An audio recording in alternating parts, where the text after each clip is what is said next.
Who did you expect? Who did you expect? Who did you expect? Who did you expect? Who did you expect?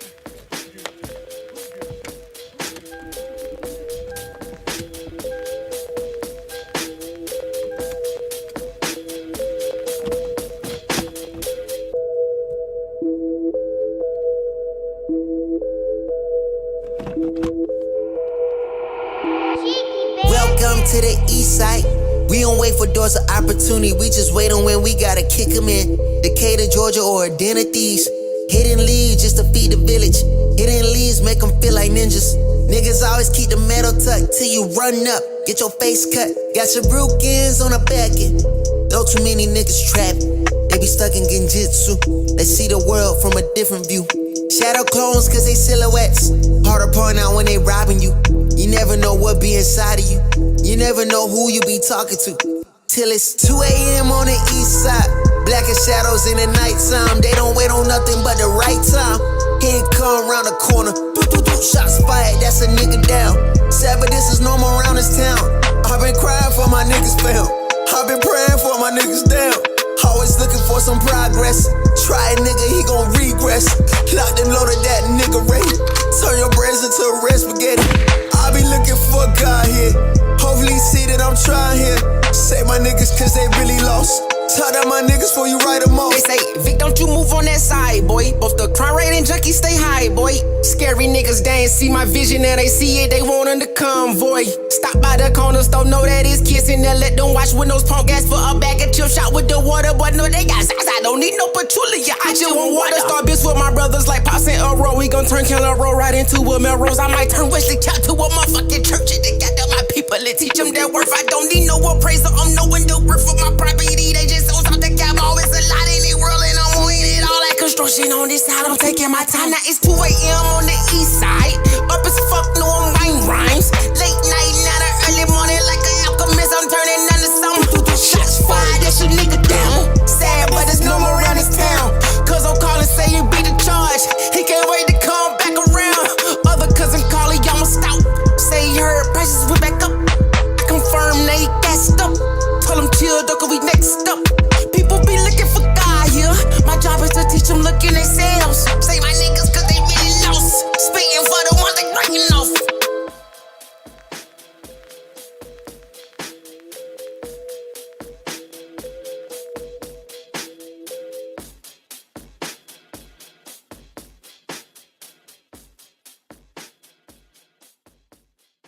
Who did you expect?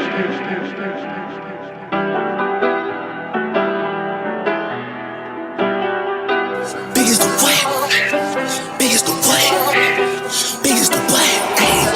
Big as the Super Bowl. Niggas so thirsty, don't put me in beef. Dissecting my words and start looking too deep. I look at the tweets and start sucking my teeth. I'm letting it rock cause I love the mystique. I still wanna give me a song where I beat. Can trust everything that you saw on IG. Just know if I diss you, I make sure you know that I hit you like I'm on your call ID. I'm naming the album to fall off. It's pretty ironic cause it ain't no fall off for me. Still in this bitch getting bigger. They waiting on the kid to come drop like a father to be. Love when they argue the hardest MC. Is it K Dot, is it Aubrey or me? We the big three like we started a league. But right now I feel like Muhammad Ali. Yeah, Muhammad Ali, the one that they call when they shit ain't connected no more. Feel like I got a job in IT. Rhyming with me is the biggest mistake. The Spider-Man meme is me looking at Drake. It's like we recruited your homies to be demon deacons. We got them attending your wake. Hey, how the gang got away from the bars, man, and shit like a prison escape. Everybody steppers with fucking and everybody breakfast, and I'm about to clear up my plate. When I show up, it's motion picture blockbuster. The goat with the golden pen, the top toucher, the spot rusher. Spray this whole shit up, the crop duster. Not Russia, but apply pressure to your cranium. Codes automatic when aiming them. With the boy in the status of stadium.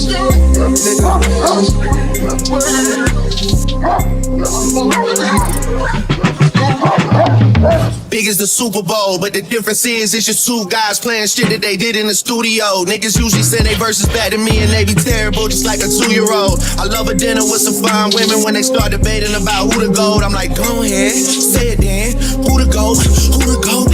Who the GOAT? Who the GOAT?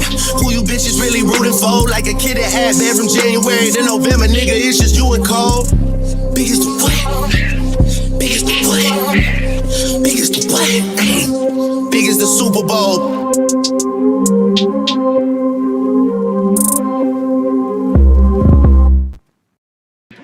girl on her phone, G. Never paid attention to the room or the homie. She just missed another opportunity, And I know that she lonely with no company, She so busy reading text, she ain't even read the room, yeah. Always sending texts like I just want myself a little boo, yeah. I think I just went stupid, hit by Cupid. The arrow hit my heart, I hope she noticed. Gotta read the room, yeah. Learn to read the room, I really wish that you can read the room. I really wish that you can look inside of me, and I can tell you how I feel, little baby. Just learn to read the room, Read the room. Just read the room, Just read the room. Learn to feel that presence and that feeling in that mood. Just learn to go ahead and feel that moment too, Learn to read the room. Trying to talk to you was honestly so fucking strange. Trying to find a way that drove my brain to be deranged. I would've never thought I'd have this kind of issue. I couldn't connect with you inside of the same room. I know you feel me, at least I think you do. It's hard to tell, I cannot read the room. Seem to be unfazed, that's what you supposed to do. You seem so confused, baby, why won't you learn to read the room? I really wish that you can read the room. I really wish that you can look inside of me, and I can tell you how I feel, little baby. Just learn to read the room, Read the room. Just read the room, Just read the room. Learn to feel that presence and that feeling in that mood. Just learn to go ahead and feel that moment too, Learn to read the room. I'll show you how to read the room, baby. Say you faded off that drink, I hit the road in Zoom, baby. Project nigga section 8, I never had a spoon, baby. She says it's rated, this movie coming soon, baby. No, I ain't worried about your boyfriend, he ain't like that. See me, it's on sight about that pussy, he gon' fight back. He gon' risk his life, I beat him up like go down my path. But your bitch want me, so it ain't my fault that you tried that. Oh yeah. Learn to read the room, I really wish that you can read the room.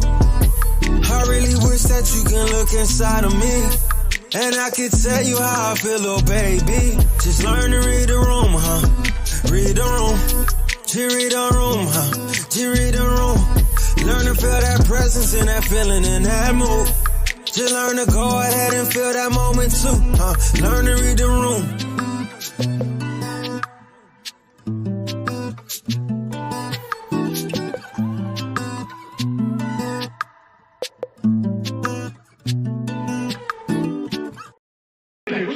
Yeah. Everybody think it's a game. Yeah. Everybody think it's a game. Yeah. Everybody think it's a game. Boy, I ain't playing no games. No, boy, I ain't playing no games. Yeah. Don't nobody know about the late night, early mornings with no sleep. Don't nobody know about the low time we ain't really had nothing to eat. Don't nobody know about the time we had to ride around without thing on E. Don't nobody know nothing but me. Don't nobody know nothing but me.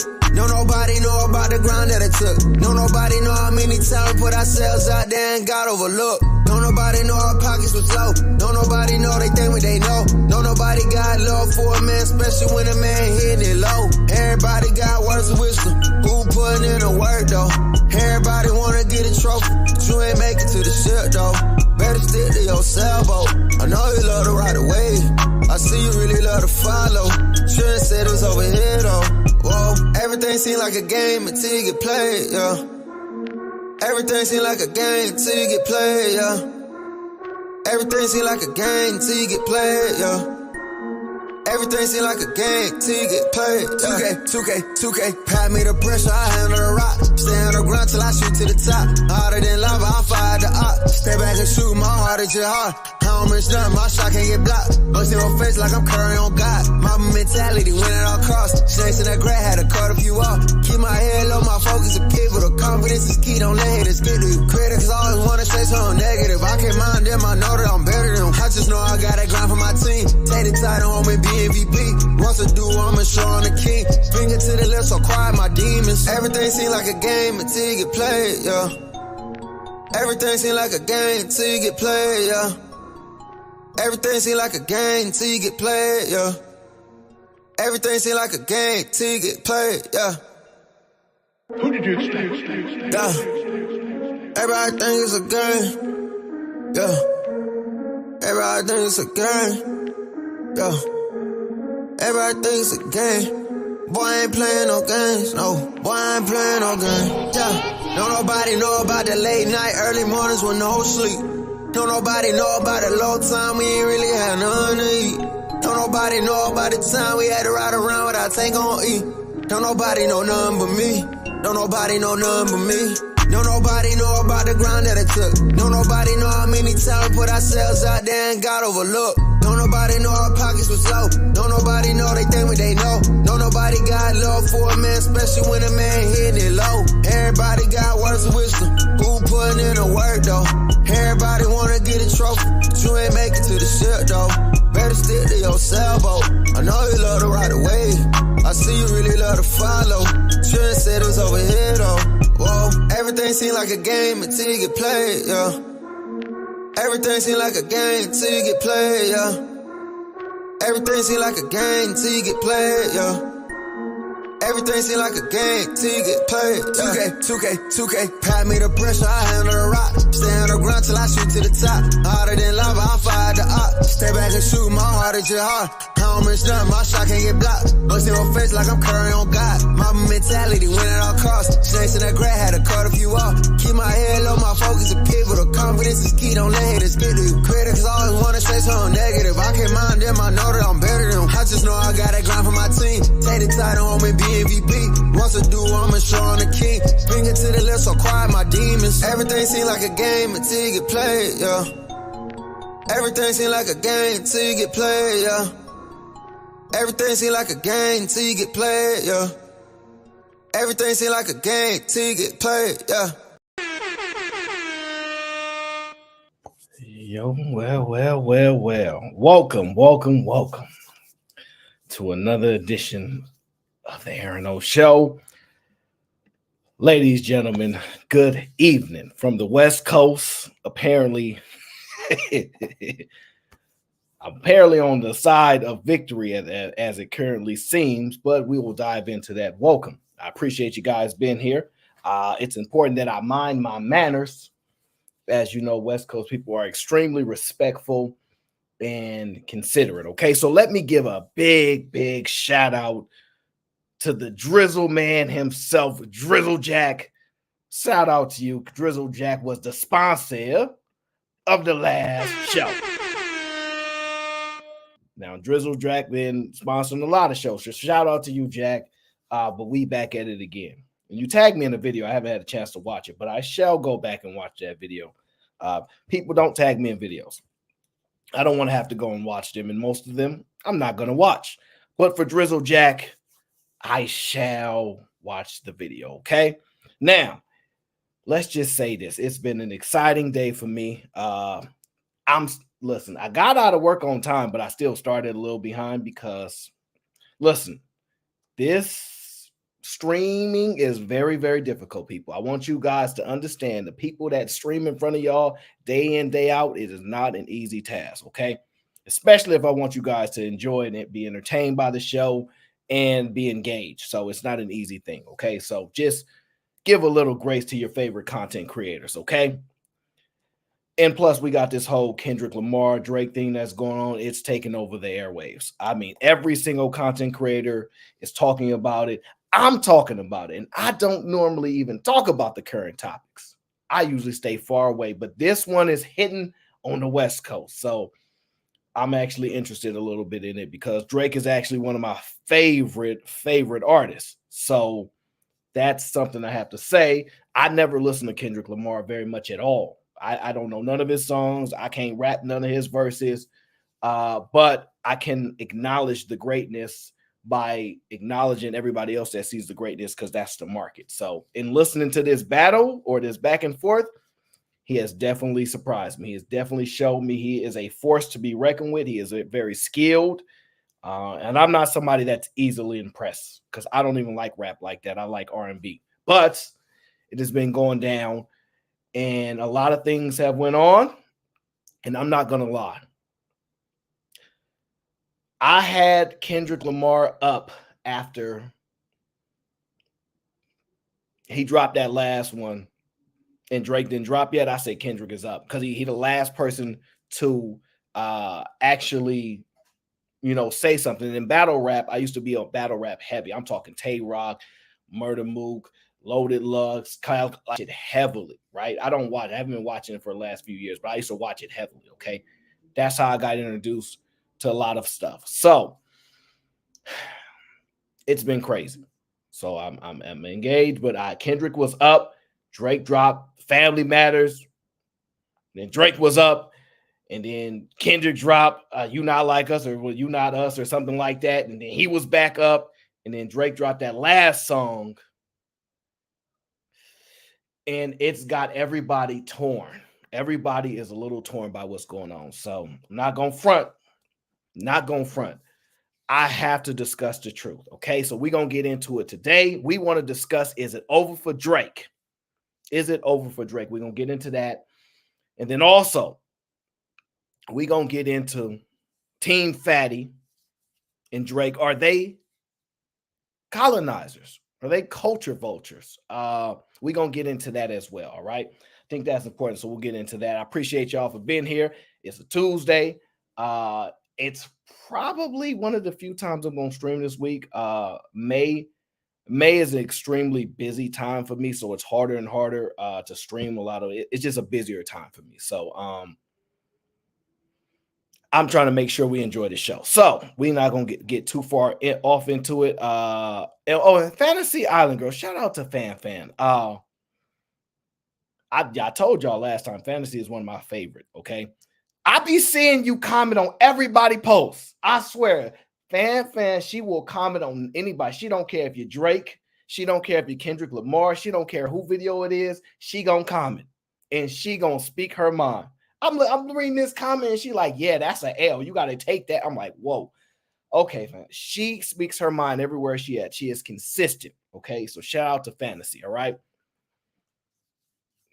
Hey Cree, how you doing? Yes, the orange hoodie is just in case. Just in case. I don't know which way the show might go. So just in case. Just in case. I don't want nobody to be like, why you acting like that? I want y'all to already know if something goes left or right.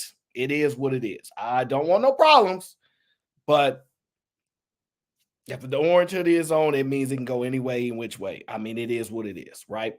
So shout out to Drizzle Jack, sponsor of the last show. All right. I appreciate you, Brody. And JJ, shout out to my brother JJ. I'm sorry, Jay. I know you told me that that number is not your favorite number. You prefer number 7. So I saw it a little too late towards the show, but I got you, bro. I got you. So we're going to get into, is it over for Drake? Okay, is it over for Drake? But let me give a shout to T.O. T.O. says, gang. All right, shout out to T.O. He part of the gang. Hold everybody down everywhere he goes. Salute to T.O. Gang. And of course, T.O. can't never stop showing love. He said, let me put some memberships in the chat, okay? Let me get some members in here. So shout out to the members. 1, 2, 3, 4, 5 members. Gang.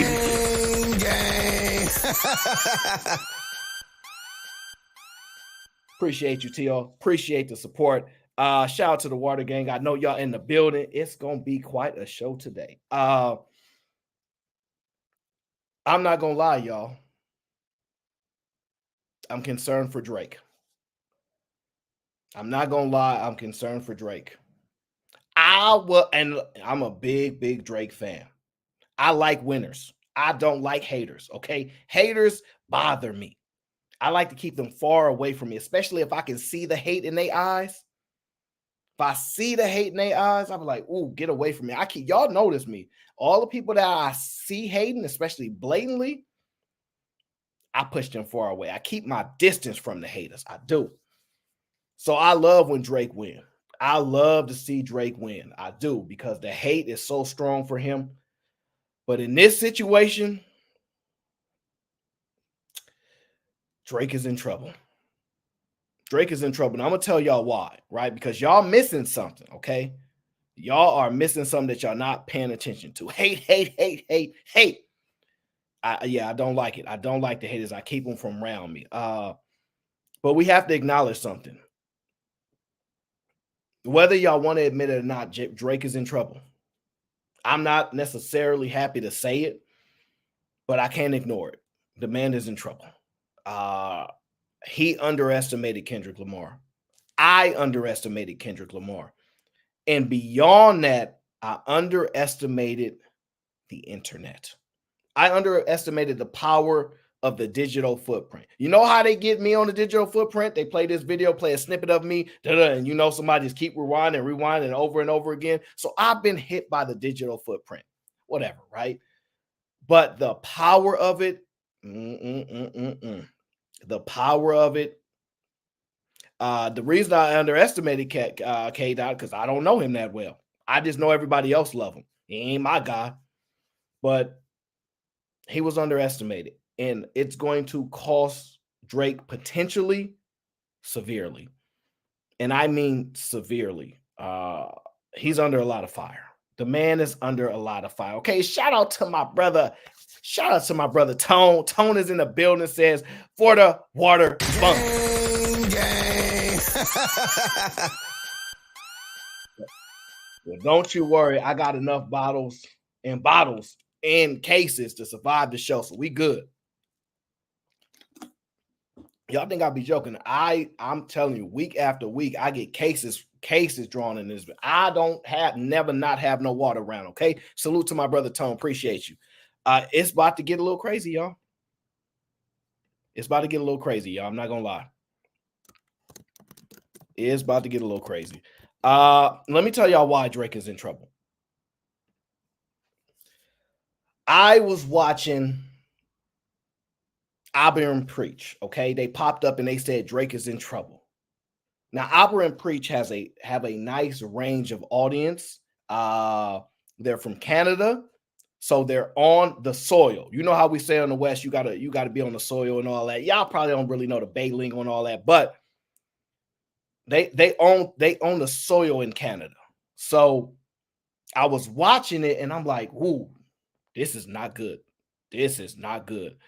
And they were responding to Drake. It was not good. I'm not gonna lie, it was very, very bad to watch. I'm not going to take kind to what I have to do this show, but fair is fair. Fair is fair. Drake is in trouble, y'all. If y'all haven't watched the video, I don't have no problem with Kendrick, by the way, Kojo. I don't have no problem with him. I don't listen to radio. I don't really like rap that much. So Kendrick was never something that was important to me. So I don't listen to Good Kid, New Neighborhood, whatever his album is. I don't really care. When you come across my radar, this is why I'm probably one of the more neutral people in this conversation.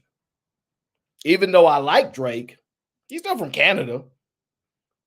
I don't know him.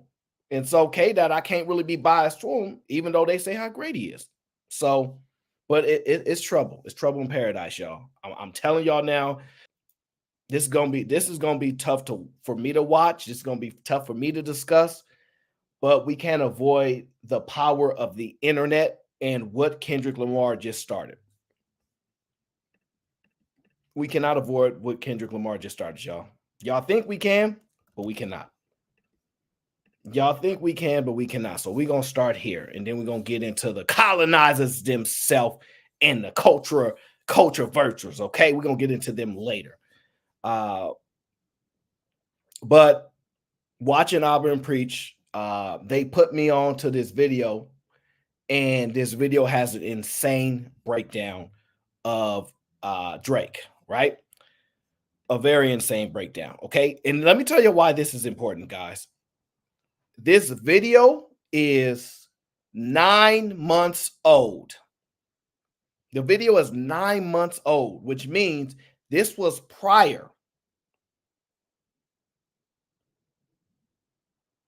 This was prior to this whole beef, which means now it has people redirected. I'm reading the comments. They like, Kendrick sent me here. Kendrick sent me here. Kendrick sent me here. This ain't good. This ain't good. Drake is at the top of the mountain. He said it. I had to leave the top of the mountain to come down to see you, Kendrick. He said it in one of his songs. but we shall indulge. Drake is in a lot of trouble. Kendrick Lamar put his. If you ever seen a boxing match, if you've ever seen a boxing match, it was round for round. They was throwing haymakers. It was a close battle.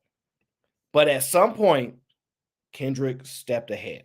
And not only is he stepped ahead, I think there's almost no way for Drake to respond. I can't think of it. Drake made a pivotal mistake in his last song. He made a pivotal mistake, okay? Buckle up. Grab your seatbelts. We going live.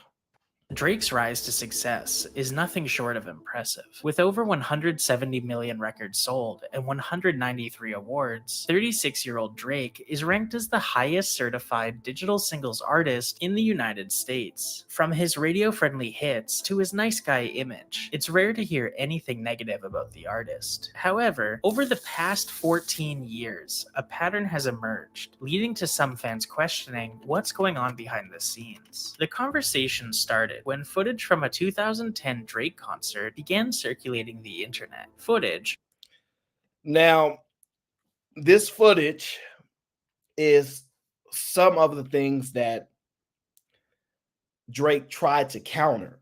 But the problem was this is what you guys need to understand. The power of two things, right? This is why you guys have to realize there's the power of visuals and audio. It's one thing to see a picture of something, right? It's another thing to see the context behind it. It's one thing to hear the audio of something without the image of something. It changes everything. This video was created 9 months ago. The video was created 9 months ago before all this happened, which means Kendrick probably saw this video or somebody brought it to him and he didn't have to do no research himself.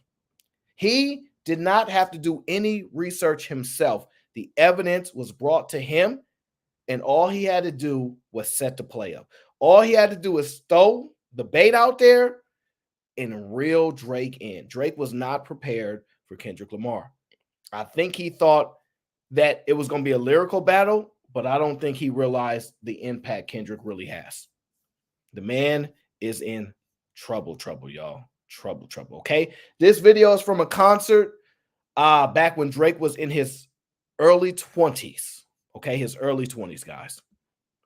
Where a 23-year-old Drake invites a girl from the crowd on stage, dances with her, smells her hair, massages her shoulders, puts his arms around her, and then starts to kiss her neck. He then says that he's going to get carried away before asking how old she is. How old are you? Drake walks away while making a joke about going to jail before turning back to her and saying, 17? Why do you look like that? You thick. Look at all of this. He continues saying, I don't know if I should feel guilty or not, but I had fun. I like the way your feel against my chest. He then kisses her on the cheek as well as her forehead before ending the bit and continuing the show. Now, it's understandable that this was crowd interaction gone wrong, but him continuing to make sexual comments about her body and kissing her multiple times after learning her age had some fans raising their eyebrows. Now,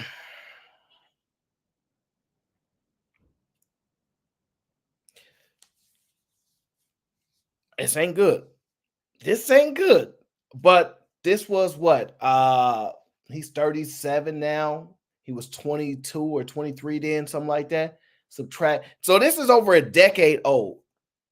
I don't remember what cancel culture was like 10, 13, 14 years. I know cancel culture now is at a whole new level.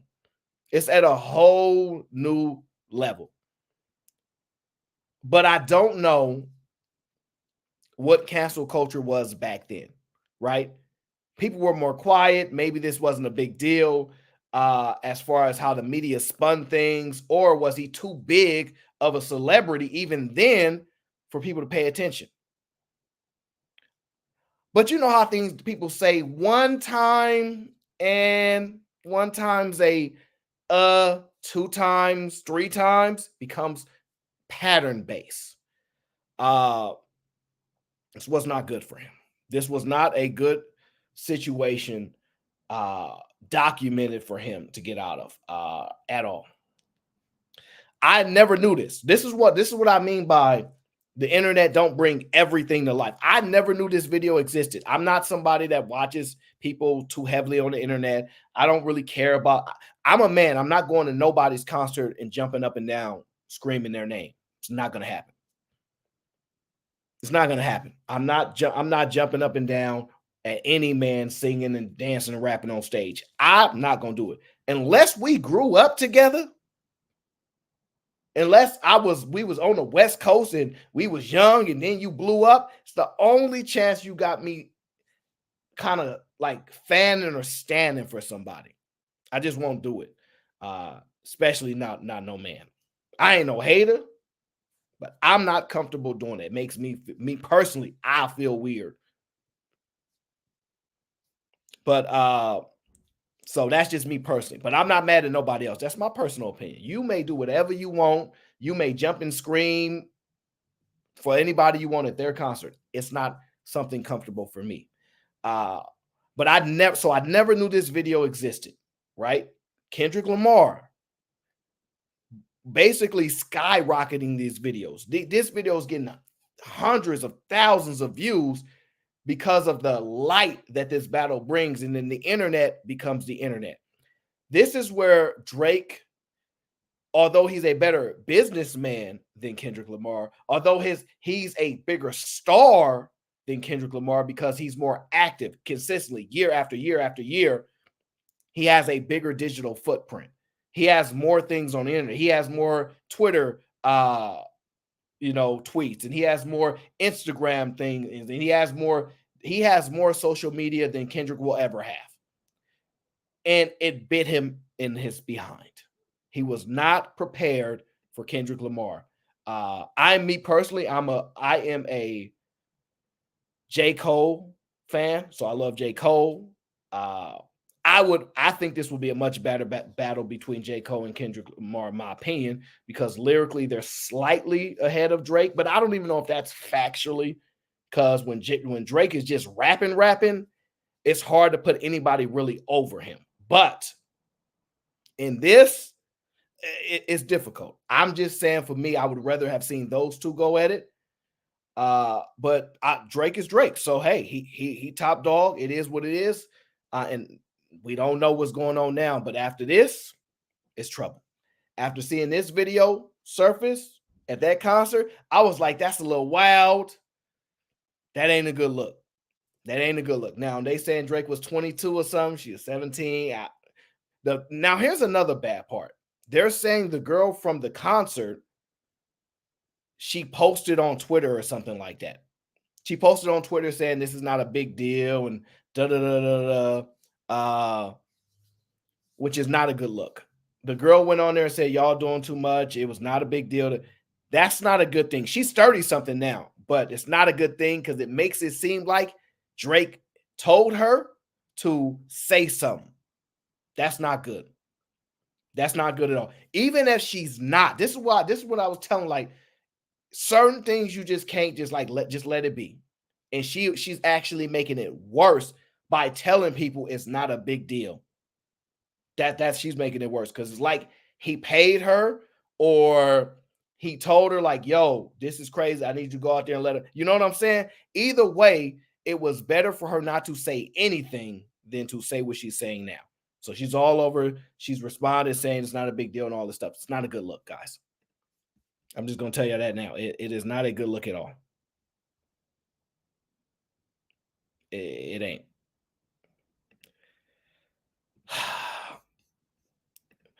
It's not a good look, guys. Then there's this girl, right? She was on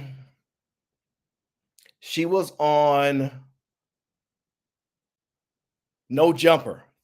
And this girl is some type of like producer, I think. Yeah, she's some type of producer.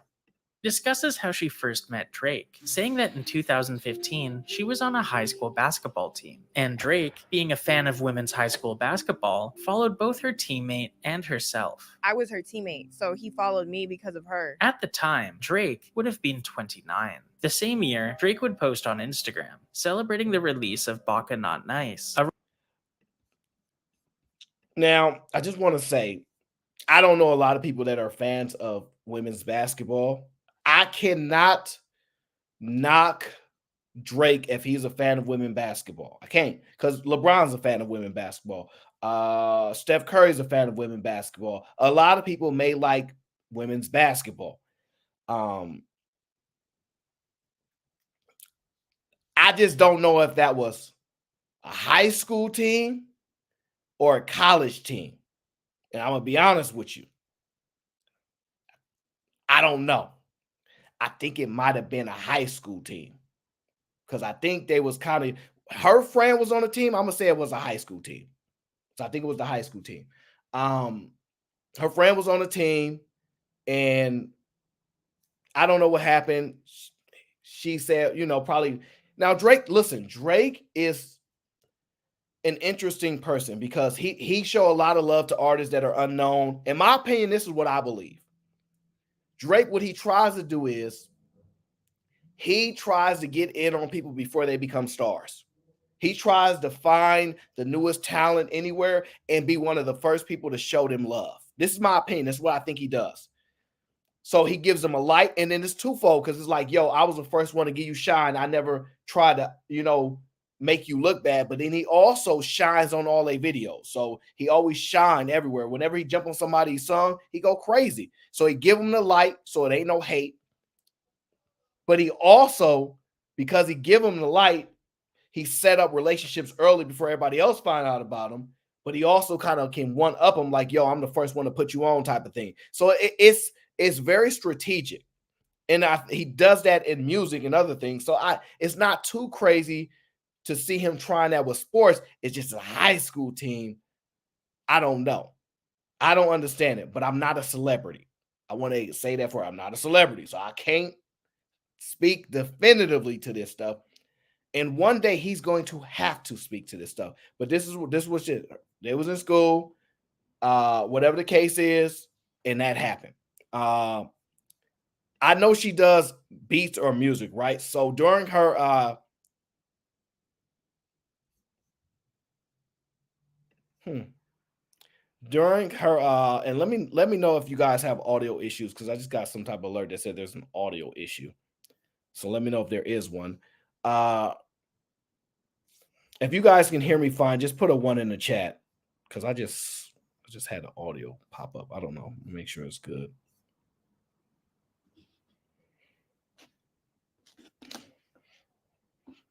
Okay, good. It must be the MacBook Pro itself. I don't know. We'll figure that out with StreamYard later. So the same girl that he followed from her friend. So her friend's probably the superstar. That's my guess. The friend's the superstar basketball player. I don't know her name yet, because I don't know if she mentioned her name in the interview. And then he said he followed her randomly. But mind you, even though he followed her, the girl does do music. She does beats or something like that. So there's somewhat of a pattern here, but there's also some it's like a wiggle room that it kind of gives you, right? So I found this part of the interview, and then she kind of talks about it. So let me pull it up 1 second. Let me pull it up 1 second here. There we go. There we go. Let me see if I got the audio here. Yeah, there it is.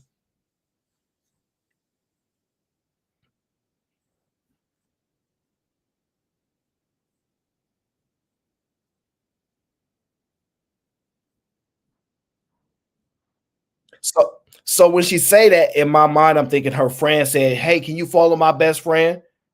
I don't know if that happened, but it sounded like that, because she said she got Drake to follow me. So it's set.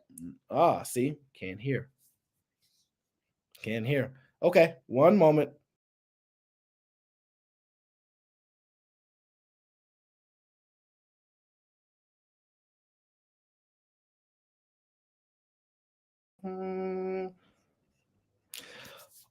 Okay, let's try this again.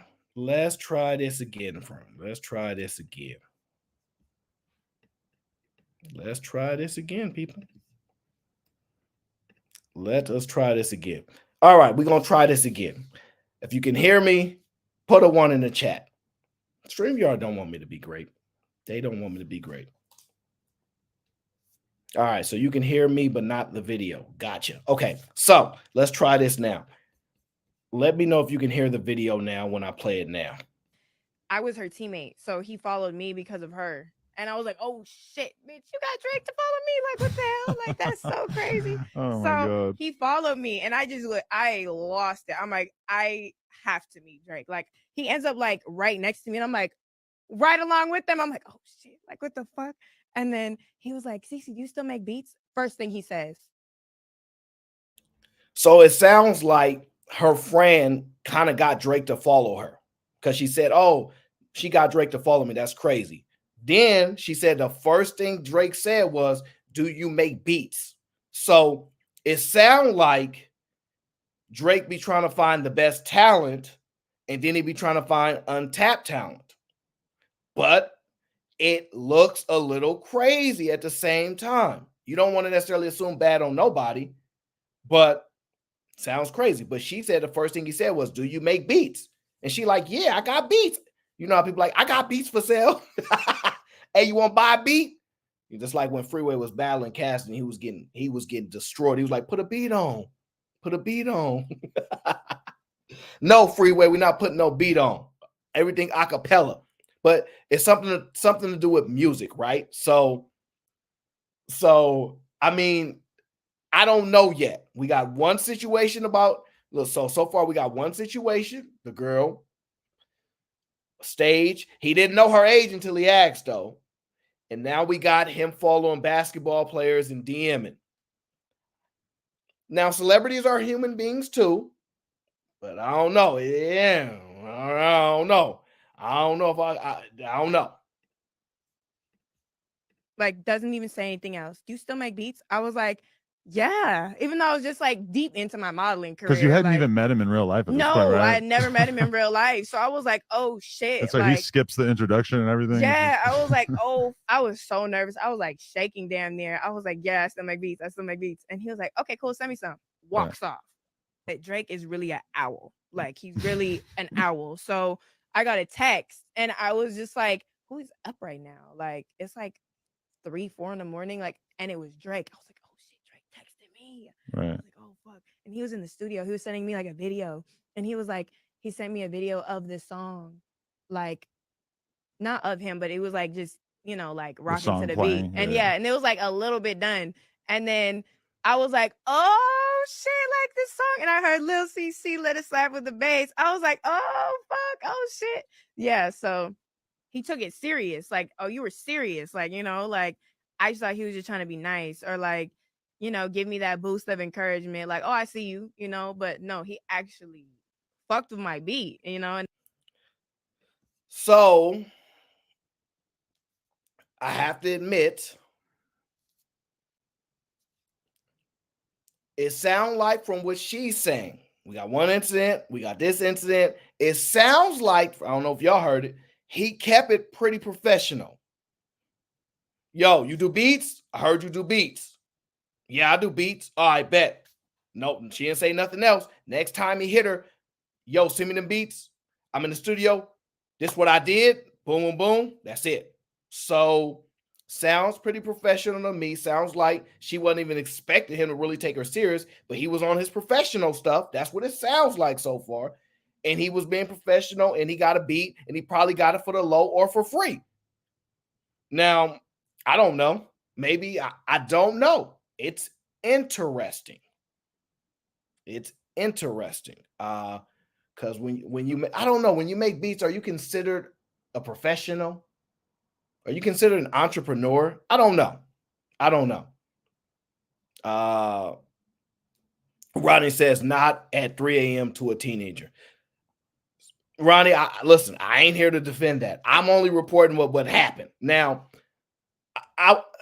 celebrities live in their own world, bro. They don't care nothing about the normal things that we care about. They really don't. But that is crazy. Now, social media, the difference is social media DMs is not like your personal cell phone DMs. So usually when you try to pick up a girl these days, they be like, I'm not giving you my number. That's too personal. I give you my IG or something. The IG is so that you can curve, so that they can curve you and that they can ignore your messages typically, right? So if like even now when people DM, when I'm DM people, sometimes the DM could come at 1, 2, 3 in the morning. I might not see it for a couple hours. So it just depends. But like I said, it ain't good. You ain't getting no fight back from me. It ain't good. It ain't good, you know. But from what she said, he asked for the beat. It was the beat, and that's all she said. She was just talking about music. She didn't say nothing else. So even if it look a little crazy right now, she said all he asked was about the beat. We only talked about the beat, and that's it. So she didn't show no other messages, nothing like that. So unless something else comes out, we got to go by just, it do look crazy, but it seemed professional, and hopefully he paid her. I don't know if he paid her or not, but I hope he did. I hope he paid her. I really just don't know if he did or not.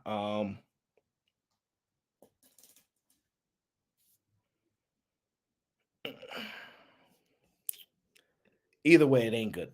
Either way, guys, it ain't good. Okay, I'm just gonna tell you that now. Now, what we're gonna do is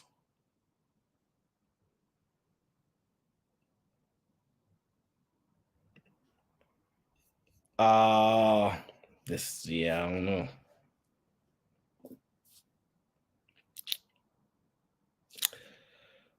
This word got a little crazy.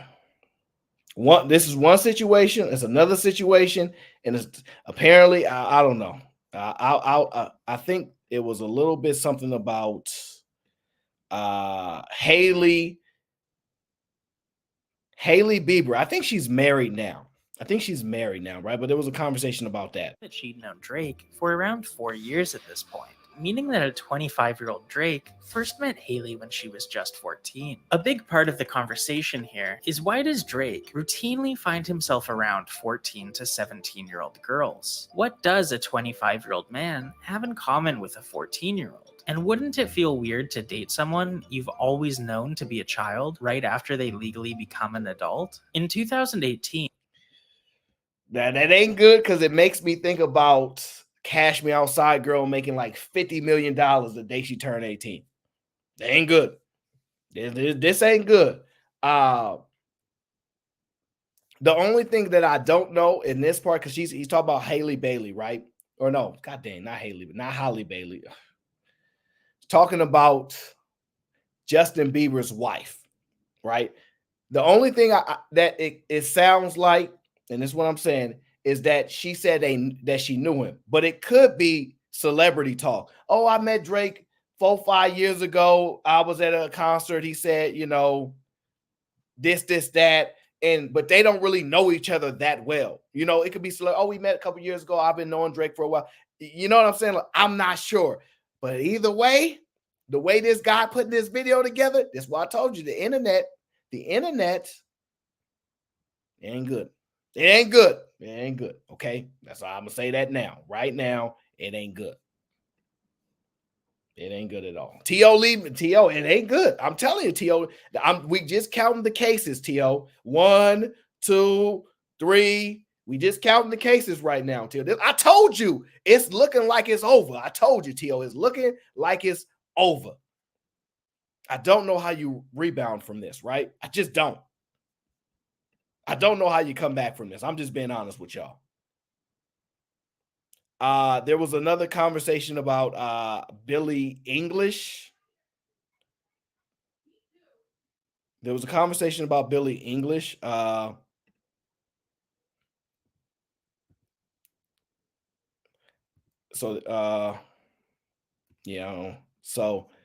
was a conversation about Billie English, right? And apparently something happened with that. I don't know. Yeah. Is it English? I don't know what her name. I thought it was English. I don't know I don't listen to that music. I don't start with me, Fantasy. Don't start. I don't know her like that. I don't know her. Okay. I know she sings some music. I don't know. Okay. Told y'all I don't listen to the radio. Y'all can clearly see that. Now, there's another video. Now, mind you, in the beginning, I was like, But the next video that we about to play,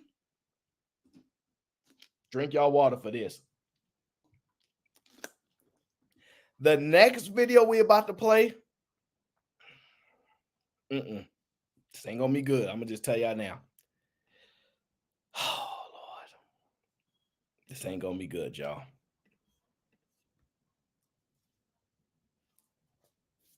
She's an actress from Stranger Things. Who, Billie Eilish or English? I don't know. She's an actress. Okay. I thought she sung. To be honest with you, I thought Billie Eilish was a singer. I don't know. You guys got to keep me up on this, okay? Now, the next video we about to play. Well, let me just read the super chats that came in. I need a moment to prepare ourselves, okay? Jamal, what up? Says, Aaron, have a snack with that water. Salute to you, brother. I usually sometimes have some graham crackers around, but the very lame version of graham crackers, okay, not the ones y'all be eating that's drenched in syrup, and I usually have like a very lame version of graham crackers around, but I really don't know where they at right now. I probably even left them at work, and I'm one of those people. You know how you have like multiple graham crackers, inside the box. Once I open one, I gotta finish that whole pack before I go and mess with the other pack yet. So I didn't finish like 2 or 3 of them, and I left them at work. So now I can't even eat the rest of the ones I have at home until I finish the ones at work. Okay, I'm very, very disciplined with the consumption of food that I have. Okay, don't judge me. Okay, do not judge me, but I appreciate you, my brother. T.O. says Drake gonna lead a rap game, one of the biggest to ever do it for the longest, but K-Dot with the W. West Side. Yeah, it's not looking good. T.O., it's not looking good.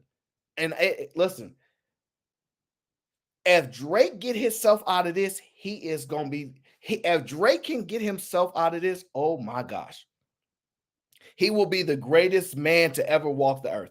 After these videos that's been going viral, because mind you, we didn't know about this 9 months ago. K-Dot got it. K-Dot got the streets on fire. K-Dot got the streets on fire. Black says, Ayo, you got OCD. No, I don't really have any actual problems like that. I don't have really any issues. I'm too logical to have OCD, to be honest with you. If something falls, it makes sense why it falls. I'm probably like, this person not going to, I don't have those issues. No. But if you have OCD, I don't have a problem with that either. Okay. Shout out to the West. And shout out to the lovely Cree. Cree says 1, 2, 3, 1, 2, 3, 4, 5 members. Gang. Wait till I learn how to do it in Spanish. Uno, dos, tres, cuatro. Yes, it's going to be up. Okay. Somebody says I'm mixing up Billie Eilish, the actress, singer, and Millie Bobby Brown, the actress. The actress is the one who's friends. No, I'm not. I'm not actually mixing up. Billie Eilish, she was in this video too. I just don't remember the timestamp for it. I'm not mixing it up. She was also mentioned in this video, and there was some reference to Drake around. I don't have it, but look, you guys see the name of this video. Y'all can watch it. It's like 12 minutes long. Trust me, it ain't good. It ain't good at all. This is not a good video for Drake. I think Kendrick Lamar can bring more light on. If Kendrick Lamar was to put it on his Twitter and just say, watch this. Oh my gosh. The video got about 200-something thousand views. Abba and Priest just reviewed it, parts of it at least. If K-Dot was to say, watch this, oh my gosh. And I'm not even playing it in order per se. I'm kind of just skimming through the parts we want to see, but it ain't good. Trust me, it is bad. It is bad. Now, the actress that you're referring to, this is the actress that you're referring to, her right here, right? This is the girl you're referring to, right? This girl right here. About your relationship with Drake. Tell me about your friendship. How did this all come about? I love him. I met him in Australia, and he's honestly so fantastic and a great friend and a great role model. You know, we just texted each other the other day, and he was like, I miss you so much. I was like, I miss you more. He's coming to Atlanta, so I'm definitely going to go and see him. I'm so See right there? It's not good. This ain't good. No, T.O., that's not Billie Eilish. No, I told you. I said she came up as well, but that's definitely not her. And T.O., how you know what these white girls looking like, T.O.? T.O., don't let me find out you trying to join the house husbands. T.O., don't let me find out you trying to join these house husbands. How you know what they look like? I don't know I wouldn't know what this girl was from a can of paint. I don't watch whatever movie she in or other show she in. I just know she said he is a great friend and role model. Now, when she said, I miss you, and he said to her, I miss you too. Ooh. JJ, chill. I think this girl is like 14. So, yeah, this is not a good interview. This is not a good interview at all. This is not a good interview, guys. It's really bad. It can be spun so many different ways. I think she's from another country. She has a strong accent. She sounds like she's from another country. But this ain't good. So excited, yeah. What advice does he give you? Like, what does he say? Listen to it. We just text each other the other day, and he was like, we just text each other the other day. Mind you, they're trying to create the narrative that he always texting these girls. He's always texting or DMing. This is not good.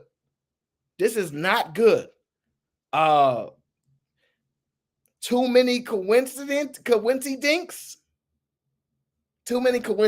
okay? Multiple situations. This ain't good. This is why I say it might be over for him. I don't think he can ever battle nobody ever again unless he has 100% like get out of jail button to press and make all this stuff be like, yeah, I can prove this or I can prove that, and y'all don't know what y'all talking about, and we believe it. He's in trouble.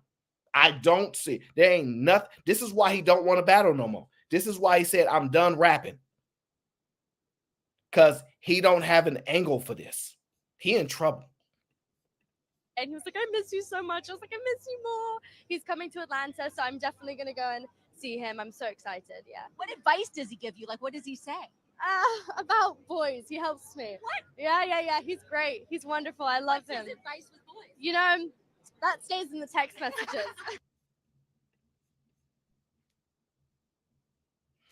So what she just said and I don't think this is intentional.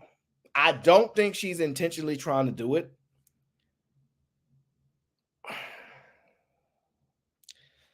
Oh, man.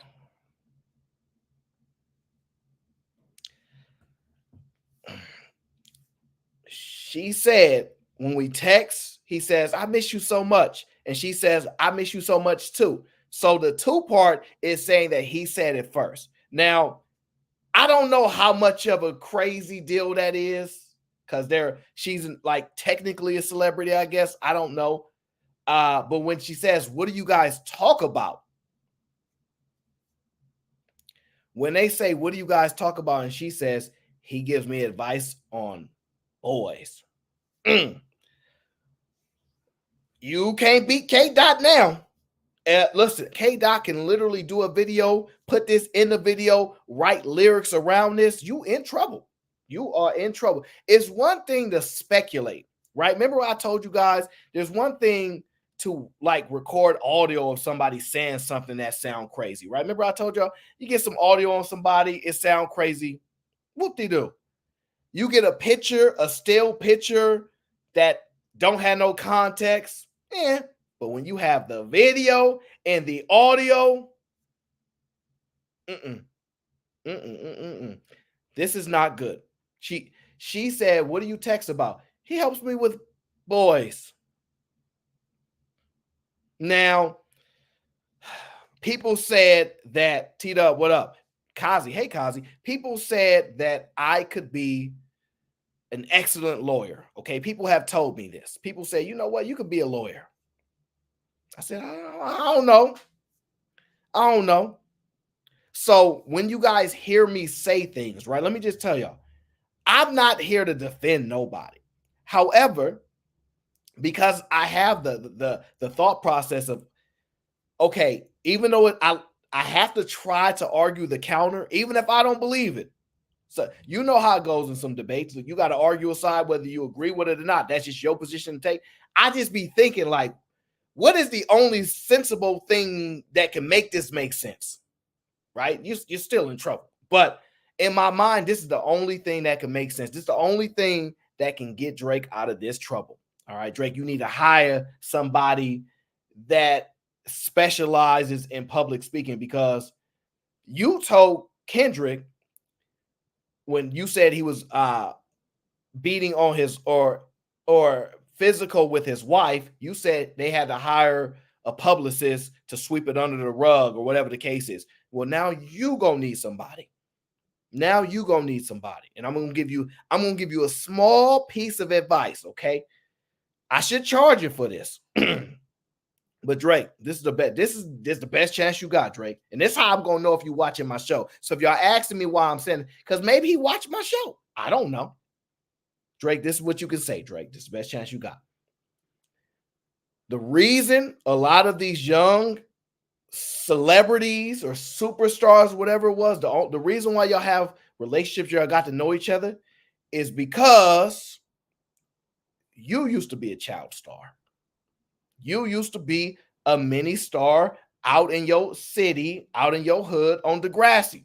So you kind of know what it's like to have some notoriety as a child, semi-famous person. And maybe you try to offer insight on how to maneuver in this world as evolving from a child star to an adult star. And maybe that's why you see these people and y'all connect, because you kind of know where they come from being child stars and then evolve into a mega star as an adult. And you should like to show love that way, because nobody ever gave you that kind of love. I can get with that. It's still a little crazy. You should talk to their parents first. Maybe you do, because I have a feeling he might. But something like that, you could probably sell that. I'm just saying, Drake, I'm not on payroll, but you could probably sell that. But I'm just telling you, as somebody from watching in my audience, this don't look good. This don't look good. But that's one thing that you might could convince us of. I don't know. Maybe. But it don't look good. That's what we're saying, Drake. It just don't look good, okay? So, Drake, 1 incident, 2 incidents, 3 incidents, 4. If we see any more, you're done. You know how in your song you say, you're done? You tell Kendrick, you're done? You might actually be done, sir. Kendrick Lamar might have to, he might play your own vocals and say, you're done. You're done. He might write a song called You Done, because you in way more trouble than K-Dot is right now. And like I said, unless you're going to pull a rabbit out of the hat, I don't know what you're doing, my friend. I don't know what you're doing. I'm going to just be dead honest with you. I have no clue how you're going to get out of this. It gets worse, guys. It gets worse. I know y'all thought we were safe, but it gets worse. Everybody get your water. You know how Lil Kim say, put your lighters up, get your water. It gets worse, guys. Let me show you. 14-year-old Millie Bobby Brown would attend the Emmys and mentioned in a red carpet interview that her and 32-year-old Drake text after meeting each other in Australia after he invited her to his concert, and that their conversations mostly consist of Drake giving her boy advice and saying how much they miss each other. We just texted each other the other day and he was like, I miss you so much. I was like, I miss you more. This was the first time Drake's pattern of being around underage girls really began circulating online, with many people speculating what someone with an 18-year age gap can really have in common. I'm 34 years old. Yeah. If I said to you, I was texting a 14-year-old girl saying, I miss you so much, and she was replying to me, I miss you more, would you not think, Hold on here a second. That's weird. Millie would take to Instagram and defend Drake, saying, "Why you gotta make a lovely friendship your headline? You guys are weird, for real. I'm lucky to have people in the business extend their time to help me further my career and offer their wisdom and guidance. I'm very blessed to have amazing people in my life. You don't get to choose that for me. It's nice to have people understand what I do. Now get back to talking about real problems in this world other than my friendships. Gee." Now, see what she said? You see what she said? Now,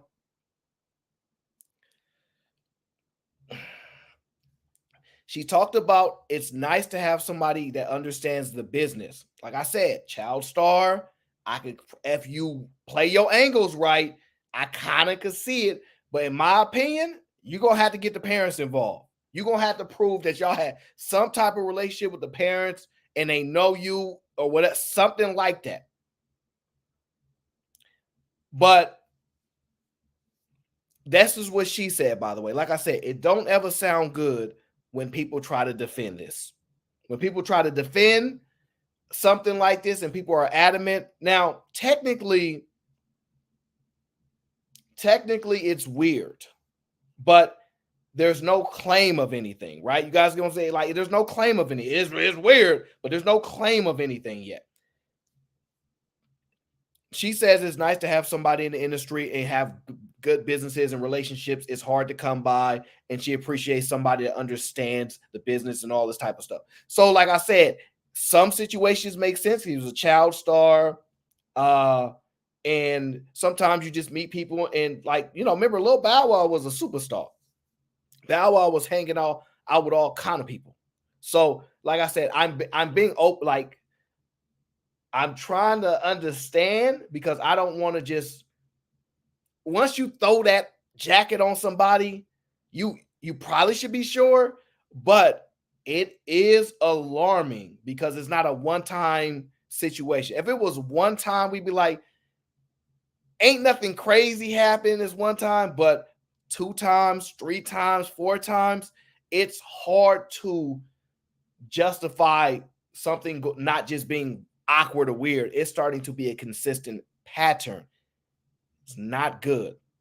But I'm not a celebrity, so I don't really understand. I know Bow Wow was hanging with people older than him, and Justin Bieber was hanging with people and things like that. So when you're a young megastar and stuff like that, I don't know. But this is what she said, and she went there to defend him. And the other girl, she went on Twitter and she defended him. The girl that was at the concert, she's in her 30s now. So I don't know. I don't know.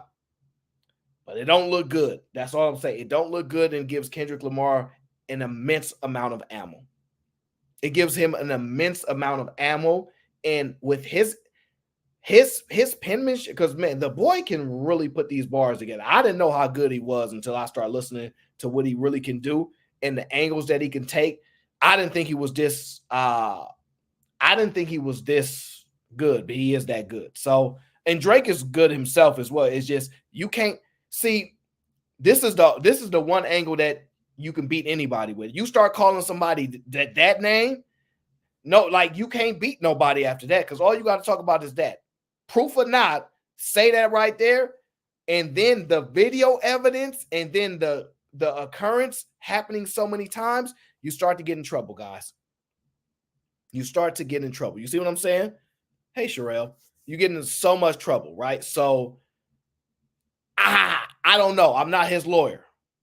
I'm not his lawyer, but it don't look good. 1, 2, 3, 4, 5 occurrences, a whole video, actual evidence, but I don't know yet. I don't know if, I don't even know if he set all this up. And if he come out and he set all this up like a chess player, it'd blow your mind. But I think right now he's on the verge of being destroyed. He's on, and I'm also say this. I don't know it, because remember how they got Mike Jackson? Remember how they got Michael Jackson after he dominated everything? He was about to start buying everybody, publishing, money so crazy. Did Drake turn down a deal? Did Drake turn down a deal? Did he not share that money, and now they trying to get rid of him? I really don't know. I don't know how you're gonna get out of this, guys. I don't know how he's gonna get out of this. But it's just a lot of coincidence right now. It's a lot of coincidences right now. So this is what makes it. This is what also makes it work. Let me pull up the lyric. Hold on.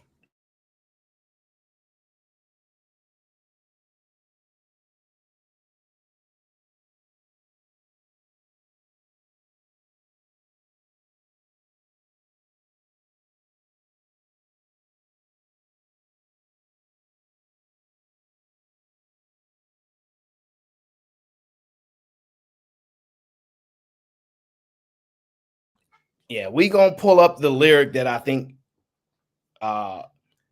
this lyric really got Drake in trouble. On his last song that he put out, this was not good. This was not good. He said, yeah, it's not good. Let me see if I can blow this up a little bit. Yeah. Here it goes. Drizzy, drizzy, drizzy, drizzy, can't you see? So here's the lyrics. Compliments of complex, okay? In the lyrics, Drake say this. Speaking anything with a child, let me get to that now. This Epstein angle was the ish I expected. Now, when he says the Epstein ish was what I expected, why did you expect that? That's one problem. Why did you expect it? And if you expected it, what's your counter to it? That's the only thing. I actually get if you saw that video and was like, oh, he might try to use this.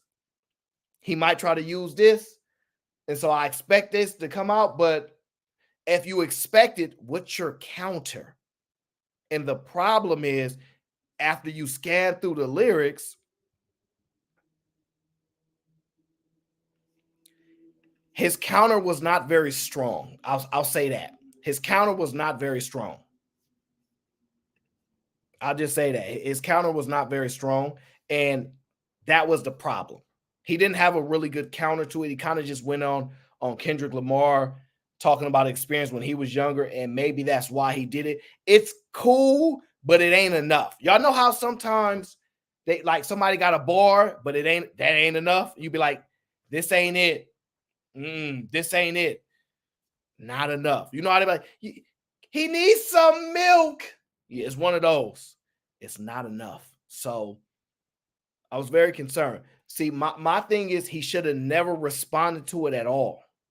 He should have never responded to it at all. He shouldn't have given no light. Because if it ain't true, you don't necessarily need to address it. However, I understand that these things can go like wildfires. So it's complex situation. But if you expected this, you did not execute the counter to it. It was not the counter talking about what happened on one of his songs. Kind of interesting, but I just don't think it's enough. I just don't think it's enough. I don't think it's enough, and I think he's in trouble, guys.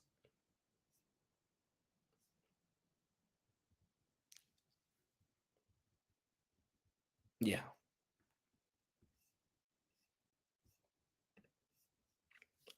think he's in trouble, and I don't think it's enough. Now, we all know that was one of the lines he used. Epstein line, something I expected. That wasn't enough. That wasn't enough, Drake. And I just think listening to some of your responses, it just you get back was not good enough. I don't know about you guys, but I don't think it was good enough.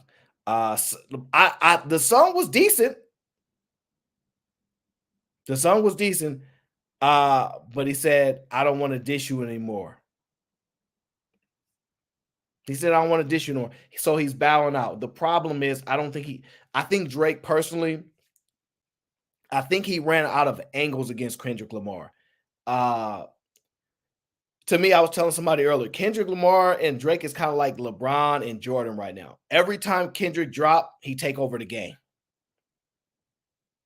Every time Kendrick drop, he take over the game. But he take too many years off. And then Drake, he might not win the Grammy over Kendrick, but he'll get another Grammy or he'll get another award, and he gonna get awards year after year after year after year for 20 years. And Kendrick gonna get all the awards, but only 4 years out of 20 years, right? So that's part of the problem. But then right now, I think Kendrick is his streaming numbers. He just broke Drake's streaming record. Mind you, when we first played the video, it said Drake is the probably most streamed artist ever or something like that, right? Well, Kendrick just broke the singles record that he had, whatever the case is. So you can't even say really you get more views than Kendrick on a like per view basis type of thing. You can't even make that argument anymore, right? So Kendrick getting way more views than you. His disses is like hitting harder than yours a little bit, even though I had you winning, because after every response, the other person was winning after that. So when Kendrick went off and then you responded with yours, you was winning. And then Kendrick came with another one and another one, he was up. And then when you came with that family, that thing was fire. So I was like, that's Drake, man. You can't. And then he came with the not like, and then the last one you put out, it just wasn't enough. It wasn't enough right now, Drake. Now I'm hopeful that you can clear all this stuff up. Or maybe because maybe it's not the nail in the coffin for you right now, but I'm gonna tell you, if the media get a hold of it and you don't process it properly, you're gonna be in trouble. You're gonna be in big trouble. This is not good. Multiple people under certain ages texting, DMing. Even though one thing that is consistent with them, they all said it was business. The girl said it was about the beats, it was business. The other one said it's good to have somebody for the business side, connects and things like that. The only one that wasn't business was the girl at the concert. But she came out and defended you again, or whatever the case is, on her Instagram or Twitter or whatever. So nobody is making any claims at all. But if anybody come out, oh, that was the other thing you said. I'm sorry, guys. That was the lyrics that he said that was bad, right? I'm sorry, guys. Let me pull it up.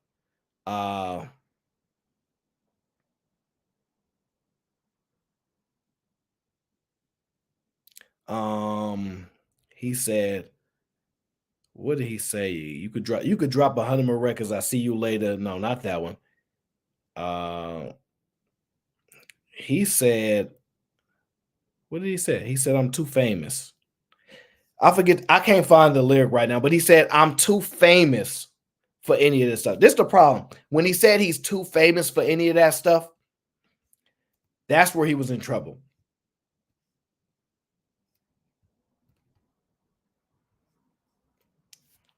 Too famous? That was really one of your excuses? I don't know. That's not looking good for you, my friend. I'm trying to find the lyric where he says it, but I cannot find it right now. Let me see. Do you? Oh, here we go. I found it. Guys. Here it is. It says here, he said, if I was effing young girls, I promise I'd have been arrested. I'm way too famous for this ish you just suggested, but that's not the lesson. Clearly, there's a deeper message. So when he says, I'm way too famous for this ish, now, I actually understand what he's trying to say. But this is the one situation where self-awareness really hurt him right here. And maybe he do know, because he's smarter than me in this industry and marketing and all this stuff. But saying you're too famous wasn't the best line after we just saw what happened to Diddy and all that. That wasn't the best line. I think what you meant was, look, everybody know who I am. They would have been trying to get some money out of me. I'm sorry. If all this was true, they would have been trying to get some money out of me. And I agree with that. But saying you too famous, so I would have been locked up already, that's not going to work. Well, we just saw people getting away with stuff for 20 years that got more money than you. Billionaires. So even though I'd argue that those billionaires are not as famous as you, that's probably why you chose the word famous.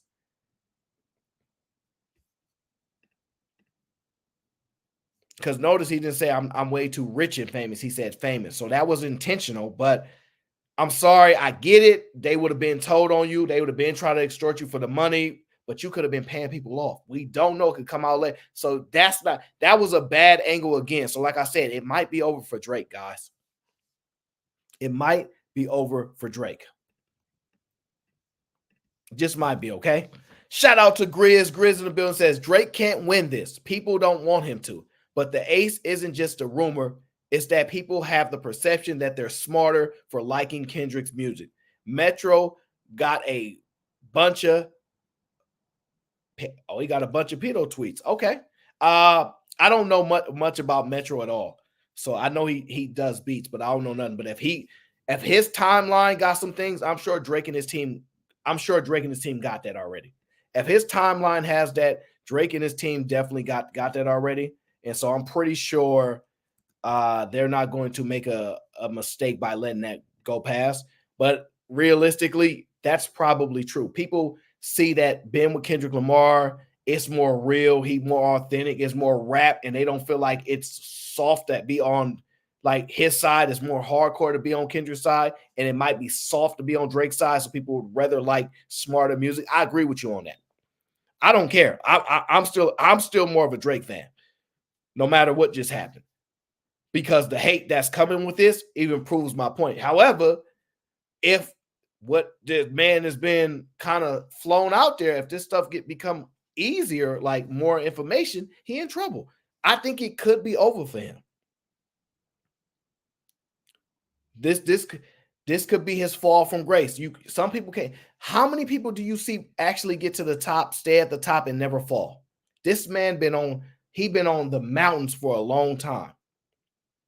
Now, it's another rapper that got away with some Foxy Brown stuff, but we're not getting into that today. But I'm just saying, this might be his fall from grace. T.O. says, yeah, could be harmless, but you're a celebrity, so everything is 2 times worse. And he's not a new celebrity, so he should know better. So he should move smarter. I agree with that, and that's why I'm saying him knowing that, and he still was cool with people, or he was, maybe the parents know about it. I'm sorry if you're in the music industry and your parents know about him, they met him, or whatever the case is. Oh, me, my parents. I mean, who knows? But it ain't looking good. It ain't looking good at all, guys. It ain't looking good at all. I'm sorry. I think it might be over for Drizzy.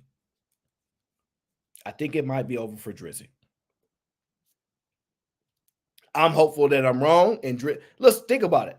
How long is it going to be for Drake say anything before he tweet anything, before he drop another song? How long y'all think it's going to be? Or do you think he got like something crazy in the tuck? Because I don't. I think he underestimated Kendrick Lamar like I did. Kendrick was more than prepared. Drake ran out of material on him. He can't keep talking about his wife. He can't keep talking about how he's short. He was running out of material, I think, personally. And he probably thought it would be over by now. And so that's why he's trying to sell it that it's over, but it's not really over in Kendrick up right now. Sorry, because when you had that back-to-back in the song playing going crazy, yeah, you was killing it. But he got that not like us going crazy. He got it going crazy because I knew you was going to try to take the angle that he can't really make a slapper like that. He put a slap out. He did. My favorite one is still Euphoria, even though it started off kind of slow. I don't really like that. But then he go. I still had Drake winning until like he just bowed out gracefully. And honestly, you should probably bow out, because if he put any more of these videos up, if he posts anything so people can, because I did not know none of this stuff exists. Albert and Preach has a nice wide range of audience. They're in Canada. So I would have never knew this video exists. I would have never knew this stuff even occurred if it wasn't for them bringing it to light. And this video was done 9 months ago, y'all. It was done 9 months ago. So that's my strong opinion. All right, guys. That's my strong opinion on that. That's just my strong opinion on Drake.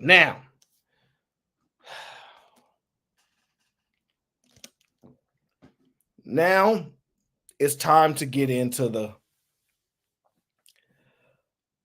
Team Fatty, Drake, Colonizers, Culture Vultures.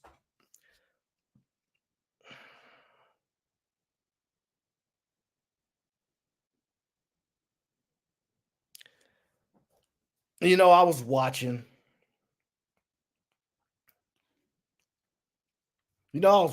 Fatty's stream. I got in late. He starts his stream way before I get off of work and stuff. And Fatty's streams are super long, by the way.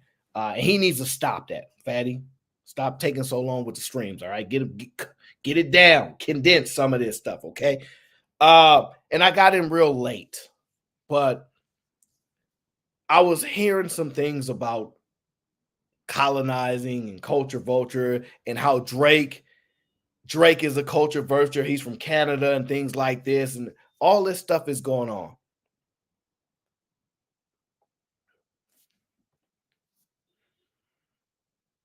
What do you guys think? Before I even get into this breakdown, what do you guys think? Do you think Drake and Team Fatty have colonizers' mindsets and culture vultures? It is interesting. It is interesting, guys. I'll tell you that. It is interesting to say the least, my friends. Now,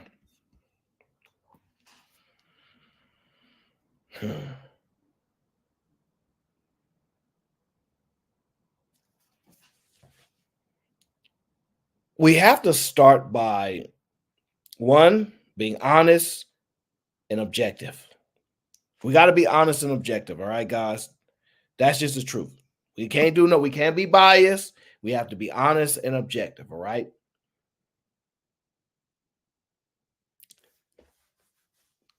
We've been in this space for a couple years now. We know we met a bunch of people. We met a bunch of connections with people. We got good relationships, but the truth is the truth. And so we got to get down to the bottom of the truth, okay? So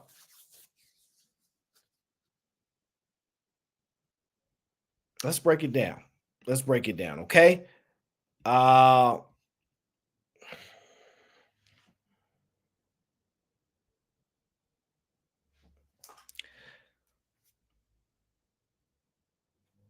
We're gonna stick to what we're gonna stick to. Let's get into the video. So compliments of Team Fatty. He did a dope stream, and we are going to get into the stream just a little bit, because I only want to talk about the small parts that I heard and go from there. All right, that's all. And Fatty, hey, listen, I know, but hey, you understand? Okay, you do this. All right. It's really interesting. But this is what was said. This was what was said. So you listen, I heard it. Even though I missed a lot of the context before, but I'm just going by what I heard, people, okay? I'm just going by what I heard. Mentality, a foreigner mentality. Like again, their mentality, a foreign colonizer mentality, a foreigner mentality. Like again, this is not if you from the islands, if you from South America, if you are from the experience like most of us have here in America, this is not about you. So don't take it like that. Now, if you are a person who is born and your lineage comes from Portugal and you look like us, and you're a person who's born in Spain and your lineage is Spain and you look like us, your chances are that you have a colonizer mentality.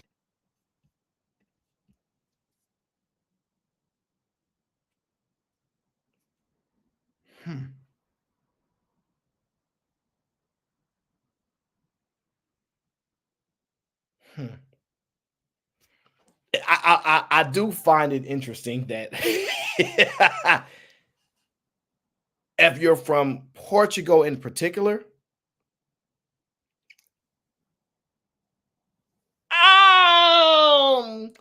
why single out Portugal?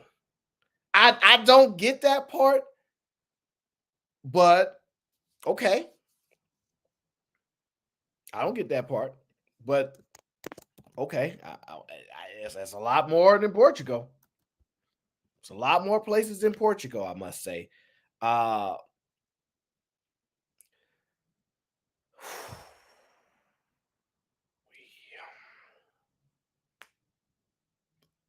what he said. I want to make sure y'all heard it all. Mentality, colonizer mentality, a foreigner mentality.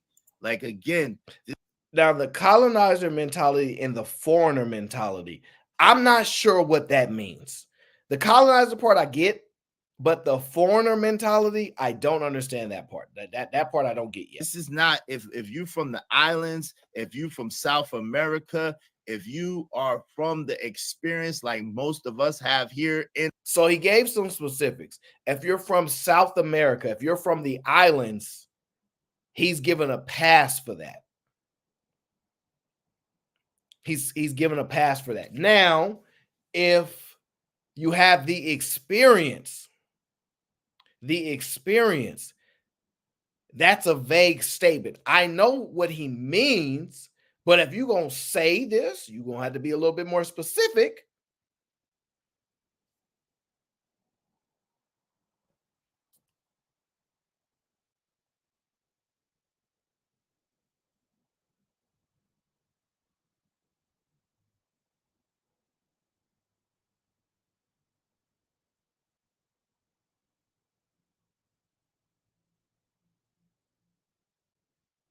Got to be a little more specific. But South America, why them?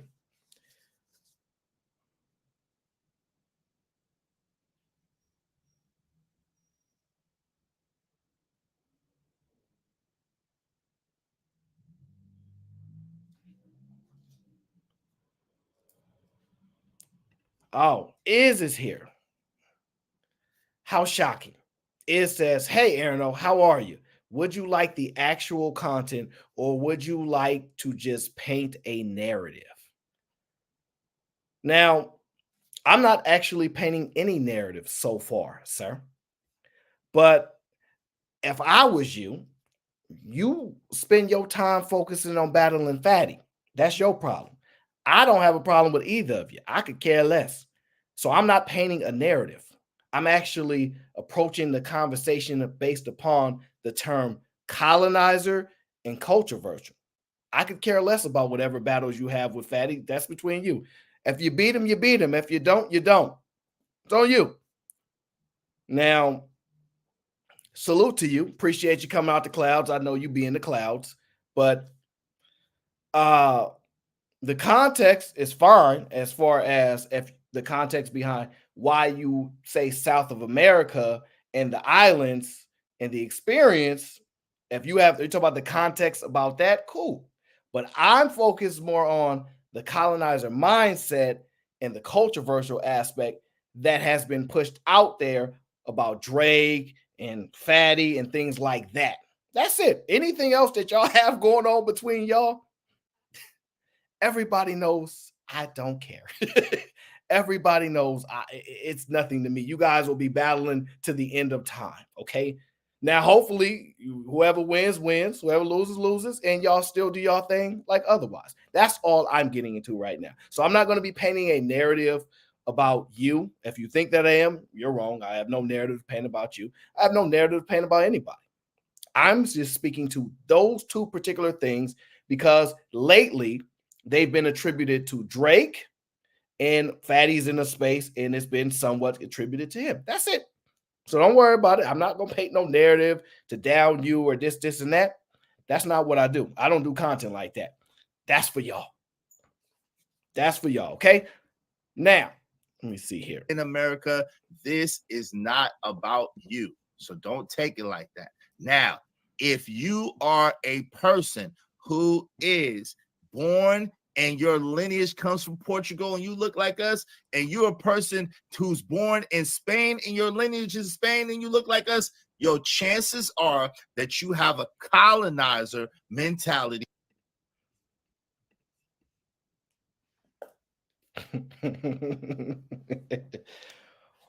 Woo! Chances are you might have a colonizer mentality.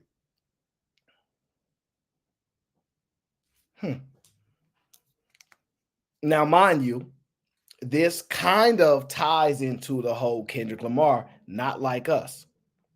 He said, remember Kendrick bars? He said, and I didn't just say me, I said us, because this is what the culture feeling. It's creating that process there. And I find it very interesting. Okay. I find it very, very interesting. All right. But it's an interesting thing to put out there. It's an interesting thing to put out there. Okay. Let me see here. Let me just fast forward it a little bit because I don't want to get into too much trouble here. Everybody in the building, I'm probably gonna get in trouble. So let me avoid trouble. Okay. Let me avoid trouble.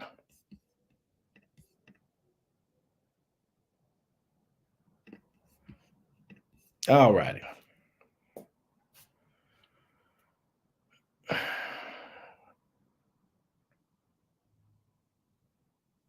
I have to really think about it.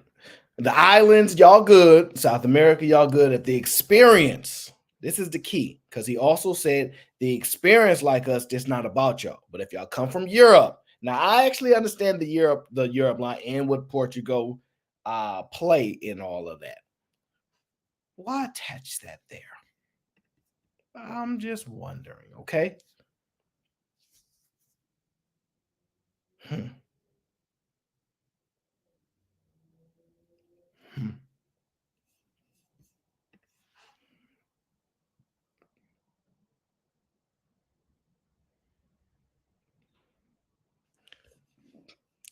I don't know. Guys, remember, the point is to be open-minded, not biased, and critical thinkers. Okay? That's the point, right?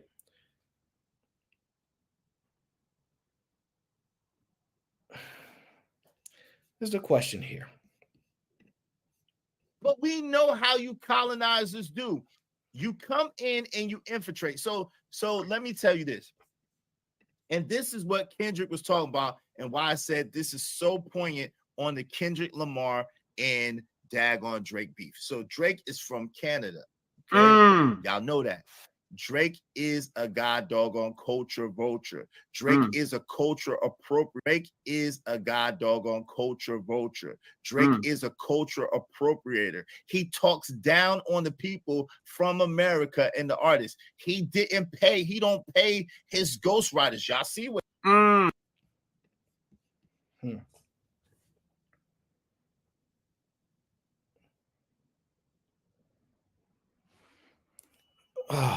You know,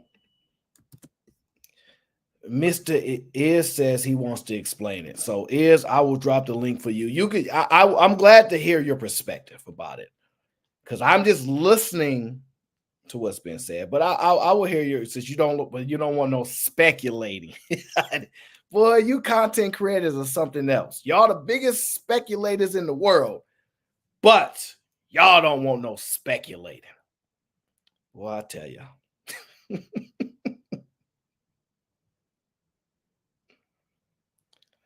Oh, Lord. I don't understand. I don't understand.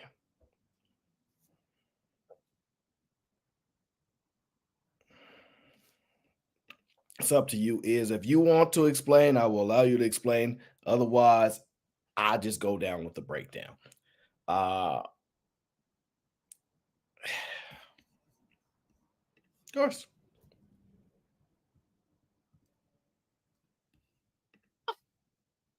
But we know how you colonizers do. You come in and you infiltrate. So let me tell you this. And this is what Kendrick was talking about, and why I said this is so poignant on the Kendrick Lamar and daggone Drake beef. So Drake is from Canada. Okay, y'all know that. Drake is a god doggone culture vulture. Drake is a culture appropriator. He talks down on the people from America and the artists. He don't pay his ghostwriters. Y'all see what He didn't pay his ghostwriters. he don't pay his ghostwriters? I don't know. I'll probably believe you on that one. That's you? Yeah, it's me, man. How you doing, Aaron? I'm good. All right, bet. How you doing, brother? I'm doing good, man. Thank you for I just want to answer any questions you might have, because I just don't want you to have to speculate or try to gain context. And I'm here. I'm here to answer your questions or to give context to what I was talking about. What's up to your chat? What's up to everybody? Shout out and salute. And just for the record, like I said today, I'm not going to do any back and forth with Fatty anymore. So that's done with for me. So whatever he does is whatever he does. I'm done. You said that earlier? Yeah, I said that early today on my stream. Yeah. Oh, okay. Got you. No more back and forths. You sure now? Unless it's something real egregious that's said. But other than that, it's the thing was, to be honest and to be fair, when I made the statement about the baby shower, and this is real brief because I don't even want to get into that, I sent Fatty a DM saying, "Yo, Fatty," when he put the community text post up there, why you take it out of context? Like, I wasn't coming at you, I wasn't shooting no shot at you, fam. Whatever. I didn't even mention your name when I talked about the baby shower, but I tried to clarify it. It was a misunderstanding as far as I'm concerned. But when you shoot at me, I shoot back. But man, it's not that serious, and we all lose. You know what I'm saying? We all lose fighting. So I'm not interested in that. Okay, I mean that's fair. I'm not sure. I don't know. I don't watch the baby shower thing, so I think I had a stream, and when I just get home, I don't have time. But hopefully it went well. I don't know. The baby shower thing, you talk about the tyranny thing, because I seen the Yeah. But like I said, tyranny actually came up on my show. I got more context. And see, that's the thing, right? She was in my chat. She said, how you talking like this about me? I said, sweetie, I'm not talking about you particular. I was talking about the event. She said, but I'm engaged. She said, let me come up and tell my story. I said, and then Logic was like, yo, let her up. I was like, yo, fam, nah, like, we ain't about to do it. He said, yo, I'm telling you, let me give her $100. I'm gonna put $200 in your super chat. I said, Logic, nah. She said, let me come up and tell my story. I said, okay. It's the same way you giving me the grace and let me come up. I said, okay. And she said, I'm at the park right now with my children and my baby father. You know what I'm saying? We live together and we're engaged. I said, okay, cool. Say no more. But then she was about to get into it with the people on the panel, and I didn't want that on my conscience because she's pregnant, could have a baby in time. So I said, yo, look, sis, I'm going to give you that money regardless. You're good. She said, are we good? I said, yo, we good. We more than good. I got you. And that was the end of that for me. So that's the end of it. It wasn't like that. But, I wanted to talk about your topic. So no problem. So I was just getting into the colonizer mindset and the culture vulture stuff. When it comes to like Drake, and when it comes, because look, I'll say this, right? Let me just move this off the screen, right? I'll say this. When it comes to who's actually black, right? The truthful answer is you have to be from America to be black, right? That's just the truthful answer. Those are the only black people per se, right? When we attach the word black. Now, as far as our ethnicity, who we're connected to, if we come from Africa, all those different things, we're not separated in that aspect. So I understand that black culture is American culture, and it comes from the blacks in America, largely, primarily. So Drake from Canada, like, yes, he's black by, genetically, what we say, but as far as the black experience, the American thing, that part I get, right? Because I assume that's what you mean as well, right? Right, but more so than that, Drake has religious, quote unquote, affiliations and associations that he doesn't like to talk about that give him somewhat of a benefit and a different perspective. Let me just put it like that. That's somewhat fair to say. Then when it comes to Fatty, he's from Europe. Now I'm just being honest because I don't know. Mm-hmm. I think it's strategic of you to kind of say that about him. I don't really think you believe that about him. Well, I don't think so. Let me say this. Well, first, do you believe that about him, or it's just a strategic thing to do on the internet? I don't want to let me answer it like this because I don't want to rehash anything. I don't want to go back on my word. You feel me? If y'all squash it, I don't know. He didn't say. That's what I'm saying. He didn't say whether it was squashed or not. But I like I said, I wasn't gonna go at him anymore. Let me say this. Can I put it like this? Can I frame it? Because I know you asked me a question. No, you can frame it any way you want. I just don't consider this going at him. Okay, I got you. Well, if it's not going at him, let me answer your question directly. Yes, I think that he's a cultural appropriator and a cultural vulture by definition. Yes. Okay, so now with that said, let's take that off the table and put that to the side. Now, I don't mean that maliciously, right? I don't mean that with any bad intent. I don't mean that as an attack against him. That's really what I think. So when you say Portugal and not understanding the integral part of Portugal being the hub and one of the primary reasons why we're in the state that we're in America, as Black people, like you said, I don't understand how you don't know the story. You don't know like the history. Yeah, so I definitely know the history of Portugal and their ties into slavery and all those type of things. I don't think that's attributable to Fatty, who's 30 something years old. Okay, let me tell you how it ties in, right? So, of course, he wasn't there when they did the summit on race and they classified race in order to justify slavery, right? Mm-hmm. At the same time, you have to understand, while people want to point to Africa and point to the people in Africa that sold us into slavery, a lot of those families moved to Portugal. So the lineage is what I'm speaking about. The lineage of a lot of the people who were born in Spain, who have lineage in Spain that look like us, those are the lineage of the people who sold those people in Africa into slavery. A lot of people don't understand that.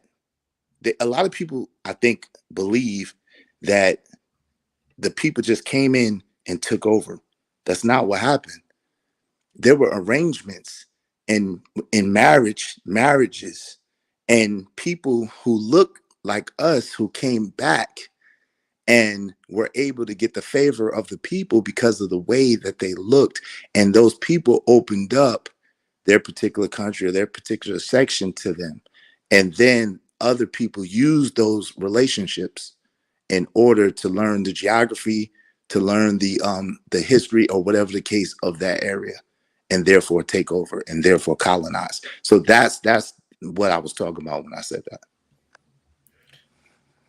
Okay, but how are you identifying that and then attribute it to him? I can understand the context of what the definition is and what you believe about a country and how they may raise up people or teach people there, but how did you find a way to attribute that to him?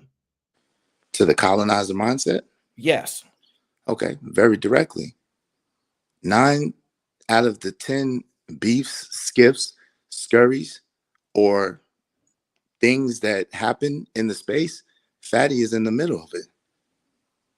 Objectively, he's in the middle of it, whether it be with women, whether it be with men, whether it be with a group.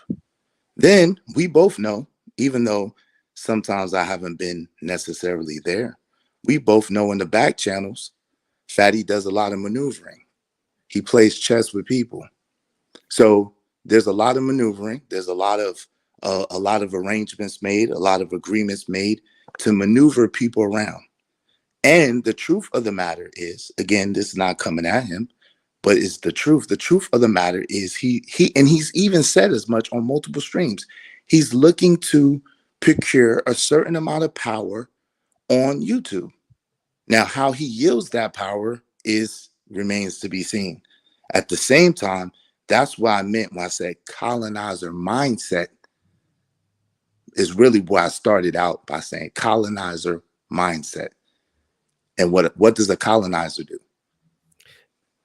Yeah, we can look up the definition of that. But so what your indication is that you believe a person on the internet can come to a digital space and where people have free will to turn on and off, accumulate some level of power, and yield it a certain way and you believe he's either able to do that or going to do that, and that's how you're identifying that he might have the mindset of colonization or as a colonizer.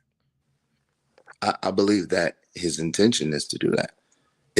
As much as you can speak to anybody's intention. Now, how he plans to yield that, I don't know. But like I said, he said as much on multiple occasions, right?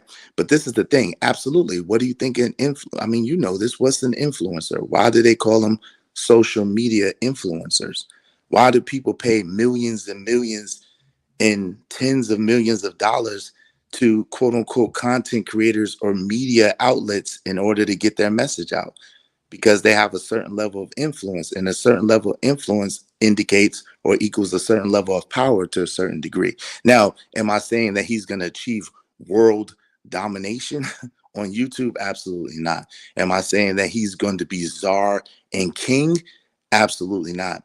At the same time, he's giving the example of Anton to a certain degree, the example of the Angry Man to a certain degree, and an example of wanting to be bigger than them, and you know what I'm saying, indicate that people would kiss his butt and that he would be able to yield things to a certain degree. He said as much. Like, I mean, this is not nothing that he hasn't said on multiple occasions. Actually, he didn't use the word colonizer, of course. He didn't use the word colonizer mindset. At the same time, if you look it up, it's absolutely a colonizer mindset.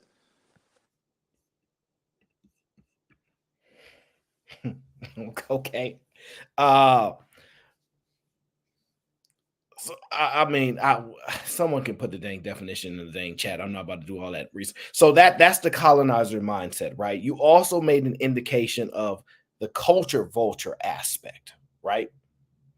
Where we, or is that just attributable to Drake? Like you don't see the culture vulture with Fatty. You see that only with Drake, and Fatty more has the colonizer's mindset because he said you're gonna kiss the ring. I want to be a superstar. I want to do really, really good in this space and make people kiss. Because I know that's what you're kind of referencing. He wants to get power and people to fear him. We've all heard him say that on multiple occasions, right? Correct. Yeah. So yeah, I but the tie is that he's saying that he sees the power that Anton may have or somebody else may have, and he's like, I can have that too.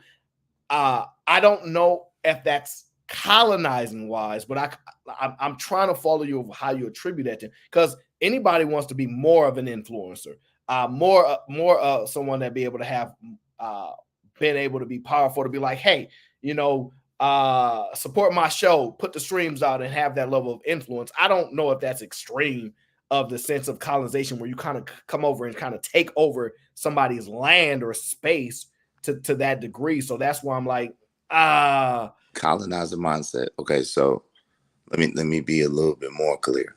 When you're the type of person that has to conspire against other people in order to get their position, get them taken down from their position, or to usurp them, that is absolutely a colonizer mindset.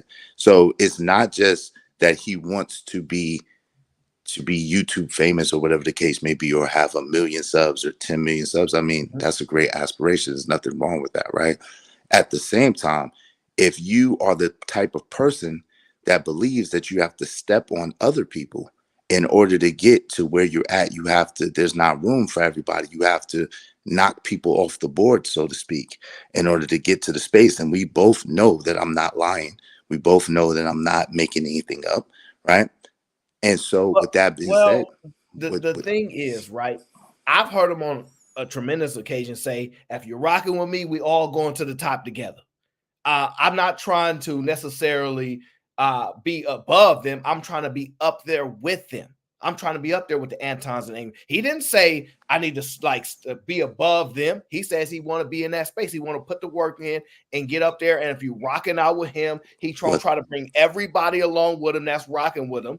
So I don't hear alone and by himself. And just my opinion, he's all about making connections with people. He's all about, oh, look, we can make money together. You can do this. I put money in your pocket. You put money in my pocket. I do a show for you. You come on my show. I don't see this singular me concept, because I've always known him to be like, yo, we can do this together. Now, if you bump heads, then he might be like, yo, me and you against each other. You're not part of where I'm trying to go and all those things. So I don't see the aspect of him trying to be by himself and have control over all these people. He just rocking with the people that rock with him, and he taking them to the top, and he wants to be in that space of Angry Mans and Anton. So I don't. Well, I disagree. I disagree with that. I see that a little bit differently, right? When you have a business and you know about business, right? Like, let's just say our business is called A&O business, right? And A&O business is a corporation, and it's a multi-million-dollar, $100 million corporation, right? There's many cogs to the business. How many CEOs are there? So the short answer to that question is typically one, but you exactly. have right? like no, but Salesforce, you can have co-CEOs. There's but I'm talking about, but we all know as business, and if we're being transparent and honest, all business is generally a pyramid, right? It goes in levels. At the top, there's one. Then there might be two bricks underneath us, president, vice president. Then there'll be three bricks underneath that, and then it goes down and spreads out. But it's still the same business, the same period. So pyramid. So if A&O business goes to the top, and they say, "Yo, my team, and I'm taking you with me," still he's at the top of the business. I mean, it is what it is. Like, I mean, let's just be frank about it. But I don't really want to get so much on him personally. Like, that's not really what I wanted to do. I was really kind of talking about the mindset and the ideology. So, but you attributed it to him. No, I got you. I got you, and that's fair, right? But I don't want to. What I'm saying is, I'm saying that because, like I said, this is not a dig or an attack or a look for a fight, right? I was trying to clarify, and give you context to the statement that I previously made 2 days ago. And so that's really, to be fair, what this is, right? But if you've asked me some direct questions, so I'm trying to answer your question directly. So you were saying it to be a dig at him. That's true. Talking about right here? No. I mean, when you said it, that okay, yeah, 2 days ago, yes, that was right. More, that's undeniable, right? Okay, that's undeniable. So that was more of like a strategic play. No. I don't want to. No. It was what I believe. At the same time, I did say it. You know what I'm saying? In a way, at that point, that was a dig, right? It was. So when I'm just clarifying the distinction between the two. So no, let me be clear. I absolutely believe that. Like I said, it wasn't a thing of, yo, he just wants to be at Anton's spot or he wants to be at Angry Man's spot. No, he wants to be higher than them. And he literally said, yeah, you an Angry Man, y'all will kiss my, because I know in this space that if you get the powder, if you get the numbers in the powder, then people would kiss your butt and you would kiss my butt and suck my dick. Like, that's literally what he said, like verbatim. So when you say that, it's nice that you feel that way, and it's cool that you feel that way about your friend. There's nothing wrong with that. But the truth is the truth, and make no mistake about it. He absolutely has a colonizer mindset. He absolutely has a Machiavellian mindset in a 48 Laws of Power playbook. Stevie Wonder could see this. You don't even have to be initiated to understand what's going on. The reason why, right? So I'm not sold on the mindset per se, because you're not even using mindset, you're using actions, right? You're saying he said these things and you see him trying to implement these actions. So the mindset is just a way of thinking. You're also saying, look, he's been doing this and he's been doing that. So you're saying it's actually on both fronts now, right? It's The on both. mindset Absolutely. plus the action. So you're seeing Absolutely. now Both fronts. Absolutely. okay. Now, as far as the culture vulture aspect, where do you see that?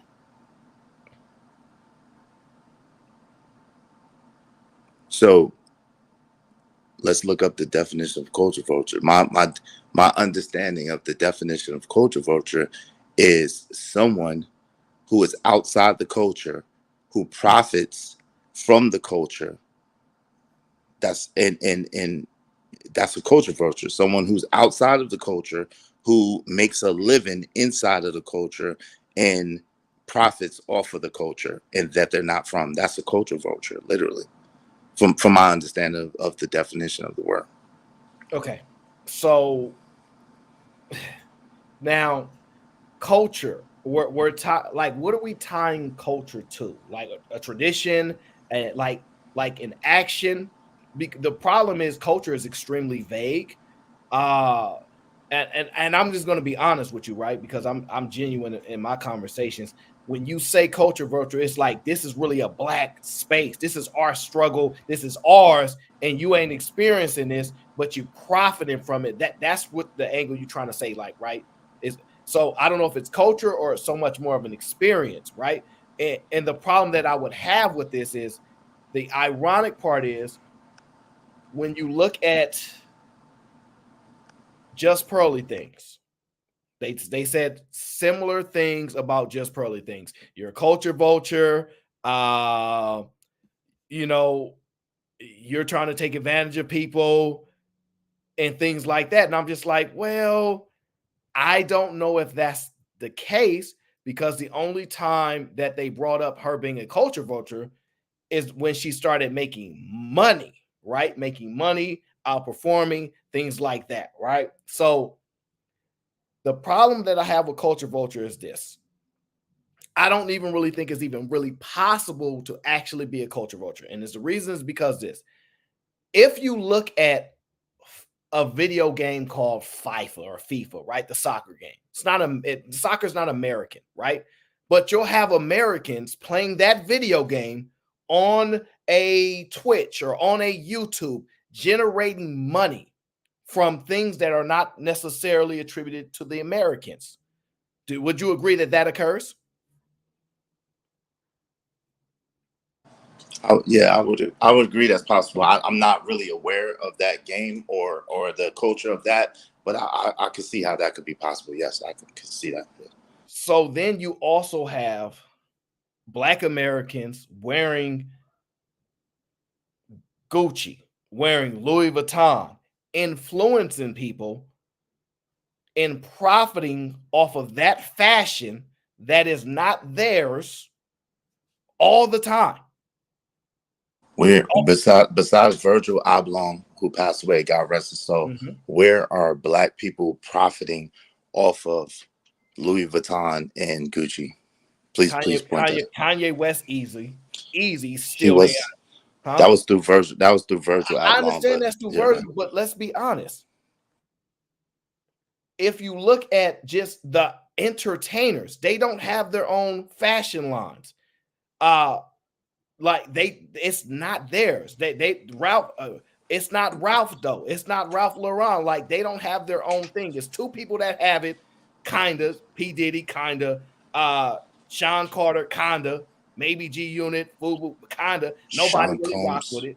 Sean John. Anybody? But the thing about it is that's not the same thing. The reason why is because unfortunately, most of them are not profiting. The vast majority of people who wear these clothing and wear this thing, that's why it's called a liability. And that's why a lot of people speak against it, because they're not actually getting money from it. They're actually spending money to it. And you know how we do. We make everything look grandiose. We make everything look, you know what I'm saying, superior. That's part of our culture, right? So when you're bringing up a Louis Vuitton, a Gucci, that's kind of a bad example, to be honest with you, because they're not making any profits off of that.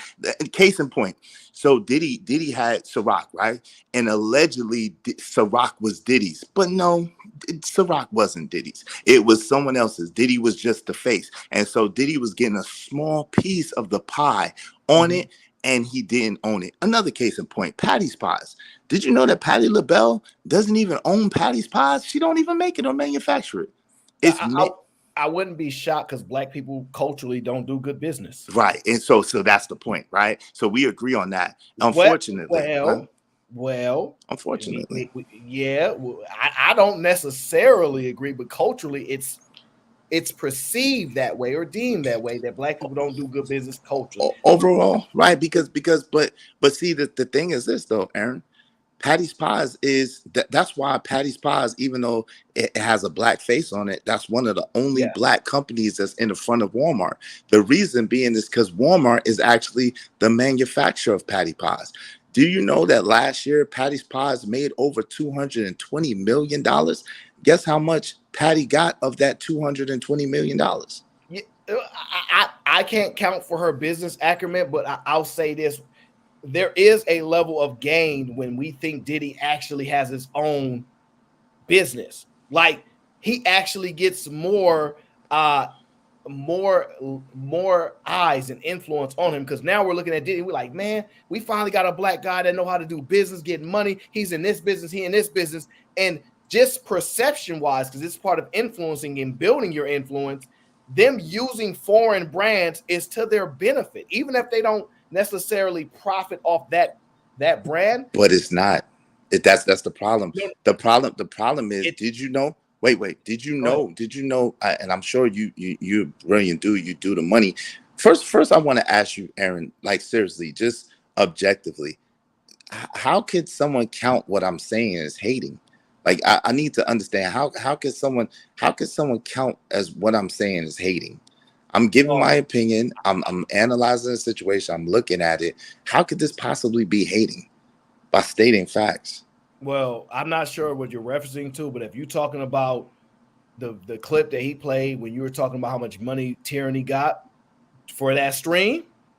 Now, I never talked about. See, this is the thing. Okay, it's ironic, to be truthful, right? Fatty always talks about dollars amounts that people are making.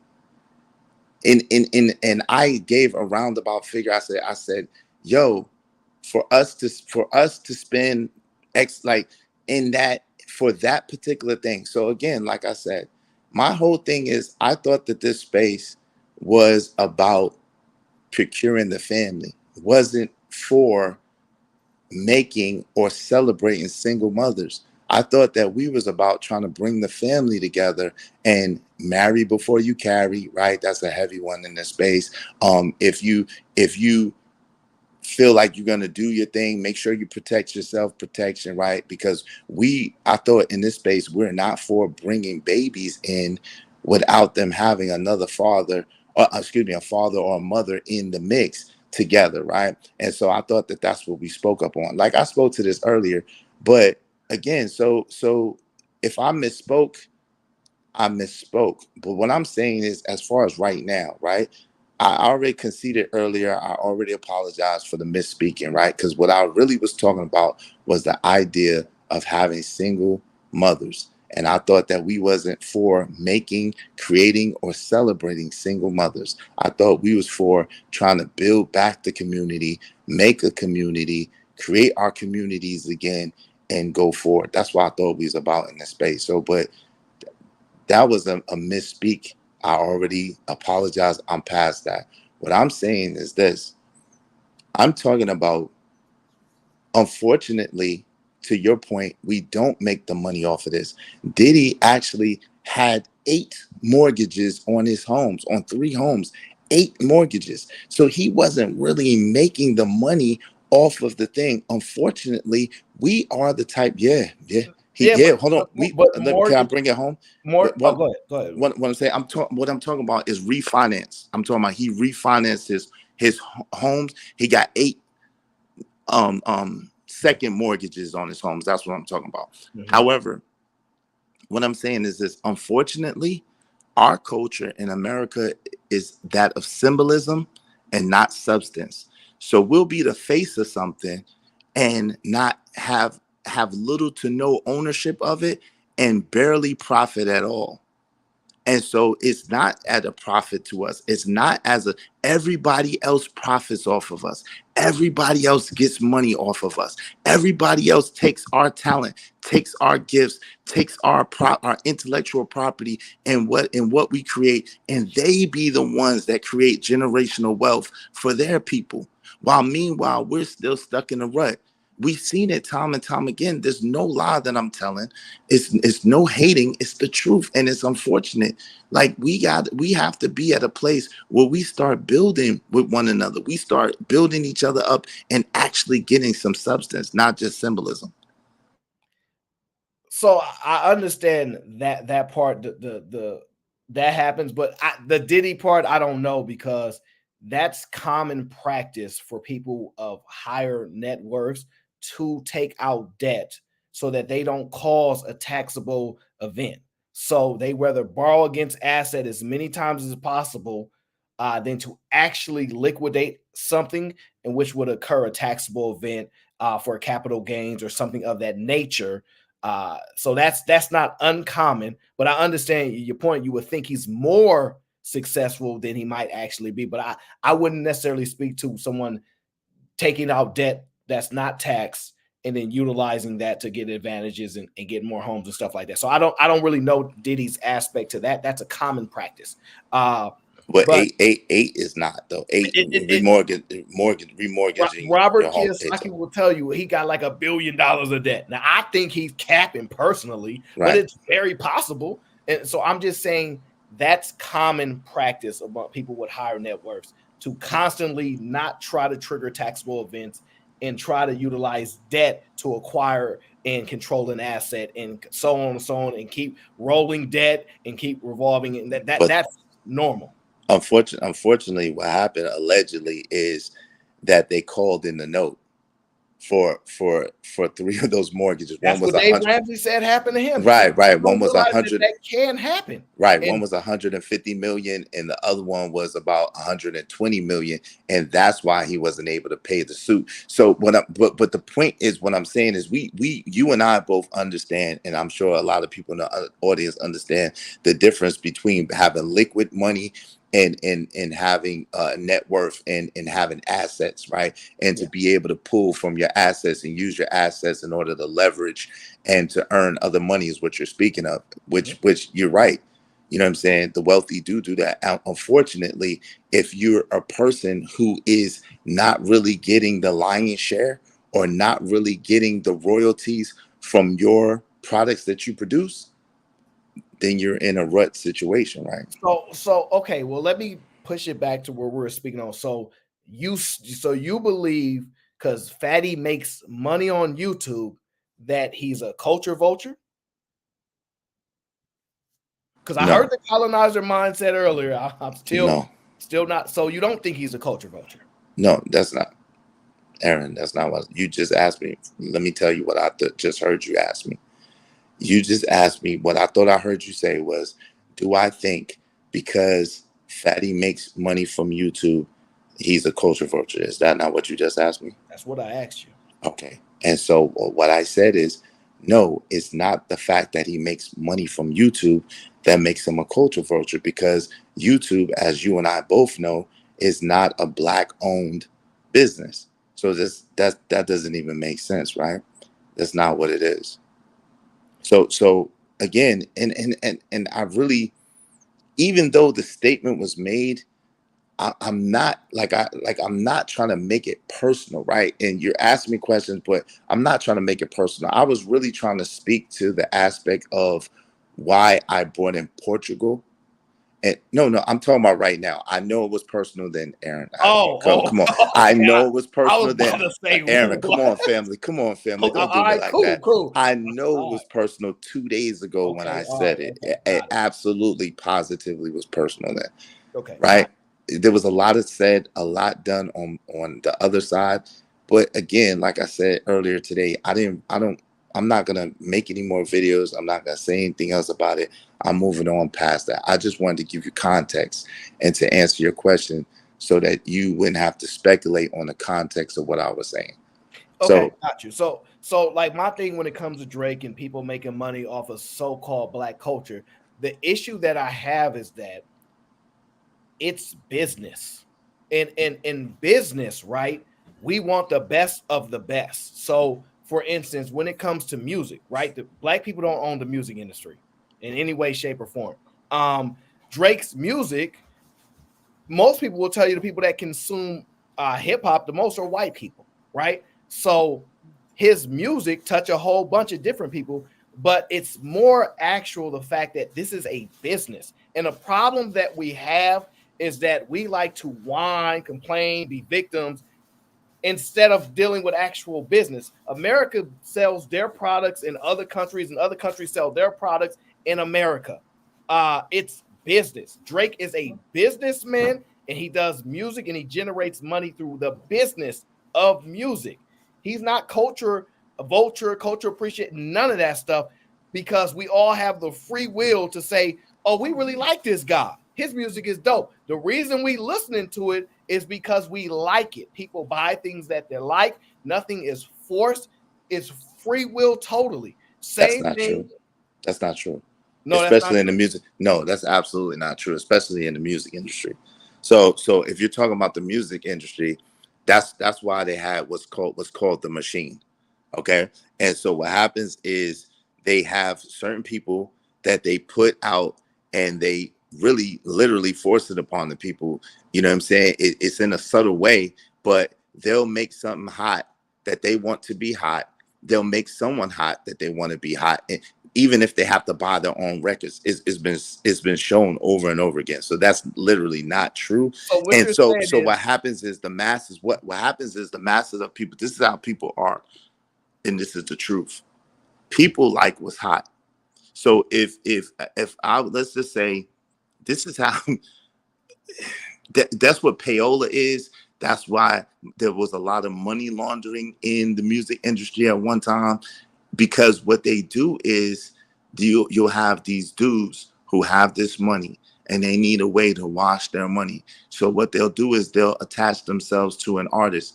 They'll make the artist hot by they'll be purchasing their, you know what I'm saying? They'll have a lot of the writer credits, producer credits, whatever the case may be, but they'll be purchasing the people's albums or the people's music through other people. And then as that machine rolls, that's why they call it a machine.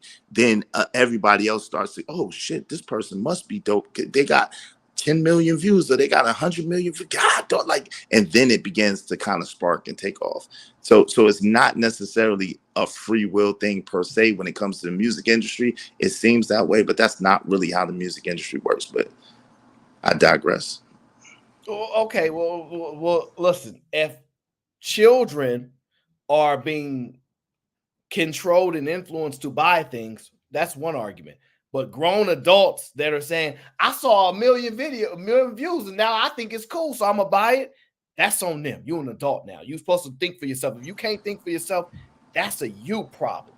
Right. But what do you think that advertisement, and I mean, but think about this, right? That's why they say certain people are very easily influenced, and they be of adult age. The reason why people spend millions and billions of dollars in order to siphon money out of people through advertisement, through marketing, and all of this and that.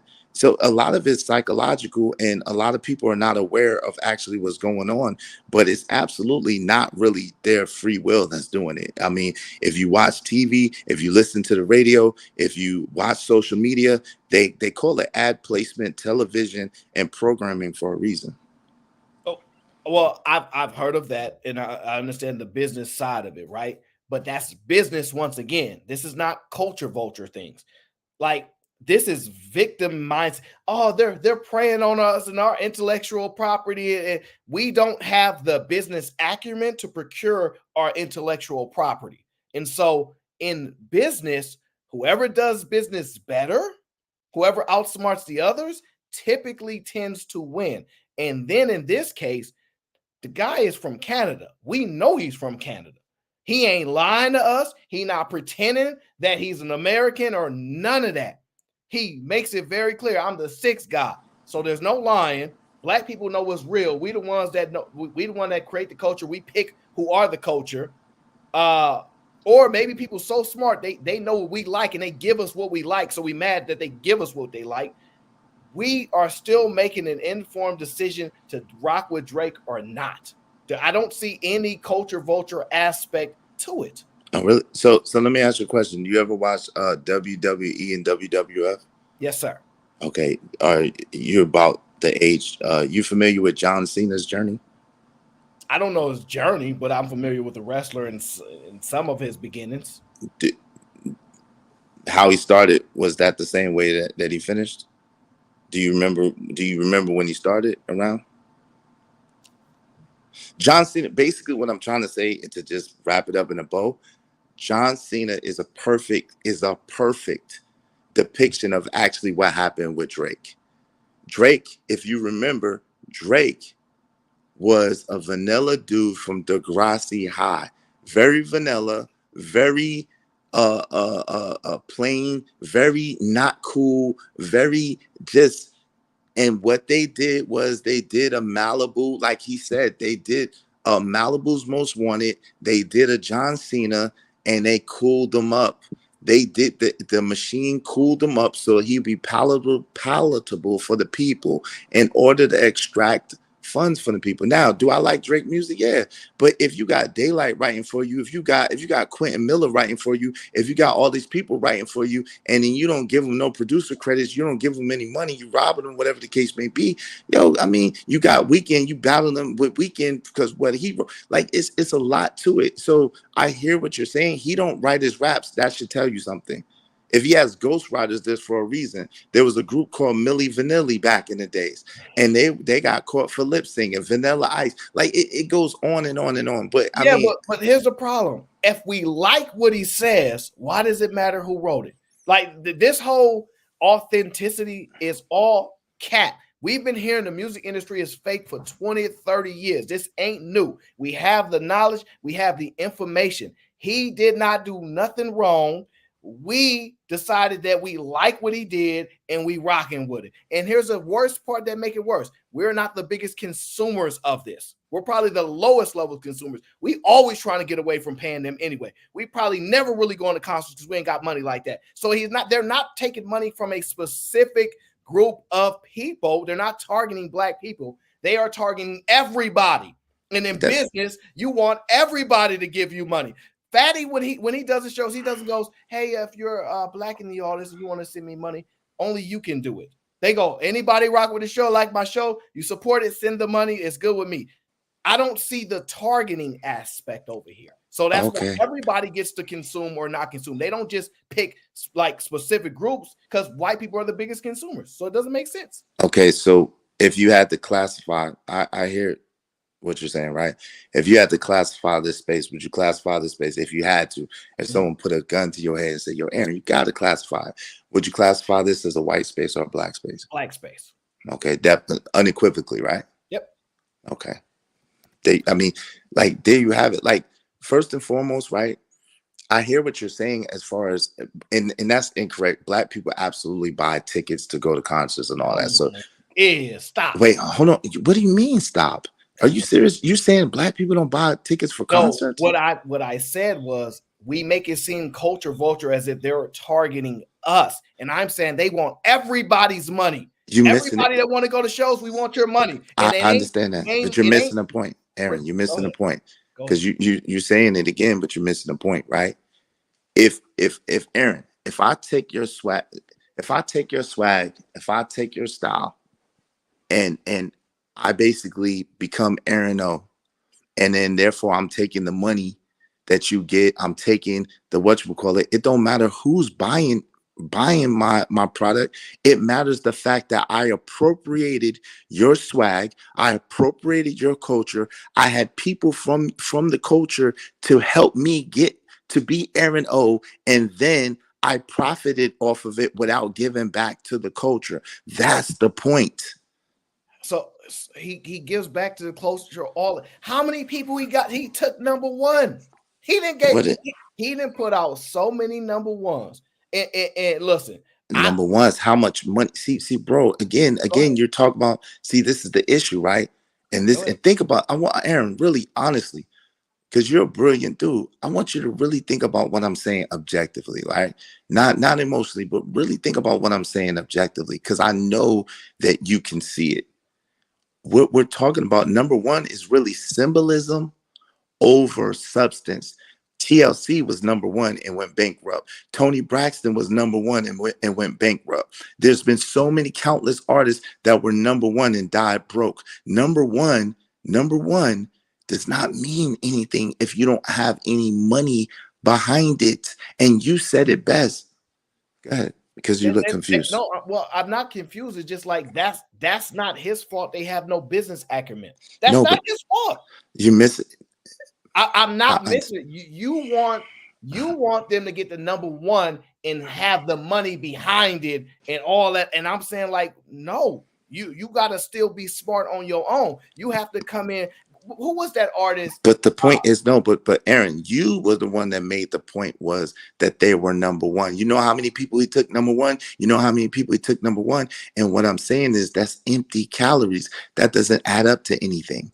The number one, you can't take a platinum plaque to the daggone store, to the pawn shop, nothing. Do you understand? A platinum plaque is plastic. It's not even no material value. All it is a symbol of something. And if you don't have the money to go with it, it means nothing. So if he took 100 people number one and they all got $10 or $15 a piece, it means absolutely nothing. That's the point that I'm making. When we're talking about appropriation, when we're talking about culture vulture, the point is these people are taking away from the community by appropriating our culture and profiting off of it as part of. Good. Well, I'm listening, and then I'm like, okay, so I'm trying to figure out the attributing part. Like, so Drake does a lot of business in Houston, with the mob family, and he putting money in a lot of people's pockets. He using his influence in a lot of areas. So, and then Lil Wayne was still bigger than him at the time, and he was signed to him. He didn't sign Lil Wayne. And he had to go out and put work in and actually get good songs because, like Jay said, make another hoe. And now we need to see another Drake if they can just make these people, and these people are rare. And I get this whole thought that they gave him cool and they just throw the outfit on and say, go to the people. But if they gave us what we want, we're the consumers. They gave us Drake. They're like, Drake, here, get some swag, go to the Americas, go get that money. And we go, this is what we've been looking for. Thank you. Here's our money. How can a person that wants to consume something be upset with being given what they want to consume? It's not the being upset.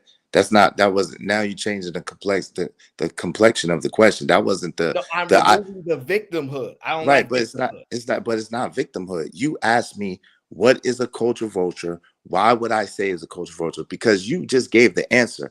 Who were those cosigns again? Who were those three cosigns that you just named again? Wayne. Wayne at the high. And then who? Jay Prince in Houston. Those were cosigns. And he paid them though. No. He paid them percentage, but you're missing it. If see, this is what I'm saying. Of course. Family, you're missing it. It is not Baby bankrupt now. Isn't allegedly Baby bankrupt? Lil Wayne. What that got to do with Drake didn't do that to? He didn't make him go bankrupt. Where the is point? The point that I'm making, Aaron. Hold on. The point that I'm making is this: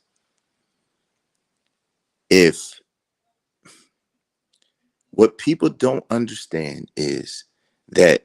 And this is not a victim thing. This is just a truth thing. There's a reason why Aretha Franklin died broke. There's a reason why Fred Sanford, Red Fox died broke. There's a reason why, because a lot of times these machines, what I'm trying to tell you is these machines use our culture, use our talent, They get the profit and we just get the symbolism or the accolades. We don't really get any profit. So they are using, being culture vultures, they are using our culture to profit while not giving anything back to the community. That's basically all that I'm saying. And so when you have a Drake who is as hot as he is, who's doing this thing, cool. But you got a daggone Daylight that wrote 2 of his biggest hits and didn't get a dime from it. You got a Quentin Miller. That makes Daylight stupid. Okay. And so if you get robbed, if you get robbed, you're stupid. But that's not even the question. He didn't get robbed. How didn't he get robbed? He didn't get robbed because if he was supposed to get paid, it would have been a contract for it. It would have said you will be paid for this such and such thing. That's how contracts work. Even wherever you're employed, there's a contract there. So right. And how long does it take to get that money? Like, you're assuming that there was no contract. How long does it take? Let me ask you this: Did Tasha K? Did Cardi B ever get her money from Tasha K? I don't know. And the answer is no, and it was on law. It was legal precedent. That's not applicable because it's absolutely not applicable because Tasha K was given a judgment in a court, not a service she did for Cardi B, and Cardi B didn't pay her. Because but that's the point. If it was contractual obligation for Cardi B to pay her for a service, that's 2 different things. She got a judgment because of what she did legally against somebody, and if she doesn't have the funds to pay for it, or we can't find the funds, we can't liquidate something, that's a whole different argument. And so no, but but think about it. It's the same argument because this is the thing.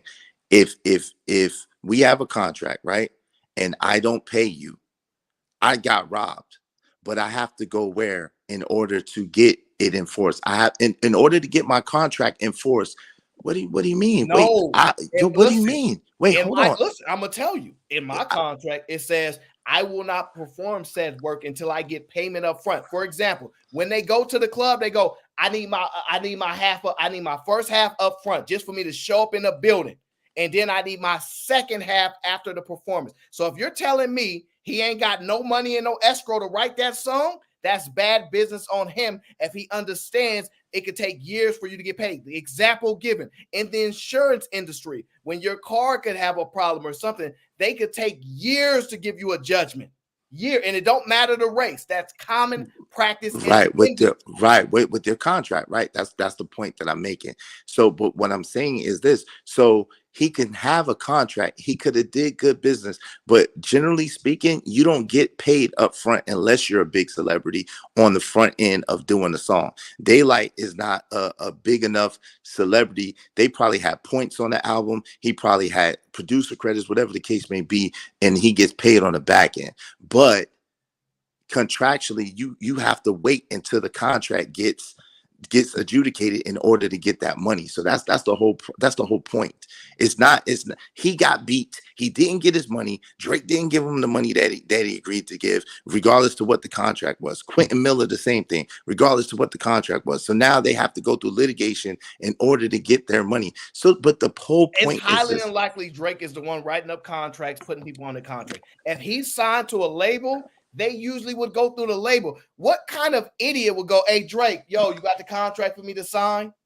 That's not what he do. He's the artist. So that's a lack of a person's own business acumen. That's on them. We have to take accountability for our ignorance when it comes to business. And let's just be honest, in most business, a lot of times you give a product that the consumer wants, or they pay you for something that you have that they don't. And I'm sorry, for Daylight, shout out to Daylight. He's a battle rapper. He can't probably make main artist type of hits, but it's how he wrote up the contract. If you render services before you are paid, or you don't have any money in escrow or anything so you can get paid, that's bad business on your end. He ain't got to pay you.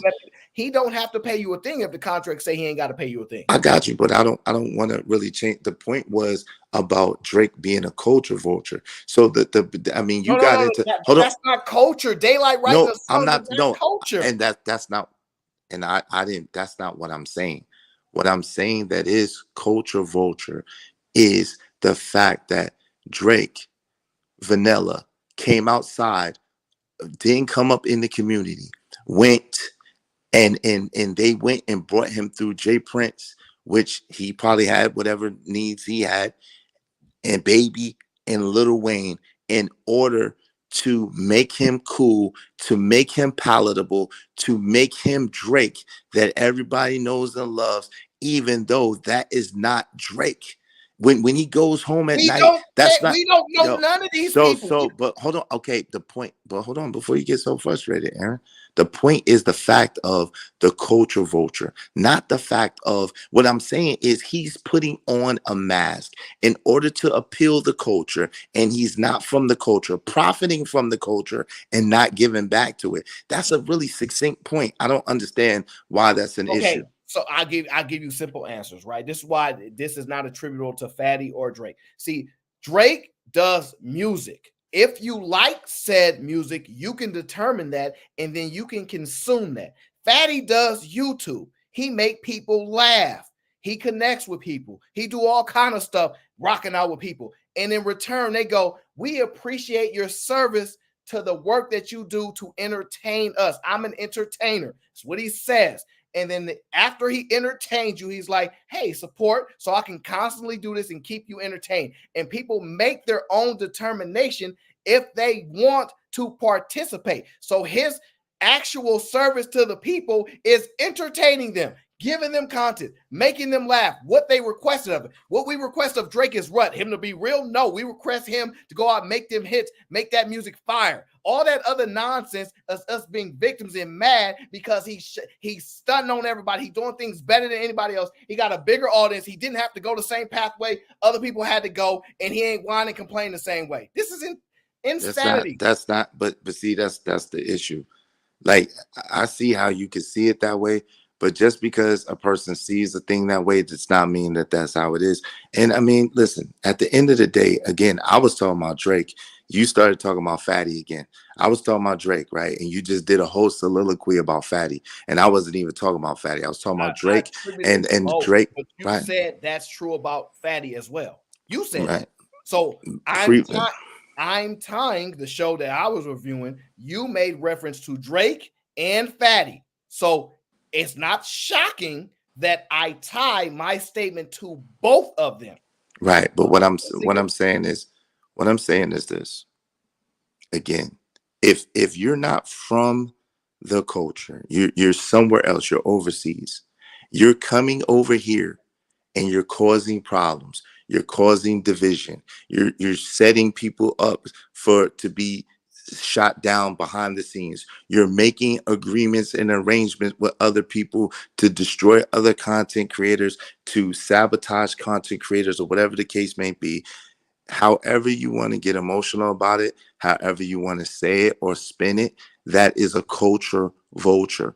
And listen, at the end of the day, y'all could feel about it however you want to feel. The truth doesn't require anybody's feelings. The truth is the truth. When you are outside of a culture and you are making a mess inside of the culture, inside of the people, causing division, causing dissension, causing all types of issues and problems, and then you able to go back outside without ever being affected or ever being in, that is a culture vulture, the literal definition of it. So you're profiting off the culture. Meanwhile, you're destroying it and you're not adding anything back to it. That's a culture vulture. So you clearly went off of Drake because he ain't causing no battles back and forth. That's not him. So you basically talk about what Fatty's doing. To be clear, there are a lot of people that don't have no problem with Fatty. Me and Fatty ain't got no problems. Even if we disagree, he don't come out. He don't like, yeah, you know why? Because I don't go and do shows about him. I don't go into like, I'm going to try to make money off of him and talk. He said something about me. I'm going to go on my show and do it. I don't respond to nobody. So that's why, for the most part, people don't waste their time talking about me. Everybody saw what Fatty was doing, how he was getting money, and said, I want to duplicate it. Because one thing I do know is I'm not an idiot. And I see what everybody is doing when I see it. I don't watch everybody's stuff because I got a job. I actually work and I have things to do, so I can't consume it at the rates that everybody else does. They all wanted to copy him because he was getting the most money. He was putting the shows that everybody was watching. Whether you thought they were good personally is irrelevant. So then people start to go, well, if he talk about me, I'm going on my show, try to get some money off of him to match it. They couldn't do it. So instead, knowing that they can't beat him, they're like, I'ma just say he's taking advantage of our culture, when in fact, our culture is argumentatively entertainment. Where we make the most money is being athletes and entertainment. So if he's an entertainer, he's technically part of the culture. Now y'all can find all not. You can find all these Come other on, man. type of ways. That's a false equivalency. You know that. That's a false. No, that's a false equivalency. Really, come on, really Aaron. Come on, Aaron. I respect you too much for this. That's a no, super stretch. It's not because he's entertained. So if Lucille Ball is entertained, if God doggone Miley Cyrus is entertaining, she's part of our culture. Come on, fam. Like, don't do that. Don't do that. Come on, Aaron. Stop it, man. Listen, this is the thing. Let's keep it real. Let's keep it 100, right? Yo, I see you twerking, Ali, as you normally do. Yo, Fetty had a problem with Jen. He had a problem with Fantasy Island Girl, Six the Goddess, B. Taylor. Yo, the list goes on and on and on. It's not just J. Prince, Daryl. Like, let's stop. Let's stop. The list goes on and on and on and on. The amount of people that Fatty's been in the midst of immense drama and immense problems in this space. Like is confirmation bias and attribution bias that crazy that people are gonna pretend like that I'm lying, I'm making something up? Y'all want to pretend about that? No. I'm with you on all these conflicts. How you attribute it is the problem that I have. So him having problems with people is people having problems with people. I don't attribute that to. It's not. It's on. You just said it. See, that's what I'm saying, Aaron.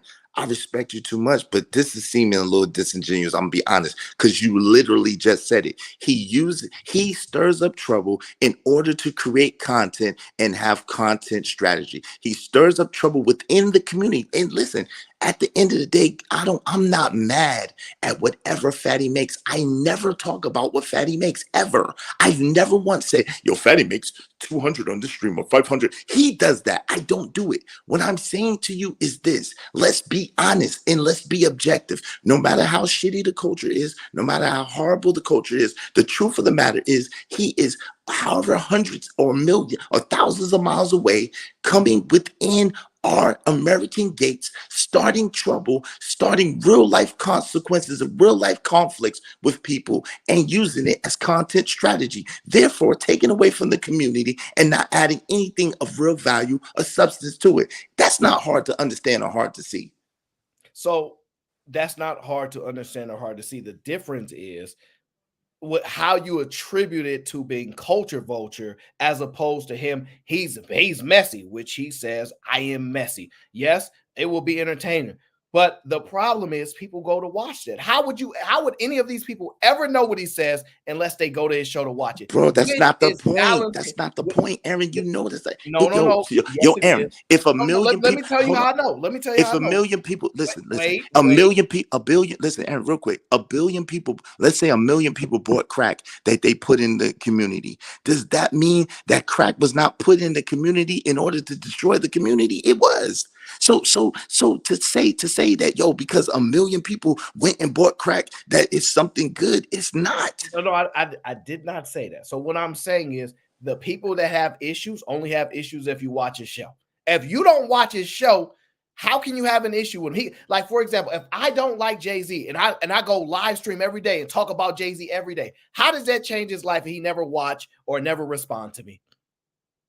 It doesn't. The problem, once again, is it comes down to views and money, because everybody is literally on this particular YouTube for the most part to make money. Some of us make money outside of YouTube, so we're less dependent on YouTube.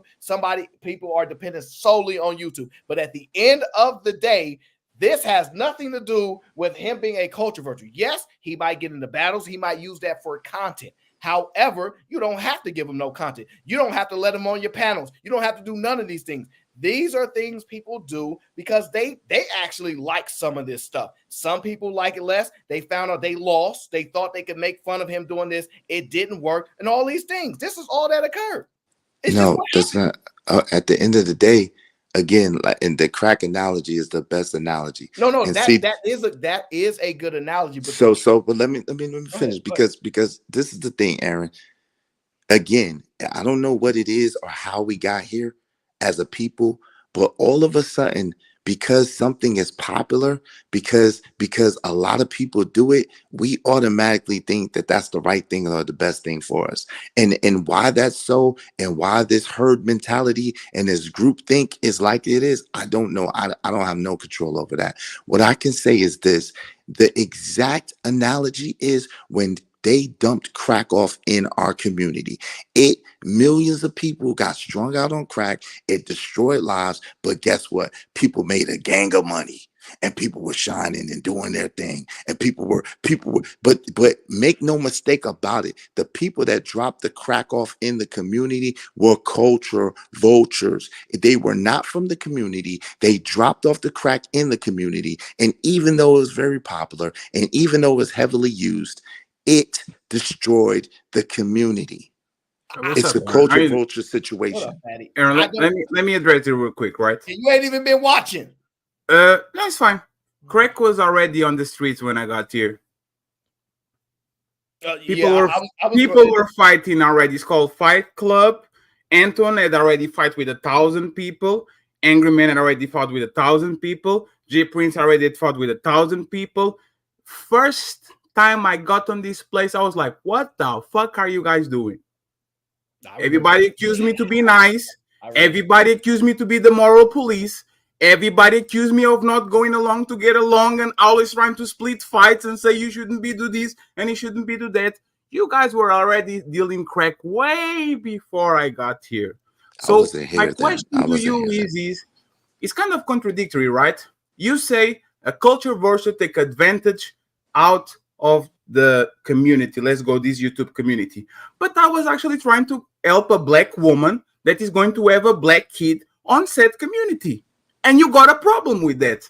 Shouldn't a culture vulture take advantage of those people on said community instead of actually helping out and giving like the money? Because you actually said it.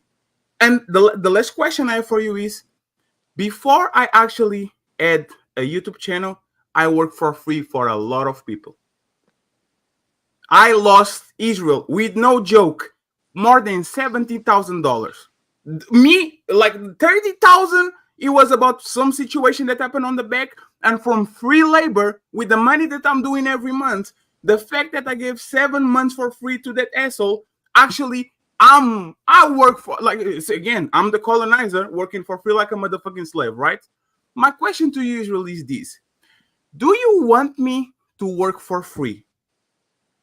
So to answer your last question first, no, yes. I don't think you should. So work what for do you free. want from me, sir? No, let me answer you. Okay. So you made a statement, right? Yo, I don't know if you're familiar with a man called Bumpy Johnson. No. Are you familiar with Bumpy Johnson? No. Bumpy Johnson was one of the biggest gangsters in Harlem. And what Bumpy Johnson used to do every Thanksgiving was Bumpy Johnson would feed the community and give turkeys to the community. Mm-hmm. Now, but Bumpy Johnson was also one of the biggest heroin dealers in Harlem, right? And I don't know if you know, during that time, heroin almost literally totally destroyed Harlem. Harlem was a beautiful place, known for culture, known for reading and stuff like that. Mm-hmm. So in art and in music, and what I'm saying is the destruction, the devastation far outweighed the turkeys and the goodness that he was doing by giving away the turkeys. So that's number one. So when you ask, just 1 second, please, because we have to have a dialogue. I'm not going to take the microphone. Tell me something, right? Real quick, please. When was this space clean and beautiful before the crack started? Anton on Lapif, Kayla, Kay, Angry Man, a bunch of people on this place, Baby Mama Terrorists, Fight Club. When was this place actually clean? I was watching these shows for a while. Brittany actually got me to Fight Club. The first time I got on Fight Club, 3 days. Your Mama, Banded on Fours on Africa, You are on the method. Fuck your mama. Your dad is gay. How was this place clean when literally my first introduction to this shit was punch, punch, punch, punch, punch. Go back to whatever you came from. How is that me? Wait, hold on. The place was never clean. Tell me what. Tell me. Hold on. Tell me. 1 second is gonna leave you alone. Tell me, when was this place clean? Fatty, hold on real quick. So allow us to have a dialogue, right? Because you asked me one question, then you asked me another question, then you asked me a whole other question. You're right. So allow me. I don't mind conversing with you. Like I said, my goal here was to add context into the question that Aaron had, right? Like I said earlier today, I'm not gonna go back and forth with you anymore, no matter what you do, unless you just irrelevant. Hold on. Okay, brother. When you was talking, I was quiet. Can you just let me finish? It's because I'm gonna address. Listen, I got you, Israel. But let's be more. Wait. Come on. I'm gonna address. You don't have to do the peace treaty. I'm not trying to do no peace treaty. I'm trying to address. I'm trying to address the situation. The point being is, you say what I want you to do. What I would like for you to do is not destroy, right? So you say this thing about tyranny. Again, it isn't about tyranny. It's not about the money that she got. It's not about that. It was a misunderstanding, because again, I thought that this space was against single mamas. I thought that this space was trying to promote marry before you carry. I thought that this space was trying to promote the family coming together as a unit. And really, the truth of the matter is, Fatty, I don't know if you know this, but in America, in our spaces, if we don't get this man and woman relationship right with each other, we will never have a community again. We already so far behind the 8 ball that it's ridiculous.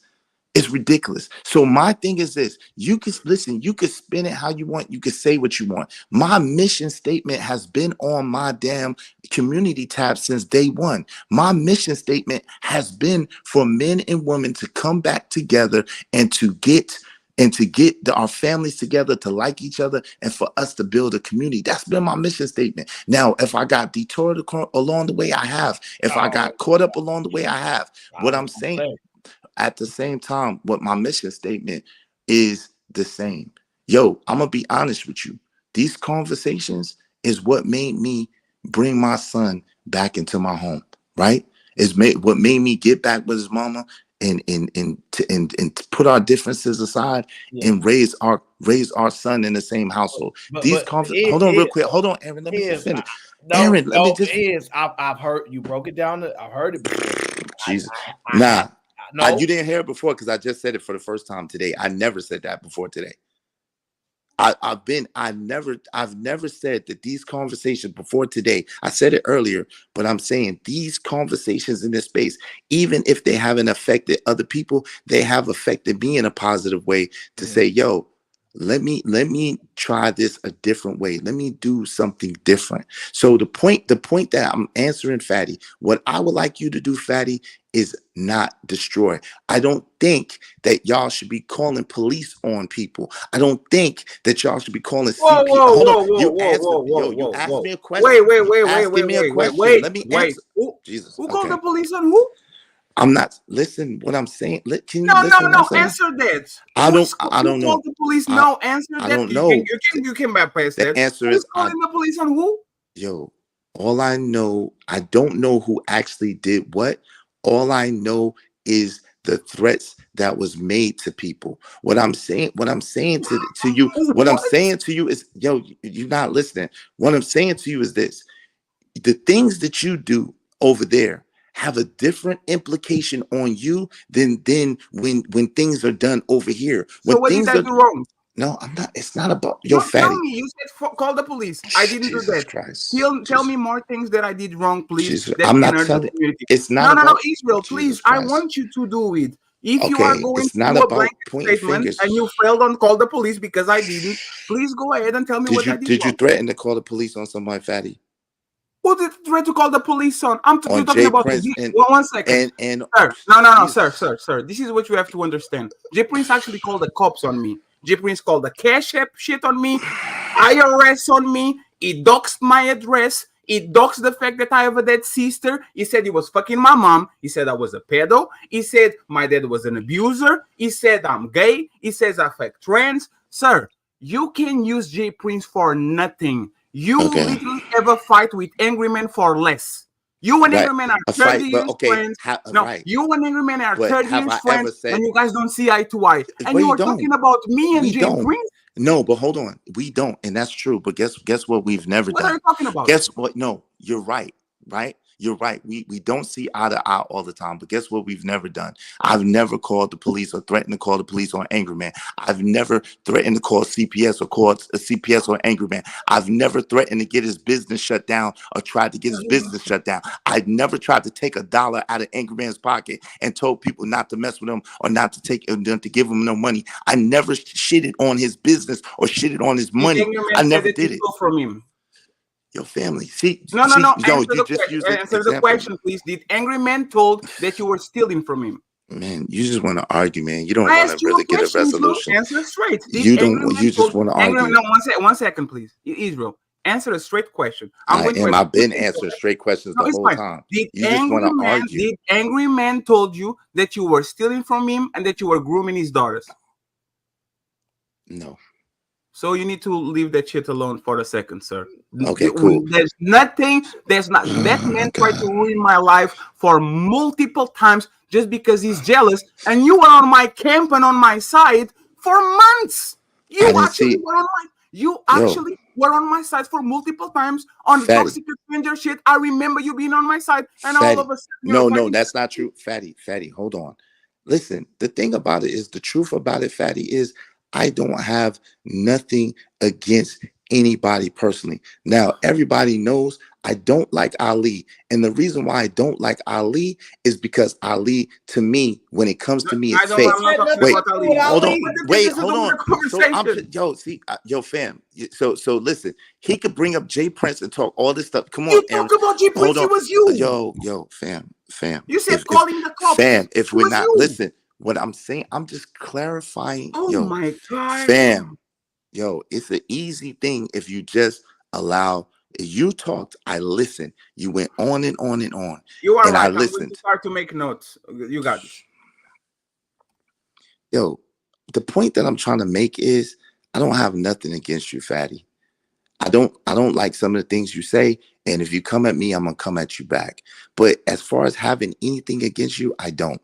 Most of the stuff that you're talking about, I wasn't even in the space for. You got to remember that I'm relatively new to this space. I've been here a little bit more than a year. So a lot of this space, the time from the beginning, I wasn't even here from. I don't know nothing about that stuff. Now, the stuff with you and J Prince, some of it I do know about, and some of it I was there for. But like all that other behind the scenes stuff and all the extra stuff, I don't know nothing about. So forgive me. Listen to what I'm saying. Forgive me if I misspoke. What all I'm trying to say is that I don't think that we should be focused on trying to destroy each other. I understand if J Prince did whatever you're saying he did to you, I could understand how you feel about that. So I can't negate that. I can't speak to that. But did I honestly know anything about that? The answer is emphatically no. A lot of stuff that you're saying, I hear you saying, but was I there for it? No, I wasn't. So again, forgive me for misspeaking. Forgive me for only seeing it from one side, because that's all I seen it. But it is kind of hard to swallow. Like I said, it's kind of hard. Hold on, let me bring it home, and I'm gonna be quiet. It's kind of hard for when I'm talking about culture vulture, right? From my perspective. And this is what I think that you do, Fatty. You assume, and Venus said this the other day, and this is exactly how I feel. You assume that people know exactly what you know and are privy to the same information that you're privy to. And what I'm telling you is, again, I have a girl, I got a son, I got other kids, I got other things going on. So while you might think I'm always around, I'm not privy to everything that goes on. Of course, hold on, let me just finish real quick. If you're trying to understand, I'm trying to give you No, I understanding. understand. Wait, hold on. You don't know Hold on. about it. That's the Right. point, right? You The know about point. everything. So But you hold know on. what's funny? I Remy, don't. you know Hold what's on. funny? Can I finish? Israel. Oh my God. Go on. Can I just You got finish? this is fine. It's fine. All I'm saying is this. I saw the Jay Prince thing from one side. This is what I'm trying to tell you. I didn't see what he did to you. I just see what you did to him. And how I perceived it is I perceived it as someone from the outside coming in and destroying somebody else on the inside. That's what I'm trying to tell you. That's how I looked at it. Do you That's know all I'm why saying. I know you're lying? Do you know why Nigga, you now know I'm you're lying. lying? Nigga, A now I'm year lying. ago, let me just explain you why. A year ago, we were on Aaron O show. A year ago. And you know what you call me? A pedo.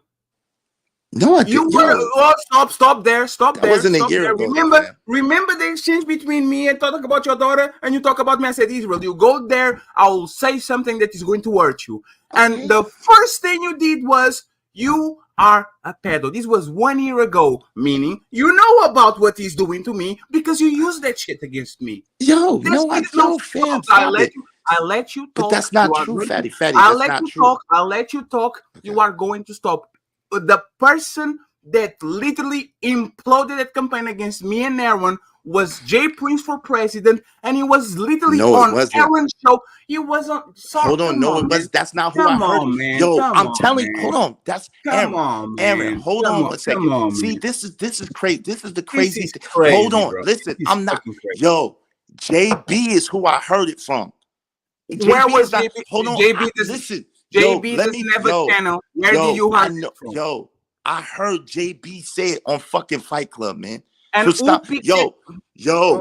But What I'm trying to tell you is, if I fucking tell you, nigga, that I didn't know everything that Jay Prince did, I don't know it. So don't try to tell me what I know and what I don't know. I got no reason to lie to you. I'm sitting up here late night trying to just squash the shit. I didn't know. I heard it from JB and I repeated it from JB.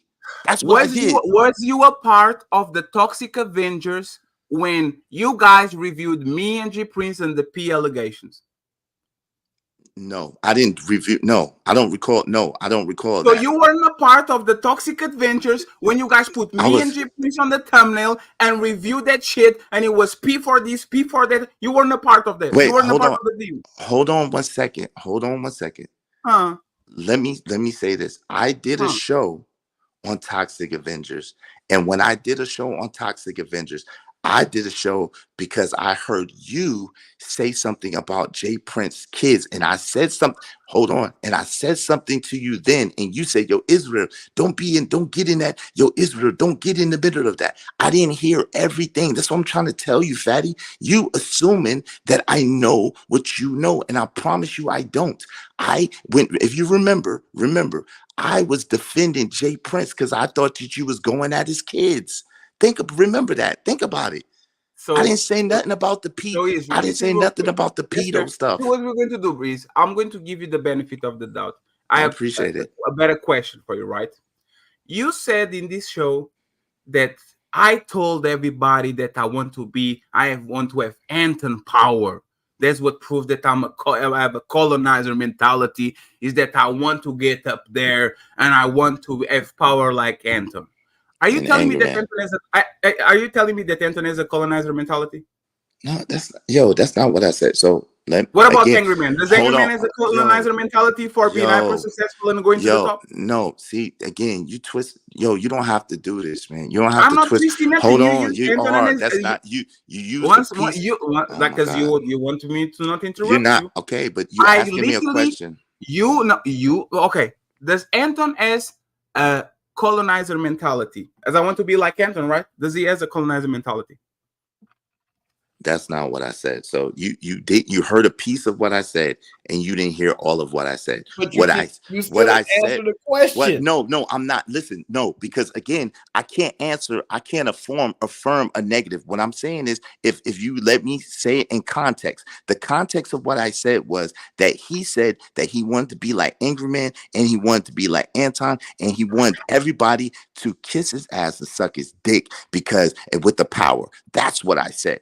That's the context of what I said. So, not just being like Anton, not just being like Angry Man, but using the power and the influence that they have in order to make people bow down to you and subjugated to you. Sir, that was the point. I said on this place, Anton showed me that fear is stronger than love and respect. So I want to be like Anton. So everybody that's going against me, kiss my ass and suck my dick. That's literally what I told. Because I understood that being nice to everybody, unfortunately, doesn't work on this shit. Now that we assess that, there's Anton Daniels from AntonDaniels.com that has a mother ad, because he's kind of away, a motherfucking foot on everybody's neck on this place. He has a colonialist mentality? Answer that. No. So why are you using that example? I'm using the example because a colonizer is one that comes from outside of a place and takes over in a place and tries to usurp authority in that place in order to have power and control. That's why I'm using it. On YouTube. Fam, on YouTube, in Africa, in every listen, fam, the whole thing is this. If you're trying to trip me up, that's I'm not trying to trip you up. I'm asking you questions. Fam, let me finish. I'm asking you questions. Let me listen, we can sing at the same time, but we can't talk at the same time. Go ahead. If your objective is to try to trip me up and not have a conversation in good faith, I could go to sleep. I got better things to do, right? But if you want to have a conversation in good faith and you want to get an understanding, we could get an understanding, come to a common understanding, and it'd be cool. The point of what I'm saying is, I only heard one side of the story. All I know is bits and pieces. Like you said the other day, right? Wait, hold on. I know, but hold on. This is where a lot of what I was saying came from. We moved on from J. No, Prince. listen, fam, hold on. We moved on from the J. Prince. We're talking about Anton Daniels and the colonizer mentality. And what I'm saying, because what I'm saying to you is not about J. Prince. What I'm saying, what I'm saying to you is the reason why I made the statement was because I thought and I saw you scheming on J. Prince without having all the information. And that made me feel a type of way. Now that I have all the information, I'm saying I understand as a human being to a human being. I could understand if you're saying, this person did this to me. This person did this to me. This person did this to me. This person did this to me. Hold on. And so I understand how you feel. So I can. You just made the statement 2 days ago. You made the statement. I know. He just now. No. What are you talking? What are you talking about, Aaron? Wait, what are you talking about? You just made the statement 2 days ago. What does that have to do with what I just said? Because you're saying just the information he just said now making you kind of alter your reasoning for saying that. But I'm saying, hold on, Aaron. Let me address. I can't. No, Israel. No, let's Israel. Aaron just asked me a question. I'm trying to answer. No, Israel. Like Israel. You said Jesus that Christ. You said that I spread the sin. I fight everybody. I spread the sin and all that, just like Anton was used to do. Is Anton a culture vulture? And I wasn't. The colonizer. Hold on, I wasn't there. See again. You're trying to hold me to something that I wasn't privy to. I wasn't there when Anton first came to Lapeef. I came on fight. I wasn't there during this stuff. A lot of this stuff. You literally fought Anton on the first episodes because of the robe and the motherfucking glasses. No, I did not. I was there. I was not there. I was there. Jesus Christ. Jesus Christ. Bro, like literally, wow. Fam, I could show when I first came to YouTube, bro. Like even though the daggone whatchamacallit. Aaron, right now, when did Fight Club start, bro? When did Fight Club start? It was in June of 2022. I arrived in July. You were on the panel with me while Antoine was literally stepping on everybody. Hold on, night after night after night. You was there. You were fam. I did not. I was not part of the first iteration of Fight Club. I found out about Fight Club from Angry Man. I came to Fight Club about September or October of 2022. That's 2 when months I came to before I fight. got there. Yo, no, You were there. I came got there in after. July. You got I there in came. September. It was That's 1 month. October. That's yo. I said October. I got there the end of September, beginning of October to Fight Club. Again, but I was not there every single night. I'm not privy to all the things that you're talking about. Like, yo, you trying to catch me in the yo, fam. Again, this is the problem with you guys. This is the issue and the problem. Instead of having a good faith conversation, and instead of trying to come to an understanding, you want to get got you moments. Like, yo, I don't have time for got you moments. I don't have no reason to lie. And even my homeboy Angry Man will tell you, even when we beef it, I don't lie. I don't have no reason to lie.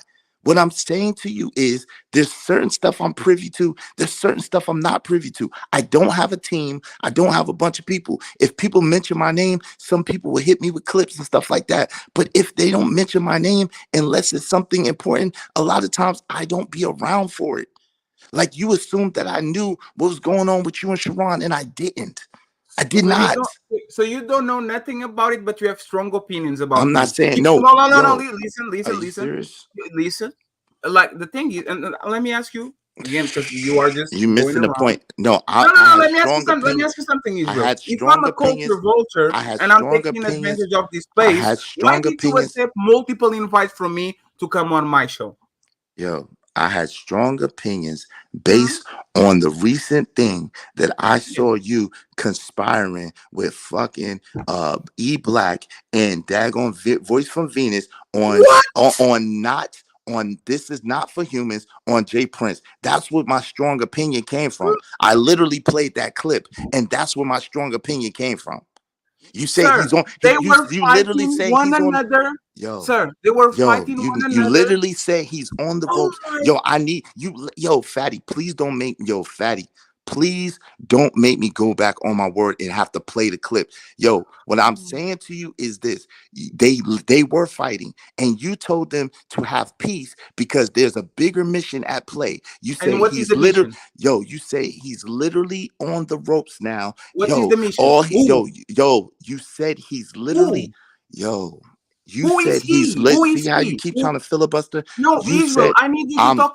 I need to talk specifically. Who is I'm he? talking in specifics of what you said exactly. So who is he? Yo, who is on the ropes? All right. Yo, my son is trying to sleep, and you keep talking over me. No, you keep talking over me. No, you know what? I apologize, and I take that back. But please tell me who was on the ropes.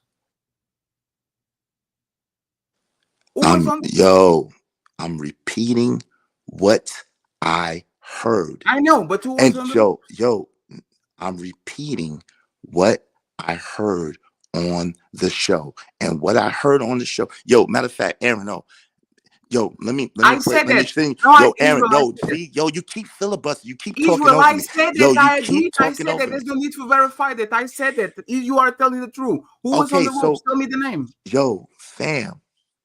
What I'm saying, again, I'm telling you what you said. I'm telling you that y'all was talking about. I'm telling you what you said. Y'all was talking about Jay Prince. As far as Jay Prince called. Yo, let me finish, fam. You not even let me. I'm out, Aaron, because I can't complete the sentence. So there's no way. There's no way to get understanding. There's no way for me to give the full context if I keep getting cut off in the midst of a sentence. This is not even a conversation. Because he's filibustering. He's not letting me finish speaking. What I'm trying to say is the context of the conversation was, Venus was saying, I didn't even know that Jay Prince had said all that stuff until you told me on Daryl's show. And you was like, yeah. And she was like, you was like, yeah, Jay Prince literally called Daryl to piss you off. That's what I heard. And then her and E Black started arguing again. And then you said, y'all need to chill. You're trying to get them to chill out and trying to get them to piece it up. And then you said, listen. Y'all need to chill out. He's on the ropes. I'm just telling you the context of the conversation I heard. I don't know if you was talking about Daryl. I don't know if you was talking about Jay Prince. I assumed I assumed that you was talking about Jay Prince, bro. That's what I'm trying to tell you. So why are you acting so like you don't understand or Because you don't have no comprehension? I don't get it. you assume a lot. You are the one with no comprehension. I Jay, made a mistake. Listen carefully. Listen carefully. They will talk about my dead sister. They will talk about E-Black attempt of committing self-deletion. He talk about Venus' dead sister. Venus is launching a campaign next to the other girls about what Daryl has going on. Daryl is one of the most evil person I ever met in my life. What I said was, E-Black and Venus, you guys are fighting. Daryl was literally on the back. Daryl was on the bottom of the stream, on the back, clapping and singing and clapping and partying because both of them were fighting, and that's what he wants. He wants the sanction so people don't go at him. So I told, hey, Venus, since I agreed to piece it up with Taz on your show, it would be only but fair if you can please piece it up with the Black because we have bigger fish to fry. You can fight him in July. You can fight him in August. You can do that. But right now, I don't want people that got a tremendous amount of work because of Daryl Long to be distracted and fighting each other because that man is on the roads. Venus understood that. You didn't say Daryl Long. Understood that. What are you talking about? Hold on. Let me tell you what I'm talking about. You didn't say Daryl Long's name.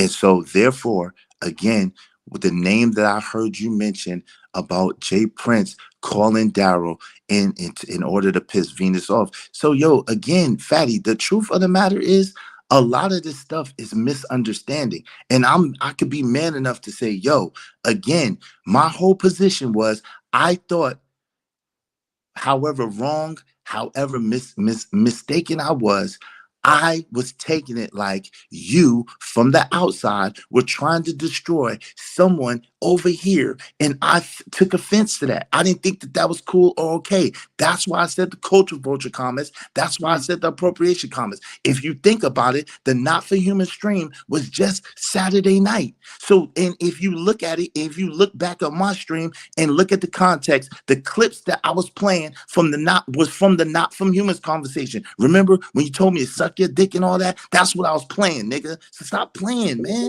What Israel? Come on, with all the respect, Israel. That's when I called you a culture vulture. I didn't call you. Wait. Did I call you a culture vulture before that? No, Israel. 1 second. Did I ever call you a culture vulture before that? Answer my question. Did I ever call you a culture vulture before that? No, you didn't. That's why I'm telling you. It was based on that. No, you didn't. So you are telling me that after describing a pattern of behavior, he fights with the goddess, he fights with this, he fights with that for months and months and months, and he comes here and he seeds dissension and he's spreading crack on these YouTube streets and You are telling me that your opinion about me having a colonizer mentality and be a culture vulture was made on for things that I did on the last week when I'm here for almost 2 years. Yes, when I heard, let me answer. Let me answer the question. If you're asking me a question in good faith, let me answer the question. When I heard you conspiring with other people to destroy someone that's in our community from an outsider position, absolutely, I was like, that's a culture for Aaron. What's your question? Because you look confused. What's your question, bro? Ask me directly. Ask me directly. No. Don't let Aaron get in the middle of this. Sir. Okay. So let me answer. Hold on. About me being a colonizer happen on things that happened last week, or is a pattern of behavior that you've been seeing about me for the last 2 years? No. I haven't even been on YouTube for the last 2 years yet. That's number one. I haven't. Let me finish. I haven't been on.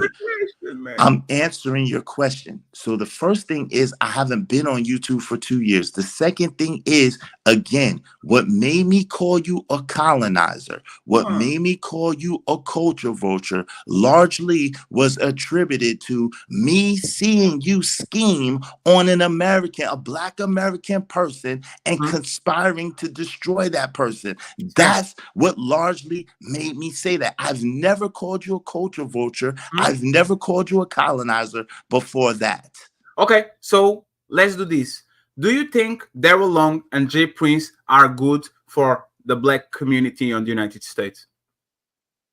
No, I don't think the things that they do are good. No. So what is the problem with me getting them out of here? If I was to do so, even they are not good for the community, right? They talk about raping kids, selling dope, abusing women. They are the most ignorant people that I ever saw in this internet. What is the problem with us getting rid of people that actually are a detriment to the black community, as you agree? What's the problem with that? Yo, what I think that to me, it's like it's like playing God, and to me, it's like exacting revenge. I don't believe it. Listen, for all that you think about me and all that you say about me, there's lines I've never crossed, no matter what you said. I said that P thing one time, but guess what? I never talked about nobody's dead anybody. I've never talked about nobody's dead parents, nobody's dead children, nobody's dead anything. I don't do that. I've never crossed certain lines that I have not crossed. So for all that you're saying about me and all that you think about me, a lot of things that other people have done, I have not done. I said that P thing to get at you the one time, and I immediately apologized because it didn't sit right in my spirit. That's irrelevant. No, it's not irrelevant. It's very relevant. We watched that already. That's irrelevant. No, but what's Israel? What is relevant? Israel, what is relevant? Can I finish? When you was talking, I didn't let you. When you finished, no. When you was talking, I was quiet, bro. Talking about it's not a derailment. Yo, again, come on, again. I'm talking in good faith. We both got better things we could do. I don't know what time it is in your country. I don't have no better things to do. I do, and I know it's a lot. I know I do, and I gotta take my son to school early in the morning, so I do. And I know that Aaron's on the West Coast, but I'm not. So it's real late where I am right now. So what I'm saying to you is this. Plainly, man.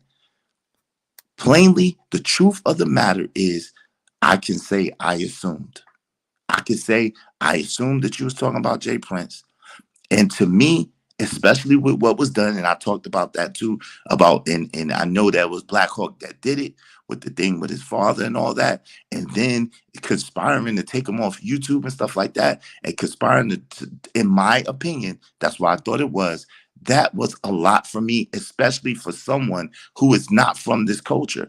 And listen, anybody that can't understand that and can't relate to that, I don't know what to tell you. If you, it's like for me, you don't know what it's like to be a Black man in America with kids, with children, trying to take care. No matter what he did, I didn't know all that he did. Evil is like. Evil has no nationality, color, or creed. If you are a man of God, you know that those two motherfuckers are demons. There will be demons in Argentina. There will be demons in Portugal. There will be demons in Japan. They are demons. The fact that you are upset about me, and let's take the word upset, the fact that you actually are not okay, or you are kind of weary of a baby shower of a Black baby mama that did nothing to nobody. Why we squashed that? Why do you we squashed that? Why do you keep bringing that up when that was clearly squashed with tyranny?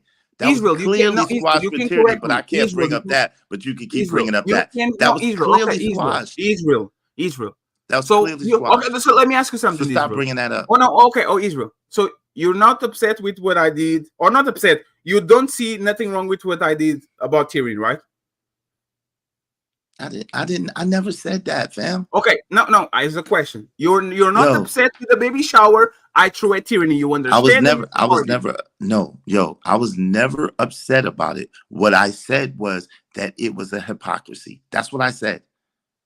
I will repeat my question. Do you have a positive outlook of what I did for tyranny and my people? Do you see it in a positive light? No. Okay, so if you see that shit in a negative light, but me getting this place rid of the biggest pieces of shit of this place, you think that's negative?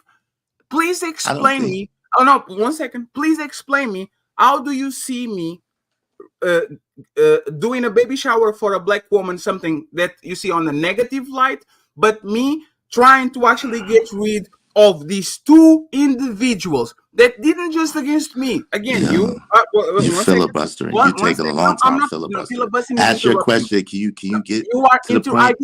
I need to give you content. No, you don't.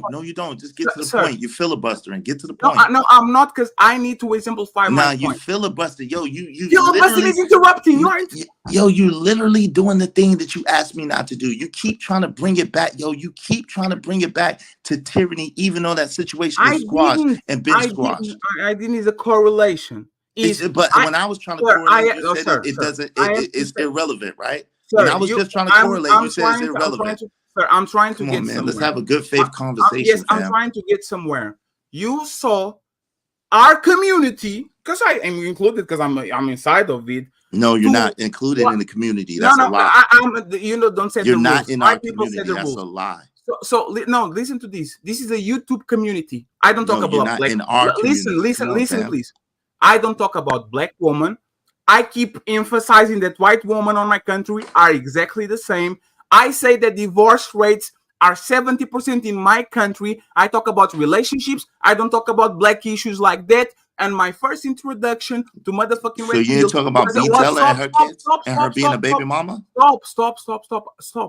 Okay, come on now, let's be honest. My first introduction to red pill content was a book called The Manipulated Man by Esther Villar, an Argentinian woman, white woman, that motherfucking did the book about it, and I came here because of that shit.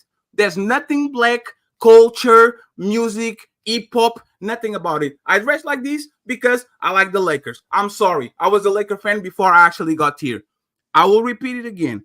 You have a negative opinion or a negative outlook in our people putting $700 to a baby and a woman. I don't have a negative outlook on it. No. Can you? So you do have a positive outlook? It's not. I don't have any outlook on it. It's not negative or positive. That's why I said I'm not mad about it. I'm trying to answer your question. Negative and positive I'm trying to answer your question. I don't have a negative outlook on it. No, but I don't have a positive outlook on it either. Like I said, to me, it was hypocrisy. Like I said, because I thought this space was a space that talked against single baby mamas, single women having children and not being in wedlock. But now, once I talked to Tyranny, and Tyranny and I squashed it. She told me she's engaged. She told me that she lives with the dude. Baby mama. There were no. But wait, no. Hold on. Real quick. I heard you tell this story earlier. So this is what my question is, because now I need to understand. You were making assumptions that Tyranny was single. Yeah, that she was a single. Because when she was asked, but there's no. She was asked. No, it wasn't an assumption. She was asked on Fatty's show, "Is she married?" And she said no. And then when she was asked, "Was she engaged?" She evaded the question. She never really answered the question on Fatty's show. So you got an answer and a non-answer. Right. So you have a definitive fact of she's not married, and then the other one you have no knowledge of whether she's engaged or not. Right? At that point, I did not. Right. So then you presumably made an assumption that you like, man, there ain't no way she probably engaged, right? Because that's the only way you would go off on a limb and then she avoided, right? She avoided answering the question about engaged on Fatty's show at that time. Yes. Mm-hmm. So that's now, fair. So now that you know, wait. So now that you know that she's engaged and as a man at her house, you see the outpour of solidarity as a positive thing, right? For the community, right? It's nothing. Yo, Fatty, come on, man. I know what you're trying to do, fam. I'm asking you a question. Now that you know that she has a fiance and she lives with him, you have a positive outlook of what we did, right? You're not that smart, fam. Let's stop. Answer my question. No, I'm not answering that question. No. Next question. Let's move on. I've already squashed it with Tyranny. Let's move on, Fatty. Stop playing with me and let's move on. Let's have a good faith conversation. So the thing that literally started all this shit, it was already you can tell me if you have a positive outcome. I don't have no outcome. You said you changed your mind, right? You said you changed your mind. If you know, like, let's assume that she's telling the truth, that she has a fiance and she lives with him. Do you consider the $700 that she got as a positive thing, meaning we rewarded the woman that is doing the right thing? Do you agree with that? I don't have any opinion on it, and I shouldn't have spoke on it to You begin with. did this. Oh. Yo, I squashed it with tyranny. Fam, move on. Stop trying. Okay, Yo, so, Fatty, okay, stop trying to get a win, nigga. Stop trying to get a win when I already conceded already, man. Stop playing with me. Okay, so I'm the a last grown question. motherfucking man, man. Stop playing with me. I don't like to be played with. I'm irritated. I know, It's late. Stop playing with me, bro. Stop I it. know. I know. You already listen. I already squashed it with tyranny. I already said, yo, I got new information. We even made sure that she was straight. She got $100. Like, come on, fam. And you tried to twist that. So don't try to put the knife and screw it, fam. Like, don't do it, man. You're not smart enough, man. Stop playing with me. Okay, so now that you know all that, am I still a colonizer and a culture vulture? I will hold. What do you call it? I will not call you a colonizer or a culture vulture. That was not my question.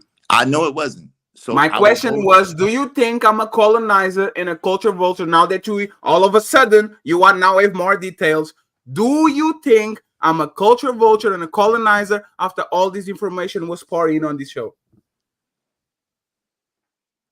I would like to be able to think about it and get back to you on that. I will definitely get back to you on that one. No, listen, that's fair.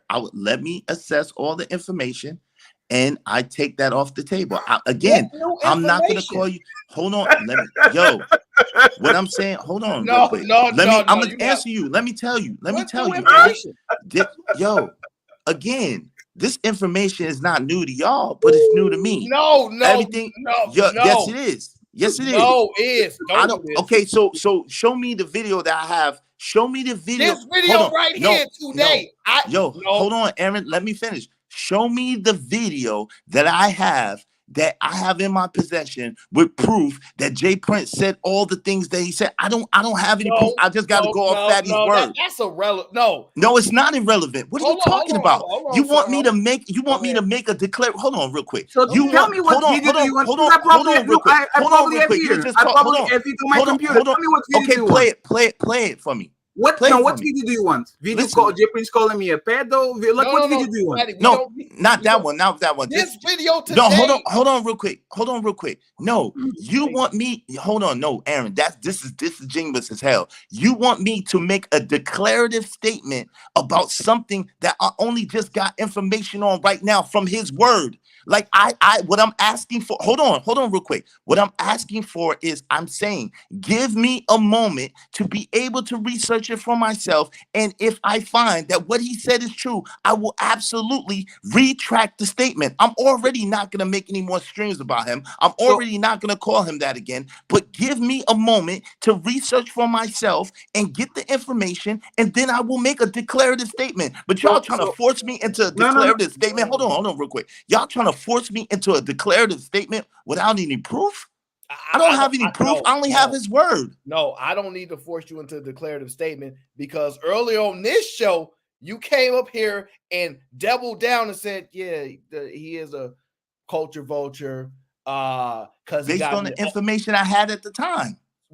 That has not changed. Yes, he's giving me new information. Hold on, the culture vulture didn't change. Wait. Let me get my full thought out. Nobody, yes, sir. I swear, this don't work on me. You literally came up here and said, hey, listen, I ain't trying to start nothing no more, whatever. But he got in 8 back and forth feuds with like 8, 9 different people. Then he used it for content and call all that dissension. That has not changed. Whether the reason for it, you didn't care. If you didn't say, hey, before I make this assessment, I need to find out if there was a reason why he went out and made 8, 9 different feuds to get content about. He caused ascension. He's in that coach. That's what you said on this stream. Nothing he said just now changes any of that. But so you cannot say, I still feel the way that I feel that he is the colonizer mindset and the culture vulture, all these things based upon new information. There is no new information. It is for that to change. It's content. That's not, hold on real quick. That is not true, Aaron. No, there's hold on. Let me hold on. Hold on. I'm on mute. Y'all just assuming. Yo, I got context. Listen, if you see somebody, listen, let me say this. If you see somebody beating on a woman in the street, your knee-jerk reaction is gonna be to be like, hey man, get off that woman, or to even try to push him off that woman, or whatever the case may be. Now, if you get information from that dude as you're trying to push him off, yo, she just deleted, she got my baby, she just deleted my baby, your reaction might be a little bit different. What I'm saying to you is him giving me the background of the information between, the full background of the information between him and Jay Prince is a changer, because that was the catalyst that made me put everything together in my mind. Like, yo, this dude is really, hold on, let me finish real quick.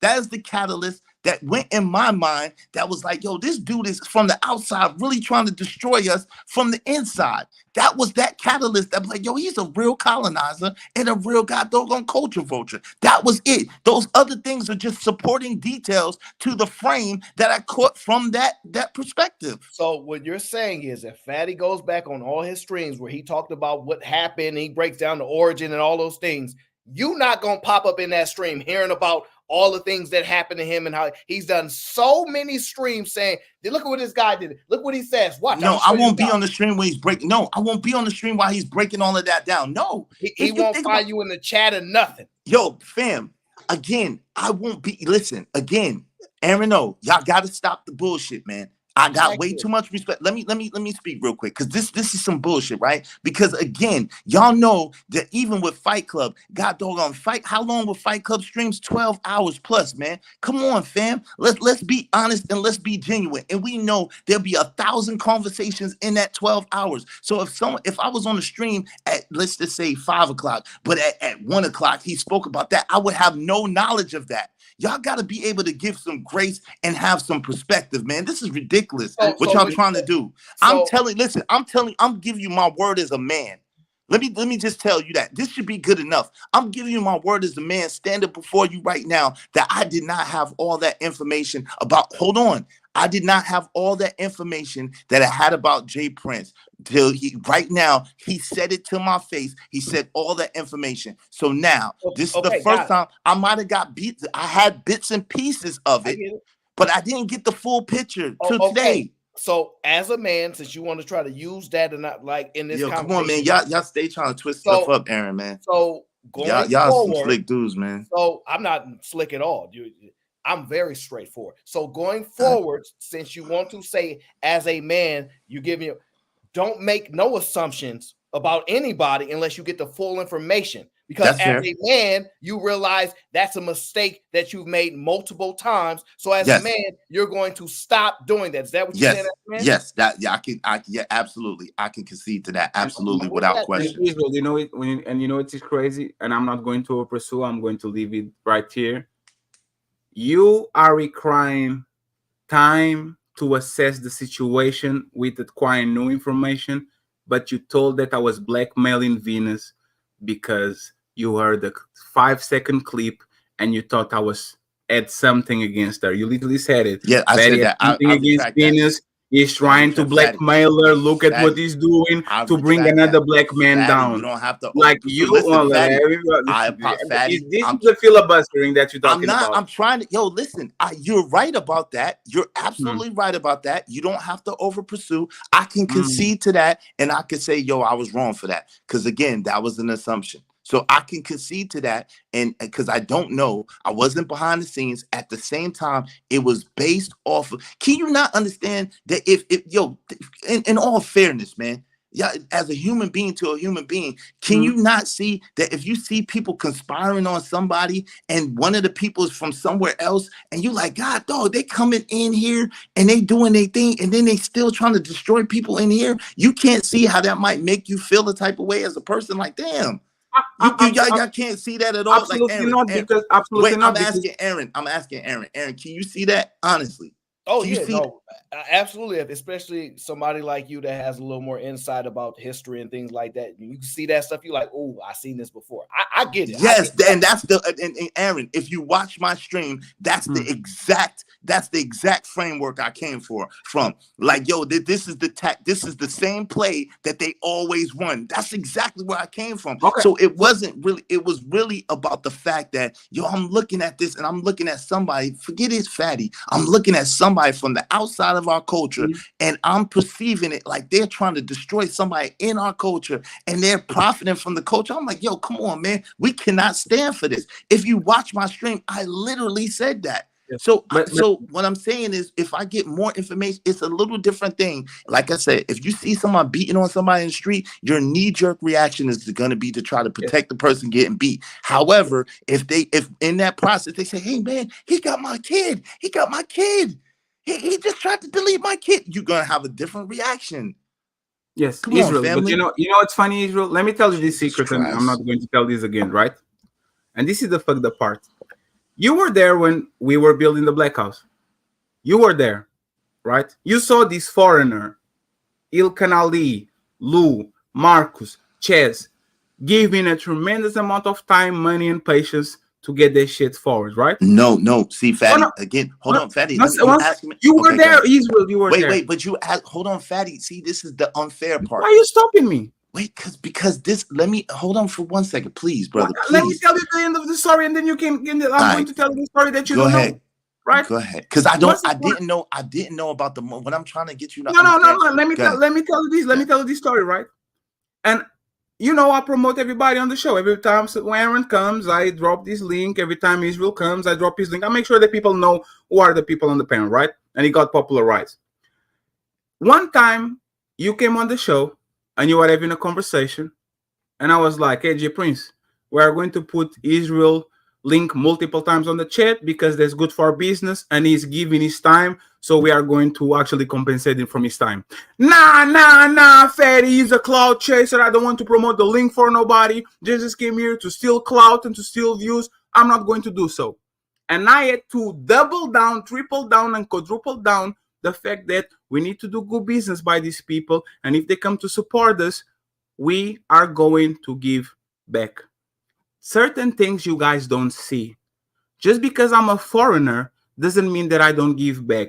I've been spending thousands of dollars way before I got a channel.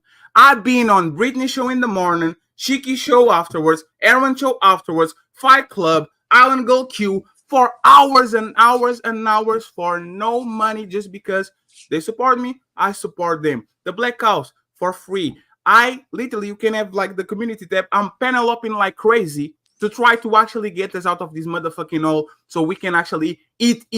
Not just a little bit, for us to eat well. So I will tell you this, Israel. Just because I'm from the outside doesn't mean that I don't give back, because nobody refuses my thumbnails. Nobody refuses my money. Nobody refuses my job. Nobody refuses my production. Nobody refuses my help because I'm a foreigner. That's literally what my problem with Will Ilo was. You are stealing from Americans. That's literally what he said when he accepted every single thing that I have to promote him and to push him forward. I got you. So 1 second. You were aware of that shit. Bro. No, I wasn't. See that? No, I wasn't, Aaron. This is the part. So no, I wasn't. Show me work on the Black House, can you stop? You didn't saw me working on the Black House, Israel. Fatty. See, this is the problem. And you know what? Hold on, hold on. Would you just filibuster? This is the problem. No, I know. I concede, Israel. There's no need. How can I possibly know what you're doing behind the scenes, I concede, Israel. I concede. You didn't know. That's totally fine.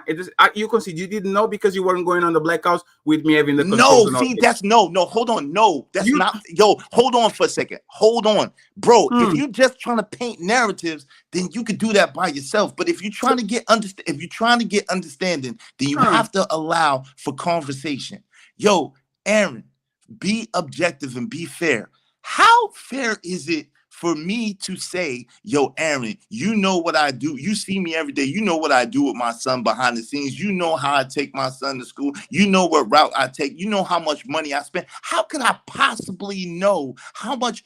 Yo, Fatty, how can I possibly know how much? Yo, wait, hold on. Let me. Because he was visible. You were fighting Anthony. It was the biggest storyline for 4 months. I didn't. Yo, come on, man. You got to stop. So you don't know about Justin Anthony fighting because of J Prince. Fatty, you are talking and you're not trying to understand. There's no possible way. Just like I didn't know what you and Venus have going on behind the scenes, and I conceded to that. That's the same way I cannot possibly know how much money you spent. I'm not in your pocket. I never tried to be. I don't count your money. I don't have no clue how much money that you spent at the Black House. I have no clue. What I do know about you at the Black House is that you was working there, that y'all was working together. And I have heard you say on several occasions that you was working there for free for 6 or 7 months. That I do know. Anything other than that, I don't know. And the fact that you no. Let me finish. I accept that. You don't have to no. explain to me. The fact, no, let me finish.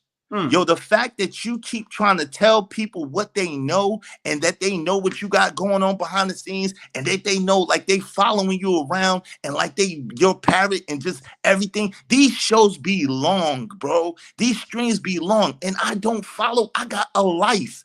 I got a kid. I got 4 children, bro. I got a damn girl. I got a lot of stuff going on. So for you to think and you to have the nerve, the audacity, the unmitigated goal to think that I know everything that you got going on, yo, that's preposterous.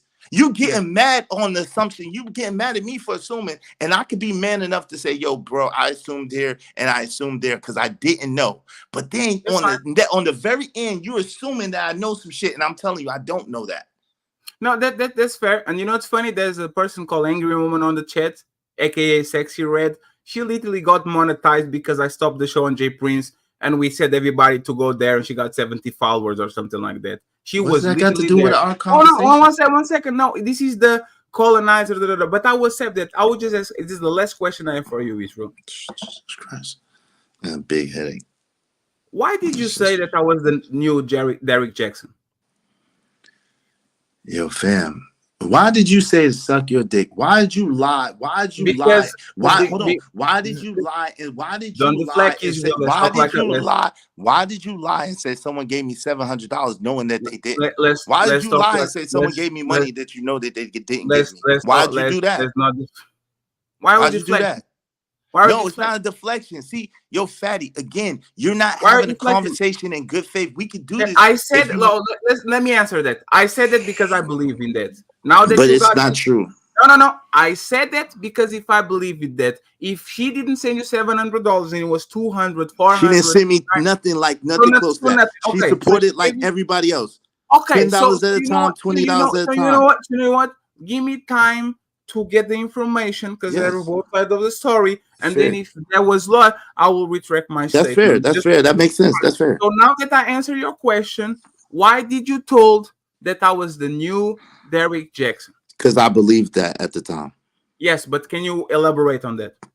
Because what you're trying to do with the women, and I believe that you're switching up your message and catering to women. What do you mean example? Yo, fam, that's it. That's it. I'm not giving you shit. That's it. Yo, just like Derek Jackson. Give me an example. No, that's it. Yo, bro, you're doing too much. At the end of the day, I don't have no example for you. You're doing too much. I don't have no example for you. Okay. I don't have no example. So you think I'm pandering to women, right? Yo, bro, it don't even fuck. Yo, listen, we was going back. No. Hold on, Aaron, because I'm about to go. I'm gonna wrap this up in a sweet bow. We was going back and forth. You said some shit. I said some shit. So you're lying. No, you were lying. You were lying when you tried to lie and said that I got money that I didn't get. You were lying. See, that's what I'm saying. You trying to have a conversation in bad faith, and it's crazy, fam. Like, it's crazy. It's not even necessary. You can have an honest conversation and squash it and keep it moving. But yet and still, you want to try to get in gotcha moments. You want to try to get fake concessions. You don't want to have an honest conversation. And you're not like, come on, man. Like, this is crazy. I got better things to do, man. This is crazy. Yo, I appreciate you having me up. Come here to the damage control. Nah, that's not true. I was coming up to speak to Aaron. You wasn't even up here, so you came up here because I was up here. It's not no damage control, but it's cool. You're right. It's not damage control when this is clearly your audience and your people up here. So it's imagine not calling control. me new Derek Jackson and there's no proof that I'm pandering to women. Yo, fam, listen again. I told the you. man I with the said, me yo, the funny thing, says the funny that doesn't want to get married, doesn't have no kids. The funny thing I said. Isn't the new Derek Jackson? The funny thing I said is this. Hold on, because you really. The funny thing is, I said this. I already said earlier this morning that I wasn't going to make no more content or go back and forth. The only reason why I came up to talk to Aaron was because he said he was looking and trying to figure out what the context was of what I was saying. I said, yo, Aaron, if you want the context, you don't have to guess. You could just ask me. I'm right here. I'll be glad to let you know what the context of what I was saying was. It wasn't to smear you. It wasn't to go back and forth with you. It's not to paint a narrative. It's not for optics. It's just for the, see, I don't play those games. I'm too old. I don't know nothing about that stuff that y'all do. I don't play those type of games. I'm being straight up. I'm being sincere. And that's just what it is. So listen, if you do with this what you may, I already said, yo, with the new information I have, I can take off the table the colonizer, and I could take off the table the what else? I said colonizer and damn culture vulture. And then I will look into the rest. And then if I find that what you said is true, I will make a statement on my community tab. Yo, my bad. He's not a culture vulture. But what I need you to do is I need you to make a statement when you find out that girl didn't give me no $200, no $500, no $700, that she supported me just the same way anybody else supports me over there. I need you to make the same statement, okay? How much money did she send you? Yo, Total? I need you, fam. See, you be doing a lot. You be doing a lot. See, how much money did she send you total? Yo, Aaron. See, now, can you understand how? Question. You can answer that shit. No, Aaron. See, this is again, Aaron. Culturally, do we answer questions like that, fam? About pocket watching. You were pocket watching tyranny. You were pocket watching tyranny. We don't know. I wasn't pocket watching. You were pocket watching tyranny. I wasn't. You keep trying to make it that. No, I wasn't. You got more money than 9 content creators combined. I did say that, but that wasn't a pocket watching. So if you are pocket watching tyranny, how much money did she send to you? I wasn't pocket watching her. Yo, Aaron, answer the question, fam. Do we do that? No, everybody know I'm not a fan of that. Exactly. Neither am I. I never do that. I never talk about with nobody how much money. So however, it's a legitimate question based upon your statement of taking back what you said she gave me. For him to take it back, he would have you to tell him how much money it is. No. What I'm saying, what I said, no, legitimately no. Because what he said was she was taking care of me and she gave me $700. Mm-hmm. And what I'm saying is that's not true. She never gave me over $50. That's a dollar amount. Everybody, she supported the same way everybody else supports. A show at a time, the same way everybody else supports. That's what I'm saying. That's the point that I'm making. I didn't get nudes. She didn't support me exactly the same way she support you. You come on, fam. Don't had do a relationship. No, you didn't have. You had a relationship with that woman. You were getting I didn't have no relationship. See, this is what I'm saying. See, you didn't have a relationship, but you got no, I didn't. No, see, you spread hell no, I didn't. Come on, fam. You see, this is the bullshit. This is the bullshit. This is bullshit. That's my word is born. I didn't have Aaron, that's my word is born on my life. I didn't have no relationship with her, meaning I wasn't in no boyfriend, girlfriend. We was together relationship. No, I wasn't. We was cool. We was being cool. Sir. I didn't say that you are changing. You said a relationship. No, you said she supported me like every content creator. And the reality is you guys had the intimate relationship. No, we did not. So come on, fatty. If a lady, hold on, let me say this. Hold on. If a lady decides to send me all kind of pictures and everything, send me a bunch of money. Come on, let's get out of there. Listen, I'm talking about me. If y'all send me some pictures, why y'all doing that, and a whole bunch of money, we in a relationship. Okay, well that's shout out to you, man. And let's but hold on, but Aaron. Aaron, right? If they want to give me a whole bunch of money and send me pictures. But Aaron. But what I'm saying is number one, she's not here to defend herself. I'm not talking about her. I got you, but Fatty, I got you, but Fatty is. So number one, she's not here to defend herself. Number two, that's not right to do that. Number three, we was never in a relationship of any kind. So like that. So like all I'm saying is, bro, Like, stop, man. You can stop trying to spin the narratives and trying to get gotcha moments. Like, why you keep trying to Of do course, that? I it's a don't know. gotcha moment. This is devilishment. You This is calling me Derek devilishment. Jackson and then not having nothing Yo, to back it fam, up. you literally, you literally told me to suck your dick twice. Do you understand that? Yes. If you understand that I understand the do you consequences of understand that. how wild that is? Yes, Yo, I do you do. understand Yes, I how do. wild that is as a grown man to Yes, I tell do. I another understand the grown man that? consequences of that. Okay, so That that's is what I'm kinda saying. So wild, yo, man. chill. I That's understand the way wild. consequences That's of way that. wild and way out of line. So yo, Yes. all this stuff that you're doing too much, fam. You're doing way too much. So It's I'm a not even culture vulture necessary. again and a colonizer No, again? no. It's not necessary. You don't, yo, fam. That's what I'm saying. Like, I guess you just like to troll. So that's what it is. You're a No, troll I'm now. not trolling. You call So me what? the new Derek Jackson because I was Fam, pandering. you said, I wanted to know how was I are you pandering to serious? woman? Yo, after you said to suck your dick, nigga, and after you called me a bitch ass nigga 3 times, like, chill out, fam. So What's just wrong like with you? an angry Like, baby mama, see, this is what I'm saying. just like a This is spiteful baby mama, you lying on my there name you just to go. get back. There Is that you what go. you're saying? No, I didn't lie. No, that's not what I'm saying. So how am I the new Derek Jackson? What I'm saying to you How is am I the new Derek what I'm Jackson? saying Answer to you that. is I'm giving you grace by even having a civil No, you are not giving me conversation with nothing you. great, But sir. yo, you not even I trying to don't have a need you. civil You need me. conversation. So I I don't need will you for shit. repeat Hey, it yo, again, I'm bro. out, Aaron. I don't need him for shit. Peace. Okay, and this will suck my motherfucker. No, I'm kidding. So this is a true definition of a modern woman. Takes no accountability, dances all around the place, lies. Compare me to Miley Cyrus, compare me to Anton, compare me to Drake. It's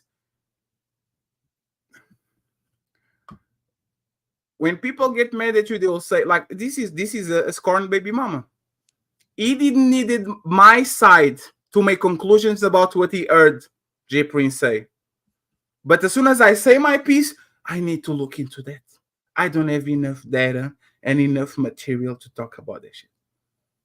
This is what we're talking about. Complaining about woman and then acting like woman. And even woman on this place, look at Venus.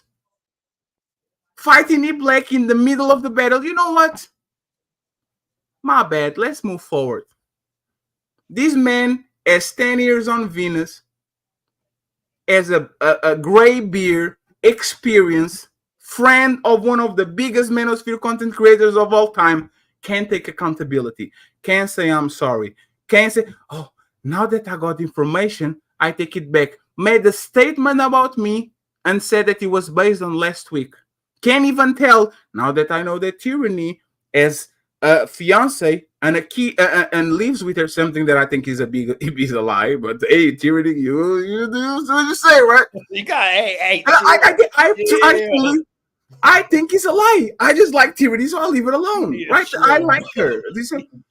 Like now that you have that information, he couldn't even say now that they live in the same house, and I know that I take that back. I have a positive outlook about what happened. Shout out to the Untouchables. You did a good job. It's amazing.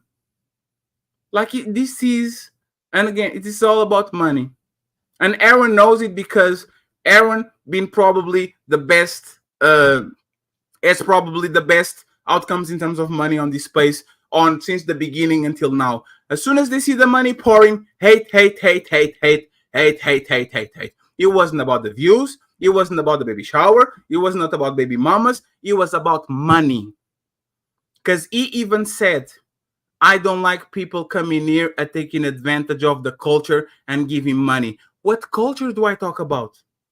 I talk about dating. I don't even do shows about Drake and motherfucking Kendrick Lamar. I don't care. I care about the Lakers. I care about. I don't care. I like to talk about politics. I like to talk about economics. I like to talk about stocks. I like to talk about space. And Americans are cool. So I come to the American side to talk with them because Portuguese people are boring. I already said that before I got monetized.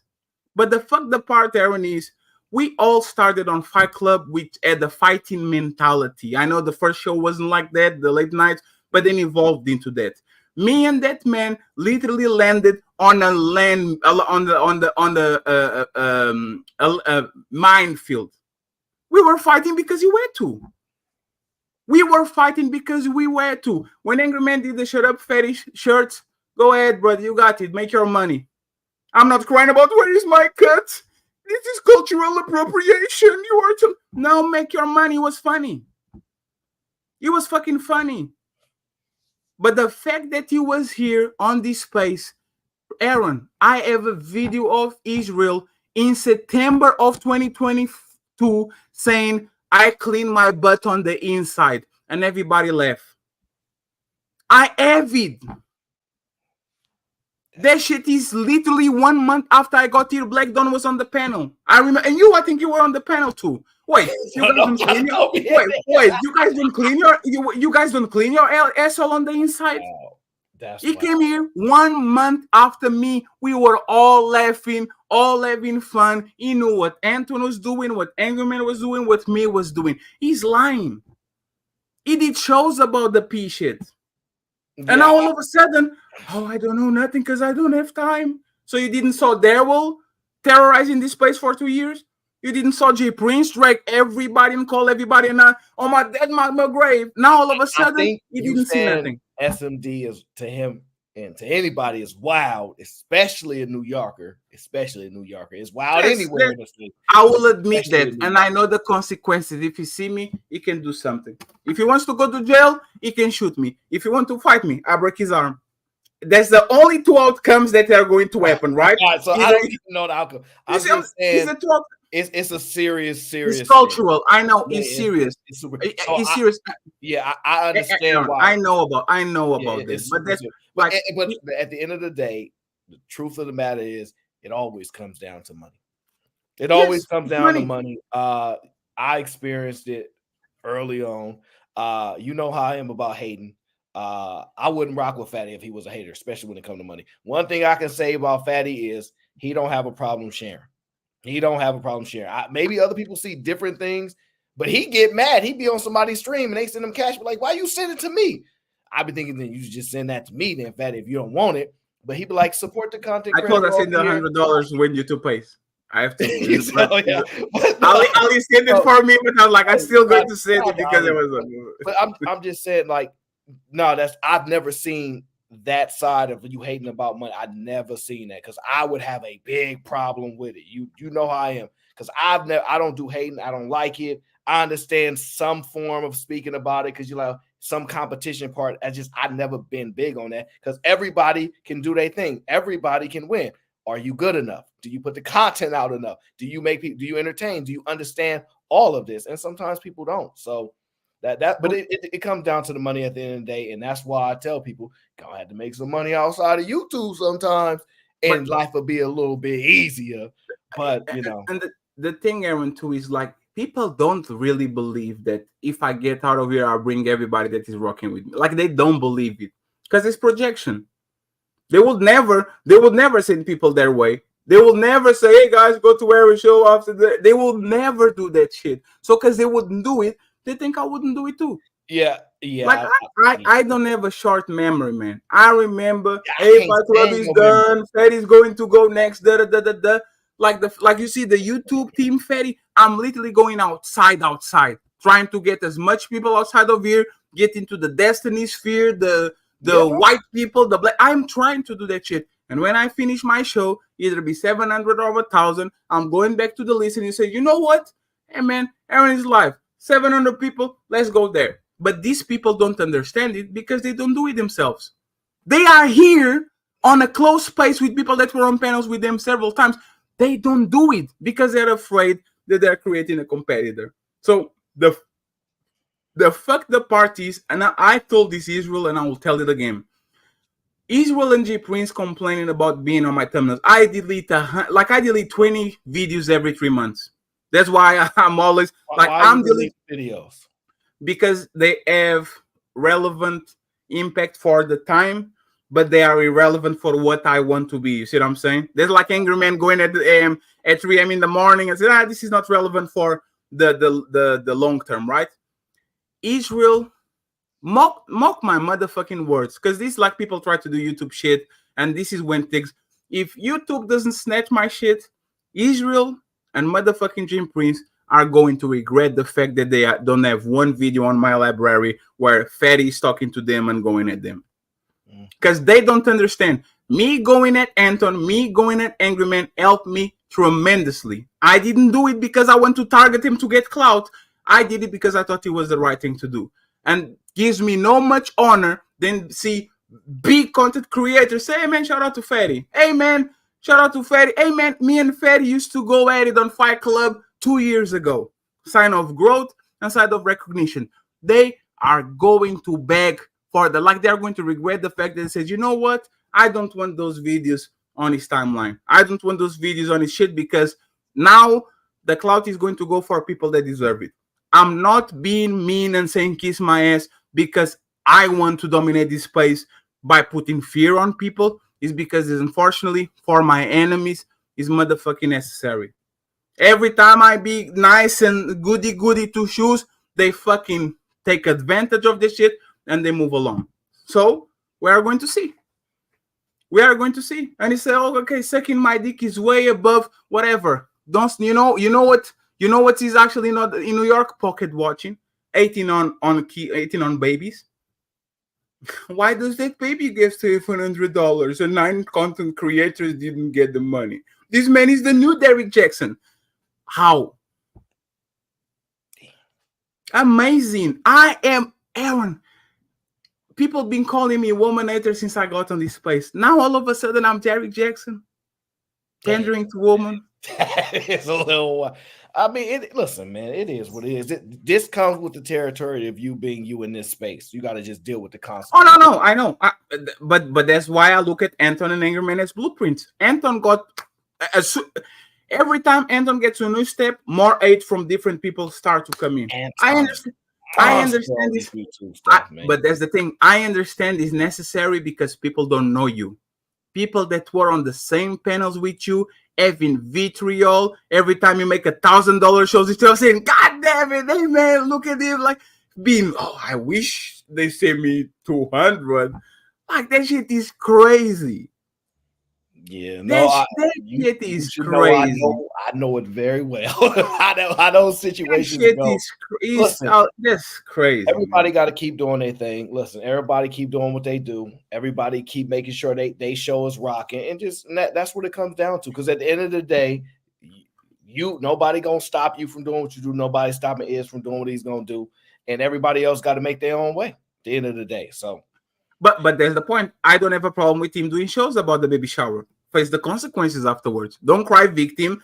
You did 4 community tabs about me because you fucking talked. If you didn't talk, I wouldn't talk. If I do a show about Aaron, I'm expecting Aaron next day to do a community tab, 2 shows, back and forth. He makes 400. I'll make 500. He makes 600. And say, hey, bro. I'm not going to talk about it. I know. But if you do a show about me. No, but Aaron, but that's the thing, right? I'm expecting it because first is the nature of this space, and second, because it's fair.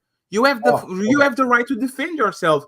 I don't like he did the baby shower for a single mother and made more money than 9 content creators combined. I react to it. Why are you coming at me? Why are you talking about him? Because you hate him. If you hate him, I talk about you. I don't do shows about good people, friends. Or let's say the good people. People that are doing good things. I don't wake up and you say, you know what? Today I'm going to go at Sharon crazy. I wake up, I look at my phone, I see 7 messages of Sharon talking crazy, and I said, you know what we're going to talk about today? Sharon. I am not a school shooter. I don't wake up one day and decided to target people that did nothing to me or actually moving right. So these, like even the names that he said, like what is the name? What is the person that I went against that actually either didn't deserve it or is a goody two shoes and didn't do nothing? I just need one name. One name would be enough. Me and Cheeky had one little situation because of the lead things and all that shit and the Sherelle shit. As soon as he showed the video, I take accountability for that. I didn't remember that I said that. I apologize. Good to go. Next. I don't need to. I didn't have the full data and I need to search on the. No. I take accountability. I didn't know about that. We good. But these people, I made a mistake. I shouldn't have done that. I started this shit. Never going to hear it. Ever. Ever, ever, ever. So Israel Mills, suck my. No, I'm just kidding. I'm just kidding. I will never do that. Chill, bro. I will never do that today. Oh man. But you know what I will do? Community post with him on diapers. That I can do. Yeah, y'all continue to go at it if y'all want, man. It's good entertainment for the people. They like this stuff. I just try to stick to my issue was mainly the colonizer and the culture vulture aspect. I'm done with that crap and those I'm not. Aaron, the part about this is why he's a liar. I'm not saying he's a liar. No, I'm saying he's a liar. The culture vulture part is all about money. You are coming here, integrating a culture that you are not feeling like that, but you pretend you are a part of it to take as much money as possible.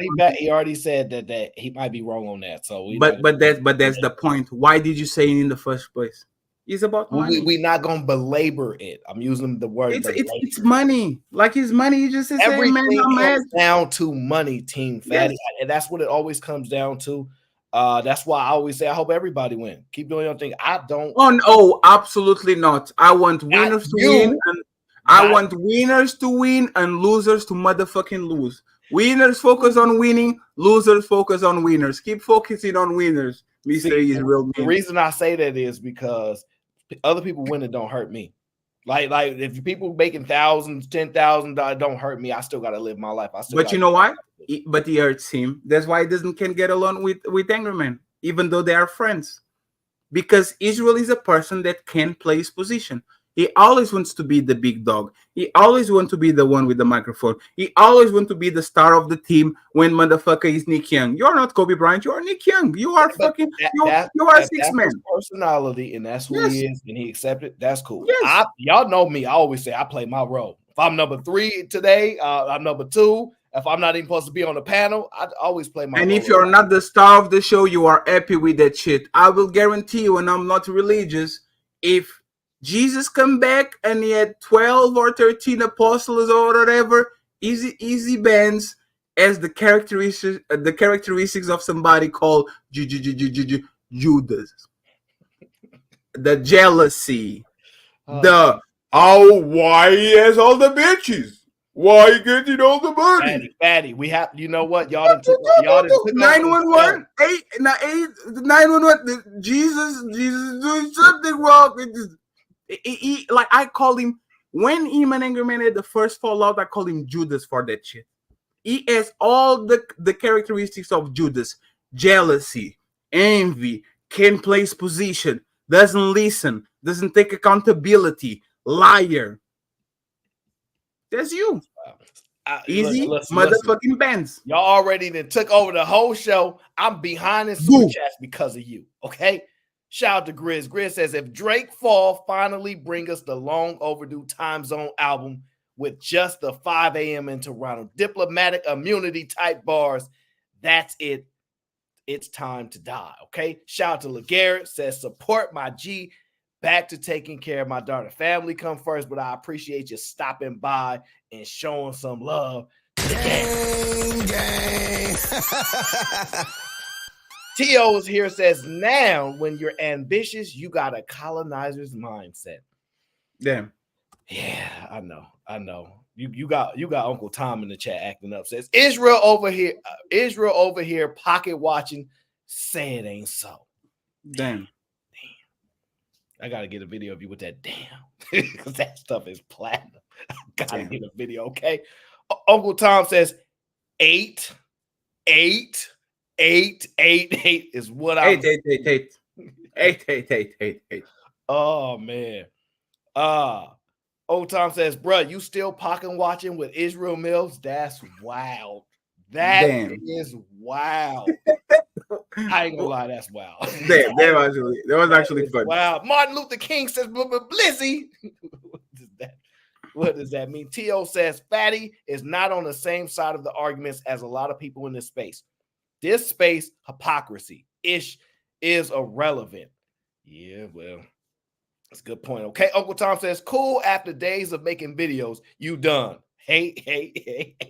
Damn. Yeah, that's wild. Okay. Carl Anderson says, Luka Doncic is a culture vulture trying to be a good basketball player. What's wrong with him? Damn, stealing all the money from Black Americans. That's why I was talking about the soccer fever, people making money streaming. I was trying to get into that, but I wasn't trying to cause no problem. How dare you, Fetty, being an entertainer and getting money for entertaining people? Martin Luther King says, is it no bands? Is windmilling crazy? Crazy. All right. Truth and reality is undefeated says Drake is definitely a culture vulture. I don't know about that. He's just like Iggy Azalea. He raps in a Black American voice, but speaks like a Canadian ew in real life. That ain't got nothing to do with his profession or his job. If you ever gone into a restaurant and the host come over and says, hi, how are you? What would you like to order today? When they get out of there, they don't talk to you like that. His profession is music. He writes music. He delivers it to the people. You decide to consume or not. All right. He is not a culture vulture. Y'all got to stop this. Y'all can't be a culture if y'all don't think for yourself. You don't own nothing. This is just victim mentality because jealousy that he get into the bag.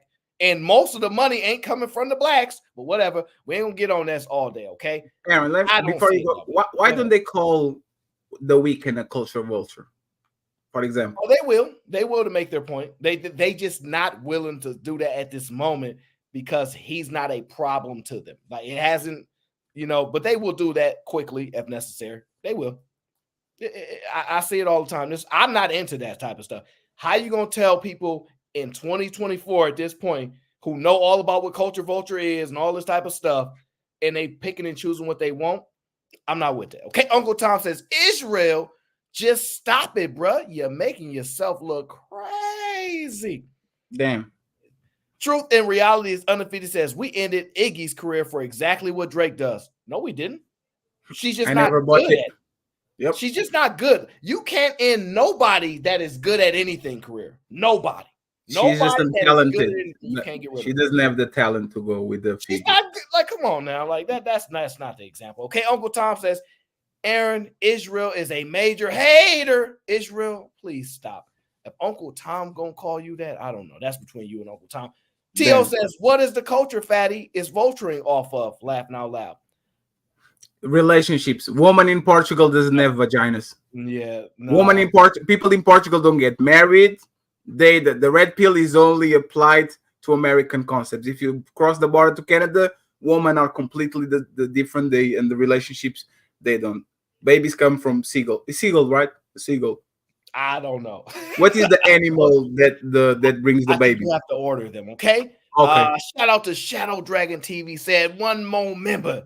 Gang. And Uncle Tom really think he a hater. He really believe it. Uncle Tom says, really think Israel is really slow. That's crazy. He says, okay, again, Israel, you're looking dumb as hell. Stop. Dang. Uncle Tom is seeing that with his glasses off. Okay. The lovely Miss Doris Meyer says, stop lying. He's not causing division. You are with this BS. Well, I don't know if he wants to cause. I might cause division, but yeah, with some people, when you tell the truth, you are not going to bring people together. It will be way easier to go along to get along and says, Fetty's not the culture vulture anymore. I changed my mind. He knows it's him being a coward. He knows he thinks I'm a culture. He knows he thinks I'm here stealing money from y'all. He didn't change his mind. He just doesn't want to say it because he knows if he goes against me, my people are going to say, are you going against Fetty? No money for you no more. You get nothing. You get nothing from the Untouchables. That's why he's not saying that shit out loud, because he knows if he says that, people are going to boycott him, are going to wait to watch him, are not going to send him money, and now he's going to be into trouble. He knows exactly what he's doing. That's why he doesn't commit to I think you are on foreign business. You shouldn't be meddling on American business. He doesn't say it because he's a coward, because his God is his money, and motherfucking has no money at all. He's as broke as me. He's definitely a little bit. He might have a little bit more money.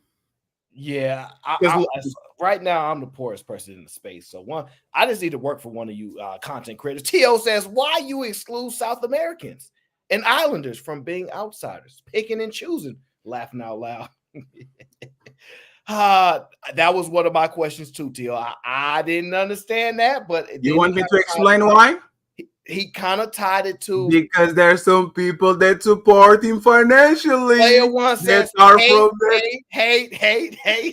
You see what I'm talking about? Not only the Europeans that don't send me money. All you guys, no, I'm not talking about y'all.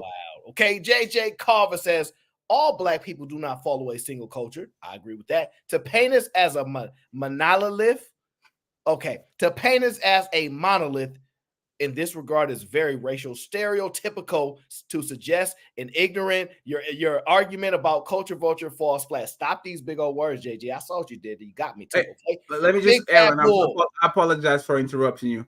Do you think if JJ Carver, because he has a lot of money, sends $100 to Israel, that he's going to say, please accept the request? You are not America. You are not in the United States. You are in Japan. I don't accept yens. I only accept the American dollar. So please get your money back. Do you really think he's going to say that? Or he's going to take the money just like he takes everybody money and move along?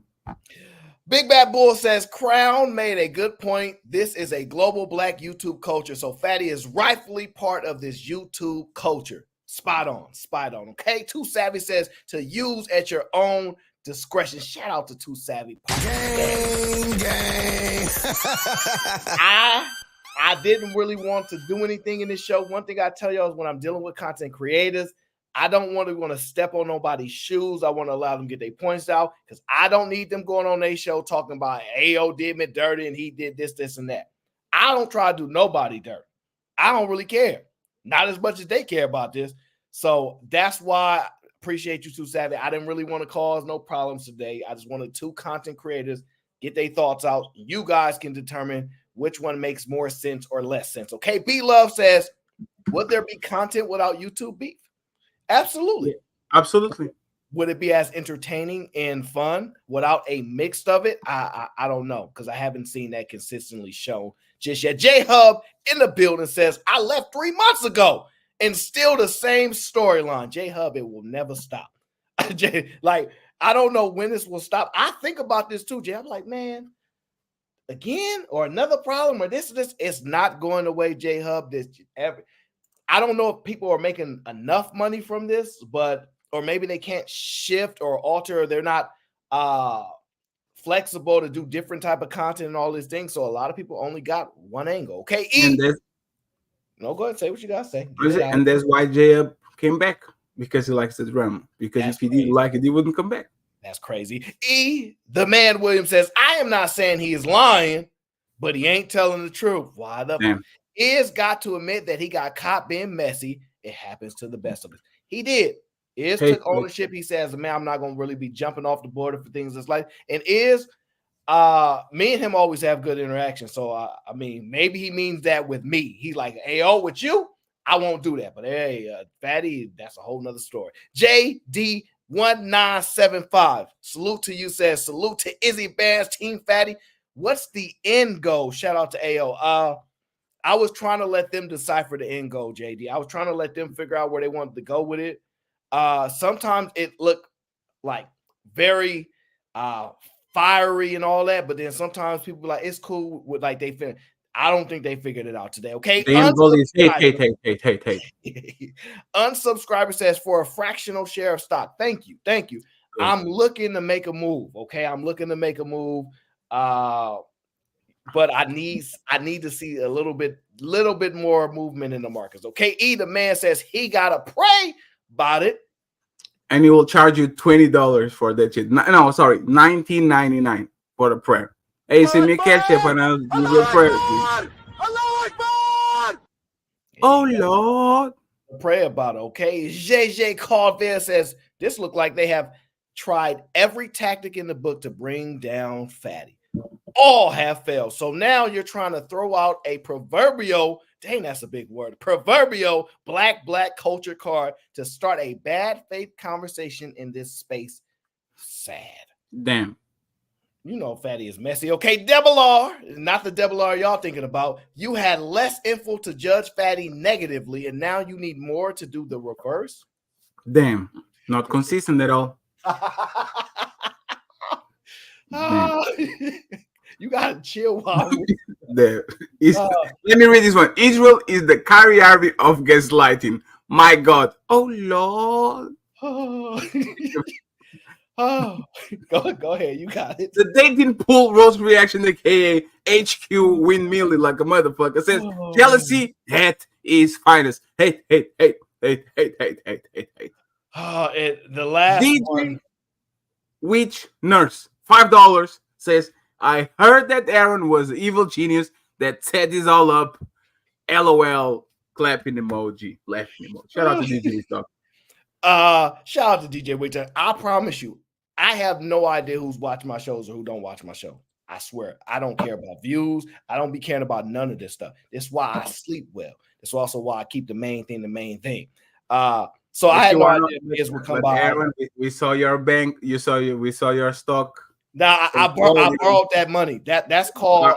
There's the thing, Aaron. When you live in paycheck to paycheck and you are living like you are expecting a $50 cash app so you can pay your utilities, that's when you get into trouble, sir. That's why you are not that pressed for money.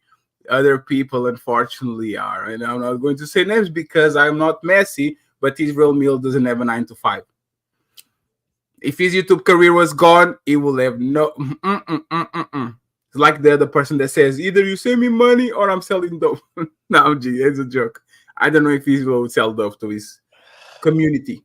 It's speculation. I took it back. Oh man, did you have some coffee today or something? What you so energized? No, I took a nap because I wanted to join. Like, I'm going to be honest, right? I was going to join Nino's show. So I took a nap and I saw he delayed the show, and the show was, do you prefer young woman or older woman? And because I know better, I said, I'm not. Hey, stay away. I clicked on the link and I was like, nah, I'm going to see this one out. So next time, that's why I'm kind of refreshed. Yeah. No, I'm actually surprised that you did this topic today because I was like, yeah. See,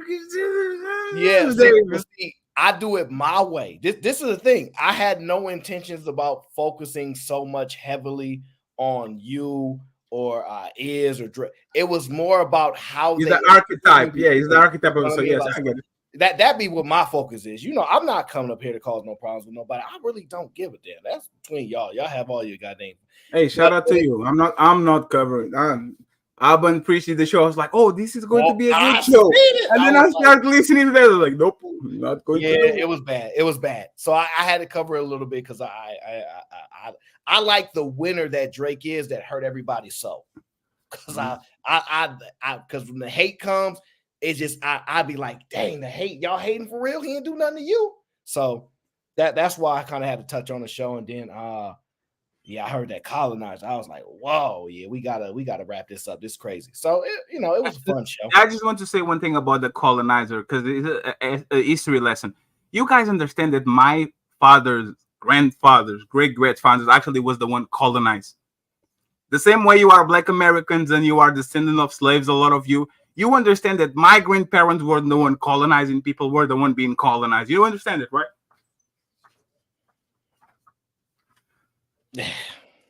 Team Fatty, thank you for joining the Aaron O Show. Okay. I see you later, Aaron. Thank you for having me. All right, bro. Guys, we have reached the conclusion of the Aaron O Show. I appreciate you. I want to give a shout out to Harrison on the Cash App. He said salute. I apologize I wasn't able to read the super chats during the show because I wanted to make sure the content was audible for you guys to be able to follow it, and I didn't want too much interrupting and all that. I hope you guys enjoyed the show. I didn't think it was going to go this way, but it is what it is. You guys do what you need to do from here. I don't really touch on current topics that often, but this one was kind of interesting, and it's in my realm of how I navigate some shows. I can't do it the way that other people do it, but I can only do it my way. I don't know if I'm going to be back for this week, though. Man, May is very busy for me, guys. So Thank you, everybody, for showing up. Thank you for everybody that support the show. Please leave a like and a comment at the end of the show. If you want to put your favorite comment, if you want to put just your favorite thing that happened in the show, that's my favorite comment. And as always, I will see you guys on the next show. And until then,